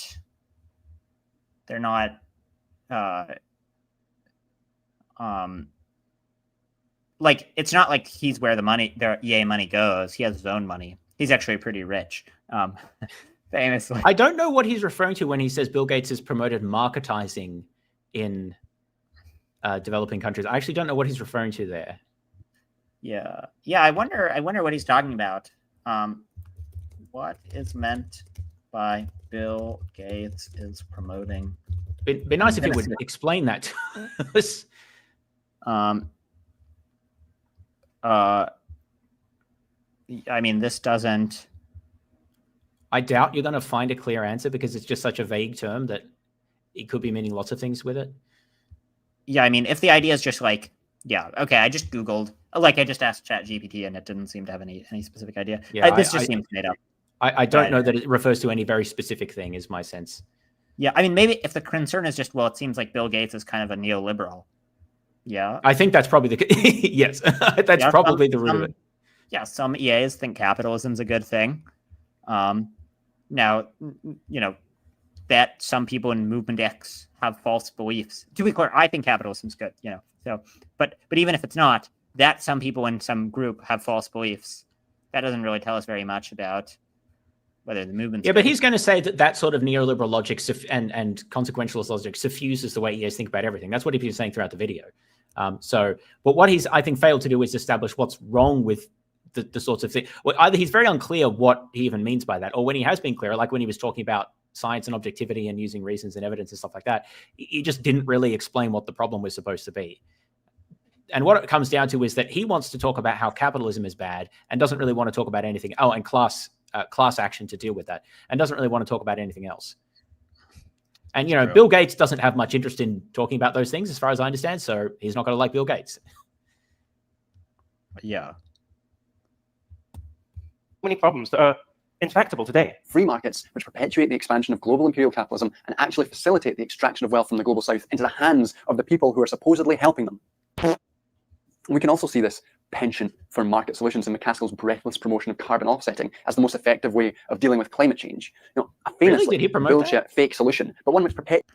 Well, I think McCaskill has suggested that there are some efficient carbon offsets that... Generally, I'm pretty skeptical of carbon offsetting as well, but that's just often because the schemes are not run very well. It's not a principled objection. Yeah, I think McCaskill had said that there are some like effective global warming charities that like you can use for pretty efficient carbon offsets. But yeah, some of them are reason. But that's just an object level difference, right? Like we could, I think he's just bringing it up because I tend to be pretty suspicious of those.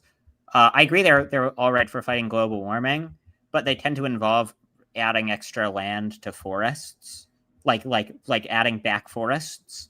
And I think that's bad because it increases wild animal suffering. But that's a different objection. But yes, I assume that's not the objection he's going to raise. No, I very much doubt that. More vague Marxist innuendo. perpetuates the very market order that EA loves, the market order which is the cause of global warming in the first place. Science! Okay, so that's a very interesting claim. This is something that Marxists say a lot, that capitalism has caused global warming. Now, that's sort of true in some sense, because insofar as climate change is caused by the Industrial Revolution, which was a capitalist endeavor, but it's not like non-capitalist societies have performed better when it comes to environmental or emission standards, and that continues to be the case. So I find this objection to be really strange. Like, there's nothing inherent about a classless Marxist society that means that they will care about the environment. I don't really see what it just depends on how their polity is structured or how their norms are incentivized. I mean, Marxists are incredibly vague about what they want such a society to look like, so it's hard to say. But like all regimes that have claimed to be Marxist have done poorly by the environment. And certainly you can just continue to pollute, even if the factories are owned by the workers. Like, that doesn't mean that they're going to stop polluting. I'm not really sure I understand why that there's an inherent link drawn between capitalism and damage to the environment. Yeah, I mean, like, how did Mao do for the environment, for example? Not, his best friend Mao, who's hanging out in the background. How did that guy do environmentally? Well, I mean, see, you could argue that he did all right because of all the Chinese people he killed, which reduced their climate footprint. But that's a good point. Okay, I retract. But certainly the Soviet Union didn't do well because of all their industrialization, which was horrifically inefficient.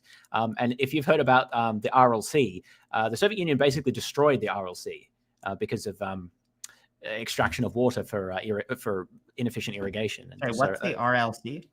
Well, it barely exists anymore. It used to be like the 4th largest lake on the planet, I think, but it's mostly dried up now. It's a inland sea in Central Asia. Anyway, look up that if people are interested about the what happens with authoritarian communist regimes and the environment. Now, of course, you might want to say, well, yeah, but that doesn't mean that that's inherent to communism. Well, okay, but it's not clear that it's inherent to capitalism either to damage the environment. I just think this lazy analysis is just like capitalism bad, environmental damage bad. Like, clearly they go together. This love of market solutions is what really cements effective altruism as not just a liberal leather tongue of bourgeois morality, but a neoliberal one. The very existence of the global charity system requires global markets and corporations. But I mean, the existence of complaints about global capitalism and markets requires markets, but that doesn't mean it's immoral. The fact that X can depend on something bad, but not be bad. Yeah, I don't understand the argument here either. I mean, prisons depend on people committing crimes. Yeah, is not a serious argument against prisons. More powerful and influential, it has increasingly. Cancer treatments depend on people having cancer. Well, yeah, but actually, so this is an interesting argument that people give as to like people who or industries or businesses who try to help solve a problem or mitigate a problem are bad because they make money off the suffering of those people. But no one applies this to doctors, weirdly, and I've never understood why. But it only somehow applies to I don't know, like insurance or something, or like charities.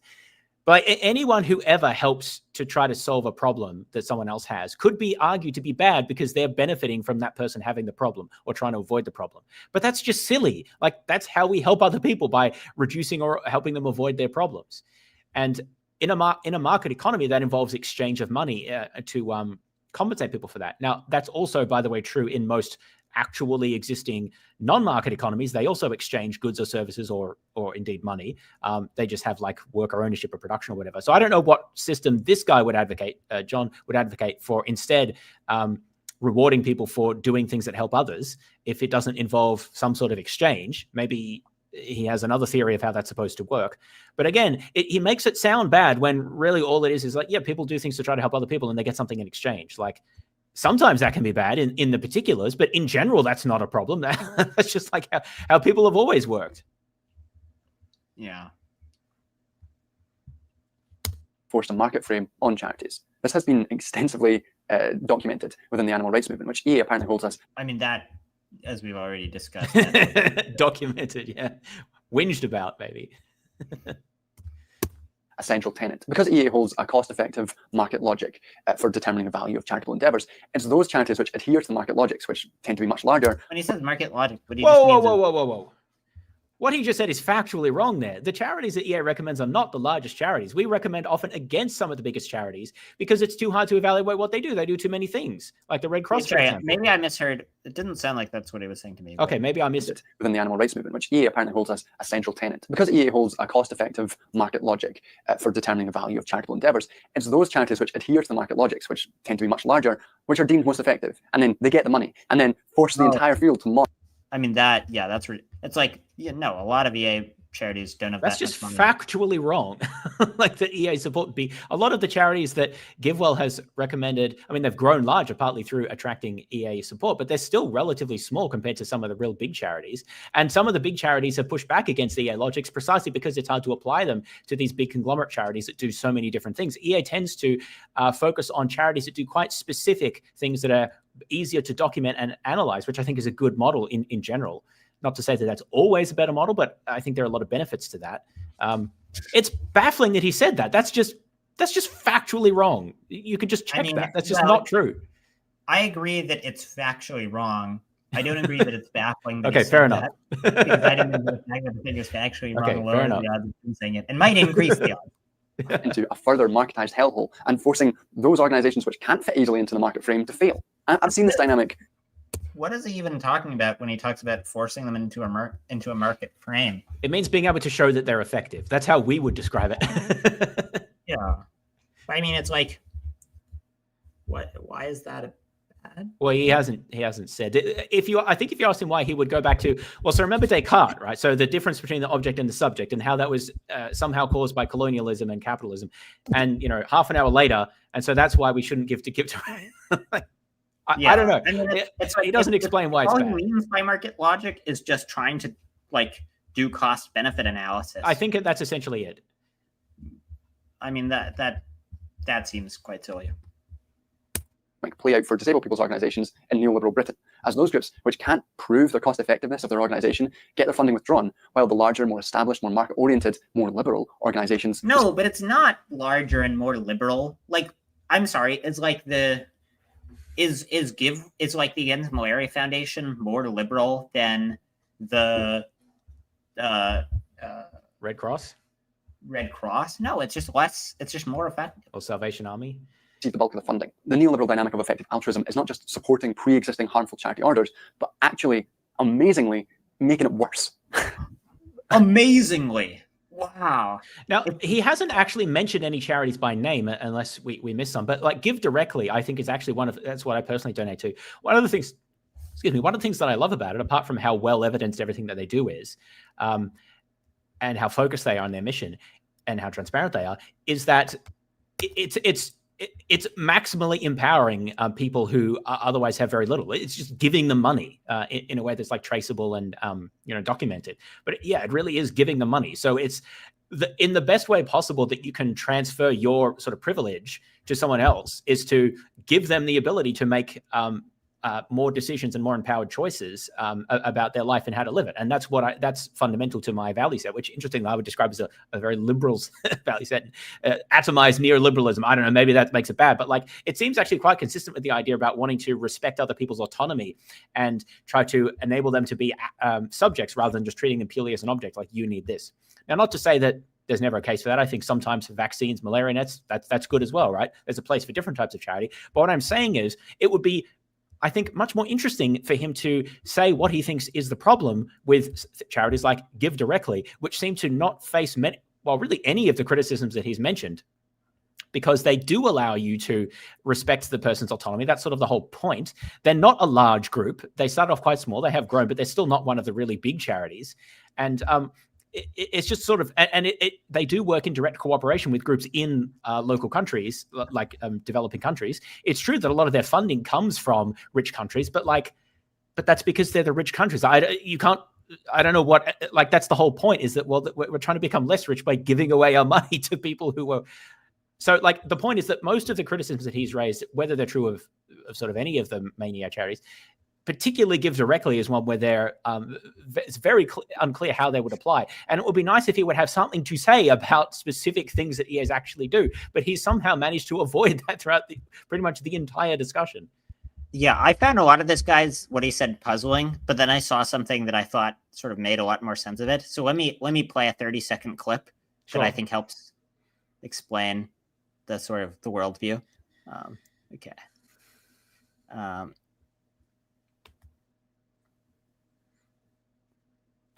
That she was named for the first man to climb Mount Everest, Sir Edmund Hillary.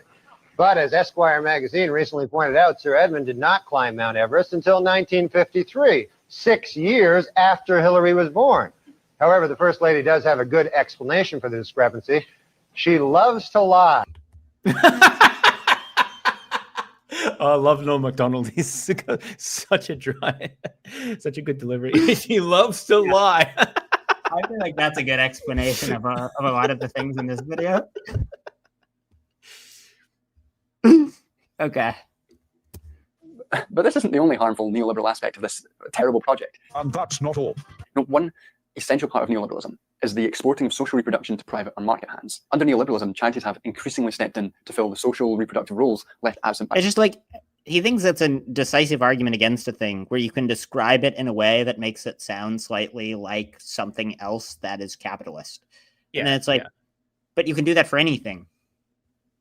The state. You just look at the explosion of food bank charities in Britain under austerity. I think that there is good within food banks, and to have charitable support given by people voluntarily to support their fellow citizens, I think is rather uplifting and shows what a good, compassionate country we are.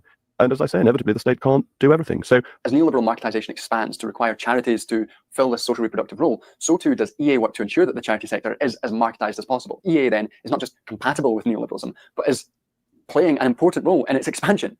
And I call that harm. That's another thing I will firmly tick down as harm. So we can see one final way. So how has this happened? It's like his evidence that EA has expanded neoliberalism is that food banks expanded under Thatcher, and there was a guy who was saying it's better to donate privately than at the hands of the government. So therefore, EA has expanded capitalism. This seems like a very shady. Well, all these things predated EA as well, but it's bizarre because I mean, this would apply to any charity who stepped in to try to fill the role left by government when they, like, say in the UK case, which is odd because not many EAs are focused on food banks in the UK. That tends to be not the focus. It'd be maybe better to look at actually relevant cases. But anyway, even taking that case, right?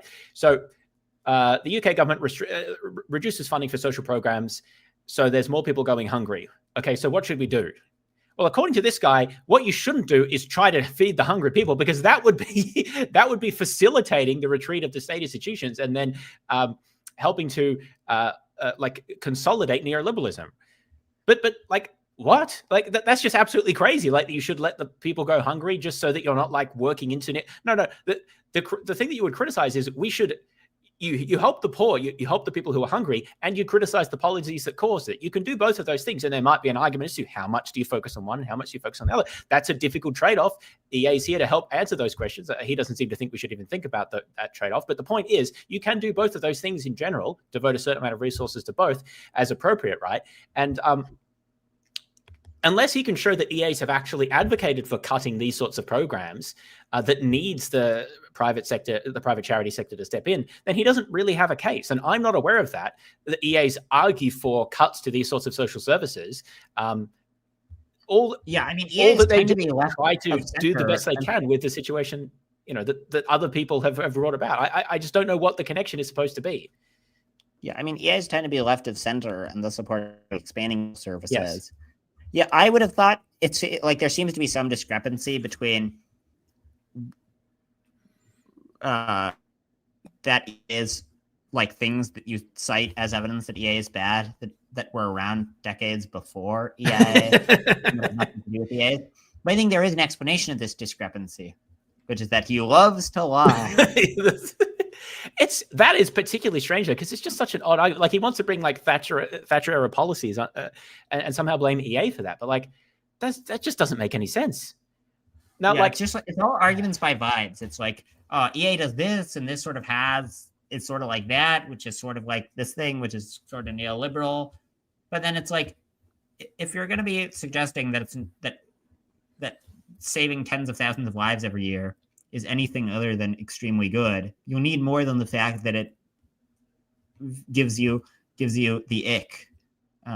Yeah, and by the way, I mean, I don't know the specific social programs that he's talking about in the UK, right? In general, I think that probably they were good, but you can't just say that a government program was cut and then infer from that that must have been bad. Like, it's not that any government program is just necessarily good that like gives money to people who, like, some are more effective than others. Maybe there's better ways of achieving that outcome.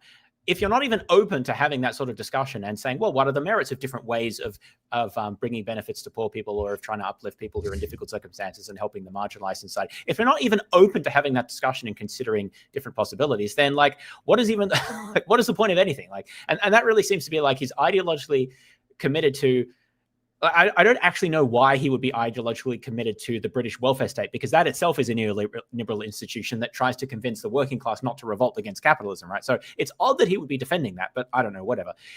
If you just decide ideologically that a certain thing is on your side and a certain other things are on the other side and have no further analysis to give, then it's really hard to have an actual discussion or like respond rationally, because it seems like the objection hasn't come from anywhere rationally. It's just come from, it gives me the ick.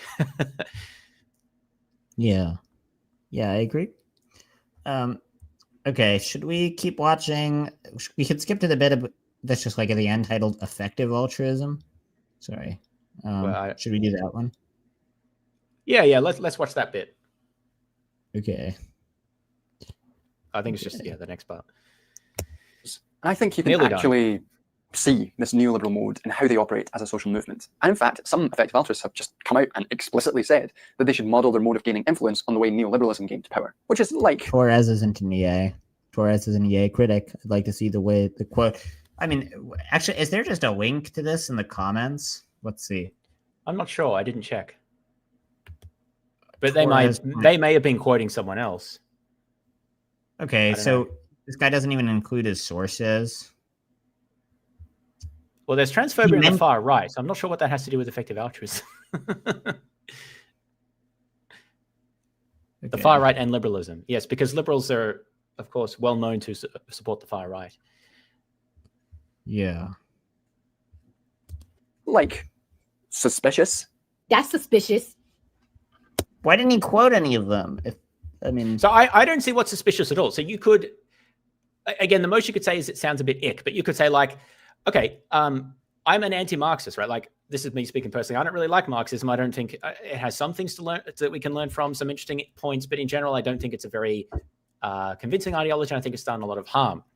But I could still say we can learn from how the Marxists have organized and how successful they've been at convincing people. Like, there's absolutely nothing odd or suspicious about that, from saying, look, this is a bad movement, but we can learn from how successful they've been at convincing people or about getting people to talk about their ideas. You could say that about anyone you didn't like. You could say that about Jordan Peterson. You could say that about Donald Trump, like whoever.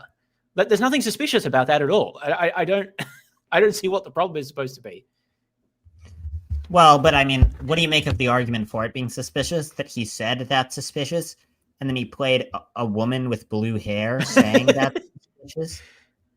Like, I wasn't convinced before the woman with the blue hair. But, like, I mean, this is just game to power, which is, like, suspicious. That's suspicious. Like, what do you make of that argument? That seems really compelling. Yeah, again, I think it's, like, just guilt by association and sort of guised under a sardonic joke, under the guise of a sardonic joke, which is mostly what the video is, which makes it hard to actually assess. Yeah. But you can see that is what they've done. They haven't built a collective class movement, but they've got key technocratic elites, key individuals into influential positions. Remember Toby Ord. And such we don't have that much influence, though. Even within the... I think he's we have some, but like, I think he's exaggerating the point a bit. Like, I wish EA's had much more influence in general. Me too. Effective altruism movement, as its movement leaders appear not to trust people getting into it with the full scope of what the movement stands for. Namely, they often don't trust people to be on board with the weirder ideas of long-termism, and so focus on global poverty as a sort of marketing and onboarding strategy, which is gross. I also I find it hilarious that his citation norms just involve like, oh, Flash, a last name and then a year on screen, which is a perfectly fine way of doing it if you're writing an essay and have a bibliography at the end. Yeah. But it's just like, I mean, among other things, like many of these people have written many things in a year. This is especially true of Torres, and Torres's articles are all kind of similar. So like, do you just have to look through every one of Torres's articles to figure? I mean, he should at the very least put those references in his show notes. It's pointless to show a name and a year, but not specify the reference. Right. It's like, not what is the strictly point of having a it's reference bad practice. if it does not improve anyone's ability to find what you're talking about? Yeah. It might be effective. Who knows?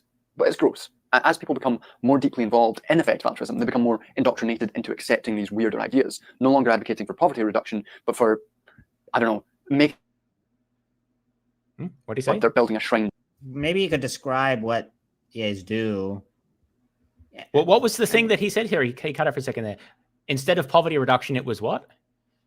For poverty reduction, but for, I don't know, making nice trousers for whatever AI god they're building a shrine to. But why doesn't he give an actual example of a weird idea that he doesn't like? Because that's just obviously a joke, right? Like, why not pick an actual thing? Making trousers for an AI god is not something that any EA does. Why not pick something? Does he not actually have any examples? Right. What EAs do is less making trousers for an AI god and more trying to figure out how to get the AIs to not be out of accordance with human values in ways that might cause it to kill everyone. In a way where lots of leading AI experts think there's a non-trivial chance it'll kill everyone. Like, could he not find a single example, even if it's cherry-picked, of some specific thing that EAs did that he thought was bad? Like, even I could do that. I guess that would require like reading some of what EAs do rather than just reading the like anti-EA critic smear guilt by association. Yeah, I also think another explanation for why this guy included this example rather than an example of a thing EAs actually do is he loves to lie. Yeah. Okay. I've gone wrong. Stop them, Gromit! Stop them! So this has been described as a funnel method of movement building, where the wide end attracts lots of people with uncontroversial ideas. But as they reach further down the funnel, they gain more power, more influence within the movement. What? It's like if you have a movement that has some ideas that are obvious and some ideas that are controversial, it makes sense to be like, okay, you should do the obvious things, and then for people in the movement, you say, and here are some other things that are potentially very valuable. It's not like this. It's not. Is there any social like, movement that doesn't do this? Yeah, and it's not like EAs are like secretive about being long-termists. They write popular books about long-termism. Yeah, and a lot of the more esoteric ideas are just on the EA forum, like which is publicly accessible. It's not. I mean, I suppose there are. Yeah, I mean, I guess I don't know what all of the influential people say behind closed doors. Maybe they do say some weird stuff, but like, again, I don't know how you criticize that. Like the things that he's criticizing, EAs are not secretive about. Like they're very public about this. Even this diagram, I recognize this diagram. I've seen versions of it in the EA forum. It's a way to talk about how to bring people into the movement through progressive increase in engagement, which progressively involves fewer and fewer people because you sort of, you lose some across each stage. So I recognize that diagram, but like, there's nothing specific to EA about this at all. This could really apply to any movement. Any movement tries to attract people with things that are relatively less controversial or at least less controversial to them, like the people you're trying to appeal to, and that are more relatable and easy to understand. Like you don't start with the really weird esoteric stuff unless, well, I suppose some movements do, but maybe conspiracy theories do, but like most movements don't do that. You start relatively broad and easy, and then you work towards more difficult, more demanding, or more abstract, like whatever it is, concepts. Like that's just how you teach anything and how you socialize people into literally anything. And this is not inherently good or bad. It's just how people socialize and how we teach and how we interact with people. So I don't know what the problem is supposed to be. This is a problem if it's done in an exploitative way or in a misleading way or for bad purposes, which obviously he probably thinks that, right, given what he said. But the funnel method itself is not the problem. Like, again, like the Nazis got people's sympathy by talking about like bread and work and running soup kitchens and stuff like that. that doesn't make those things bad. Like they did it for bad reasons, but like those things in themselves aren't bad. And like you say, oh, well, you know, who else did those things that the Nazis did? Like that's just standard guilt by association. He said the earlier EA stuff is like trivial and obviously good, but he's spent the last hour criticizing it. That's a fair point. Yes, I don't think there's anything that he acknowledged as being good in EA. So that's a fair point as well. Oh, wait a second. Huh? Oh, it's not going to be a conspiracy thing, is it? Oh, fuck. It's a pyramid scheme. It's not a pyramid scheme. It's a reverse funnel system. Turn it upside down. Oh, God damn it! Shit! All right. This individualistic neoliberal That's not what a mode of pyramid. movement. Okay, never mind. I don't think he understands what a pyramid scheme is. Yeah. A pyramid scheme is one in which, in order to keep going, it has to keep growing because it doesn't do anything of value to produce value. It only brings in value through new entrants, and that's just not true of EA. Like, there's lots of things that we do. I think EA's shrunk in the last year. Like, maybe since true. I think it's shrunk. So, but it's just not a pyramid scheme. Like, I don't understand how we can call it that. But it is like, this is a particularly funny example of the way of arguing in this video, because it's just like EA has a thing and it has the vibe of a thing he doesn't like, even when it's just demonstrably not that thing. So he's claiming that's actually a really clear example of that. It's just the criticism doesn't make any sense. And maybe if you pushed him, he'd probably just say it was a joke. I don't know. But like, that's the problem with too closely mixing your sardonic comments with actual substantive criticism, is that no one can tell the difference, and you can always just say, "Oh, I was just kind of joking around." I don't know. Yeah, it's just memes. It's just jokes. Reflects the fundamentally neoliberal marketized nature of effective altruism. It's through its individualism, its market obsession, and its neoliberal dimensions that effective altruism doesn't just not do good, but actively does harm. Remember, why doesn't he give an example of them doing harm rather than using a bunch of words? Well, he did give an example. Remember, they make pants for the AI god. Oh, that was his example. That's true. That's true. No, I really think it's because people like John here, I'm generalizing here, I'm reifying here. In my experience and from reading some of these things, a lot of them don't think very concretely. They always speak in these extremely abstract terms and find it and just sort of never seem to bring that to bear on anything very specific as like an example, or at least rarely so. Like, that's why so much of what he said is incredibly abstract. Like, I mentioned someone like Descartes, but then like, well, what does that have to do with anything? Like, it's just so unclear how that connects to anything that EAs actually do. It's all at the level of ideology, and even there in a very vague way, like by association and by origins of ideas, and never connecting any of it to specific things that EAs do that he thinks are bad. It's very frustrating because it's very different to how I think. I try to, like, abstractions are important, as we talked about before, but you also need to bring things to a concrete level, give examples, link to practical things, or specific cases. There's a balance there, and I think that it's sort of ironic that he criticizes a market logic for doing that. But I think that, like, Marxist analysis of this sort is like that on steroids. Like, it's so abstract and so disconnected from any sort of empirical verification or empirical testing or practicality that it's just hard to even critique, because you can't get a hold on it. For EA, it's that they like rely too much on oversimplified models that are like oversimplified and too abstract. Yeah. And then he doesn't mention any things that any EAs have ever done in criticism of EA, which seems like a notable oversight. It's just a slight oversight, yeah. We could probably end it here unless there's anything else. I think he's just got a bit of summary, but I think we probably get the idea at this point. Yeah. We got through most of it. I'm impressed. All right, so any closing remarks that you want to make? By the way, EA is true. No, that's a bit cringe. I don't think EA is a proposition, so I don't know that you can. Well, yeah, I guess you could try to formulate it as one. But anyway, so I think that last video, which I found and thought would be useful to look at, I didn't intend that to be some sort of like straw man or some sort of easy takedown. Like, I don't know that creator, but he has a reasonable following. And in particular, the sorts of things that he says are very similar. Matthew gave the example of that book, who many of whom make similar sorts of arguments, the effective altruism, the good it promises and the harm it does.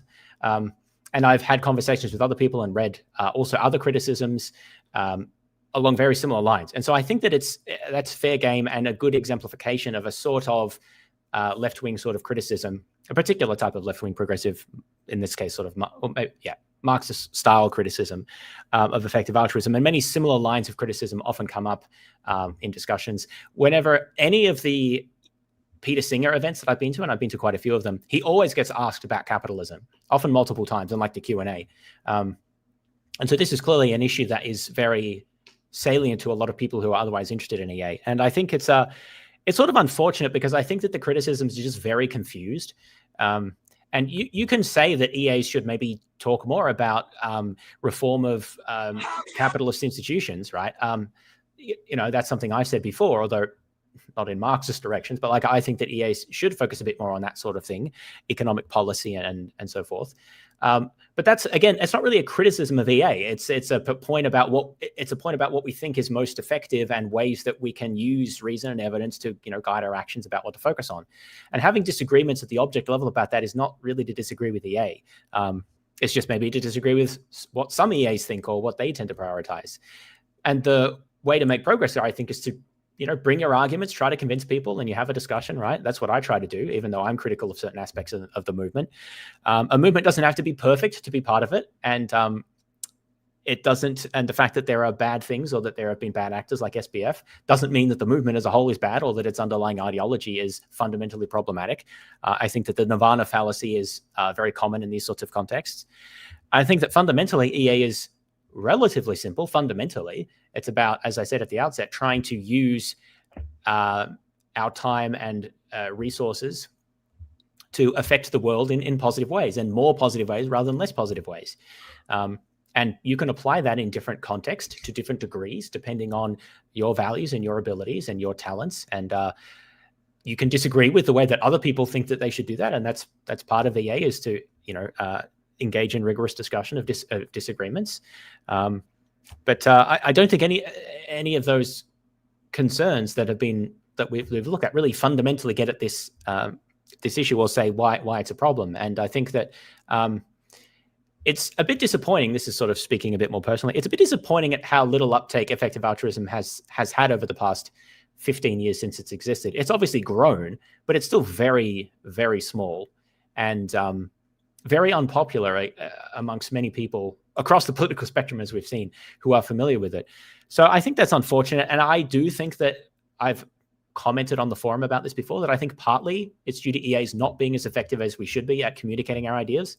I mean, we could get into details, but maybe that's for another time. But I think EA's a really good movement and a really good philosophy, and it has a lot of value to offer to the world. It's not perfect. It has a lot of problems, and I've spoken out against this, but we can make it better by reforming it and giving suggestions about how it can improve in different ways. And I'm just not convinced that anyone has offered credible alternatives for, like, if we're concerned about ways we can do good in the world, ways we can help. So that's my final words. Yeah, I guess. Yeah, I agree with that. I think EA is this, like, it's based on this very core idea that is pretty trivial when you think about it, but that very few people act on. That you should try to be good as effectively as possible. And so then I think because the idea is so simple and obvious, but it imposes serious demands on people. Basically, when addressing it, people end up making these horribly confused objections, and they end up basically hallucinating the content of EA, LLM type, to find something to disagree with about it. Because if they took the idea seriously, they'd have to give up some of their money to, like, things that don't tickle their emotions. So, and I would suggest, if you're interested in learning more about it, if you want to take a high impact career, I recommend the website 80,000 Hours, which has some good analysis of good careers. I recommend just reading the EA forum is a good thing. And then if you want to give your money to effective charities, GiveWell is a good place that has done really high quality research on charities. The EA forum is also having a marginal funding week where they're discussing where different charities are making the case for giving them more money. So that's another good place. That's cool. I wanted to add to that if you're interested in talking to people and learning more, many at least major cities have EA groups that you could potentially look at going to. They're sometimes associated with universities, so you might want to look up in your area. There used to be a list of these. I'm not sure it exists anymore, but anyway, you can probably just Google effective altruism and then your city name and see what comes up. But I recommend go, like, even if you're not sure, like, you can just go along to an event when they have one and like talk to people and see what you think, you know. Or there's online things as well that you can try to find out about. But yeah, I think EAs are normally pretty approachable people, and so like if you want to raise some objections, like they'd normally be pretty happy to listen. So, but also if anyone would like to contact me, I'm very happy to chat. You can send me an email. My address is fods12@gmail.com, fods12@gmail.com. If you are interested in EA and have concerns about what I've said or objections or whatever, yeah, happy to continue the discussion. Yeah. And also, Matt, thanks for inviting me on today. Yeah, and feel free to shoot me a Discord message if you have questions. No capital letters. Yeah. Thanks for coming on. I think this has been a good chat. Yeah, it's been fun. All right. Yeah. Nice chatting. Take care, everyone. Yeah, I'll end this.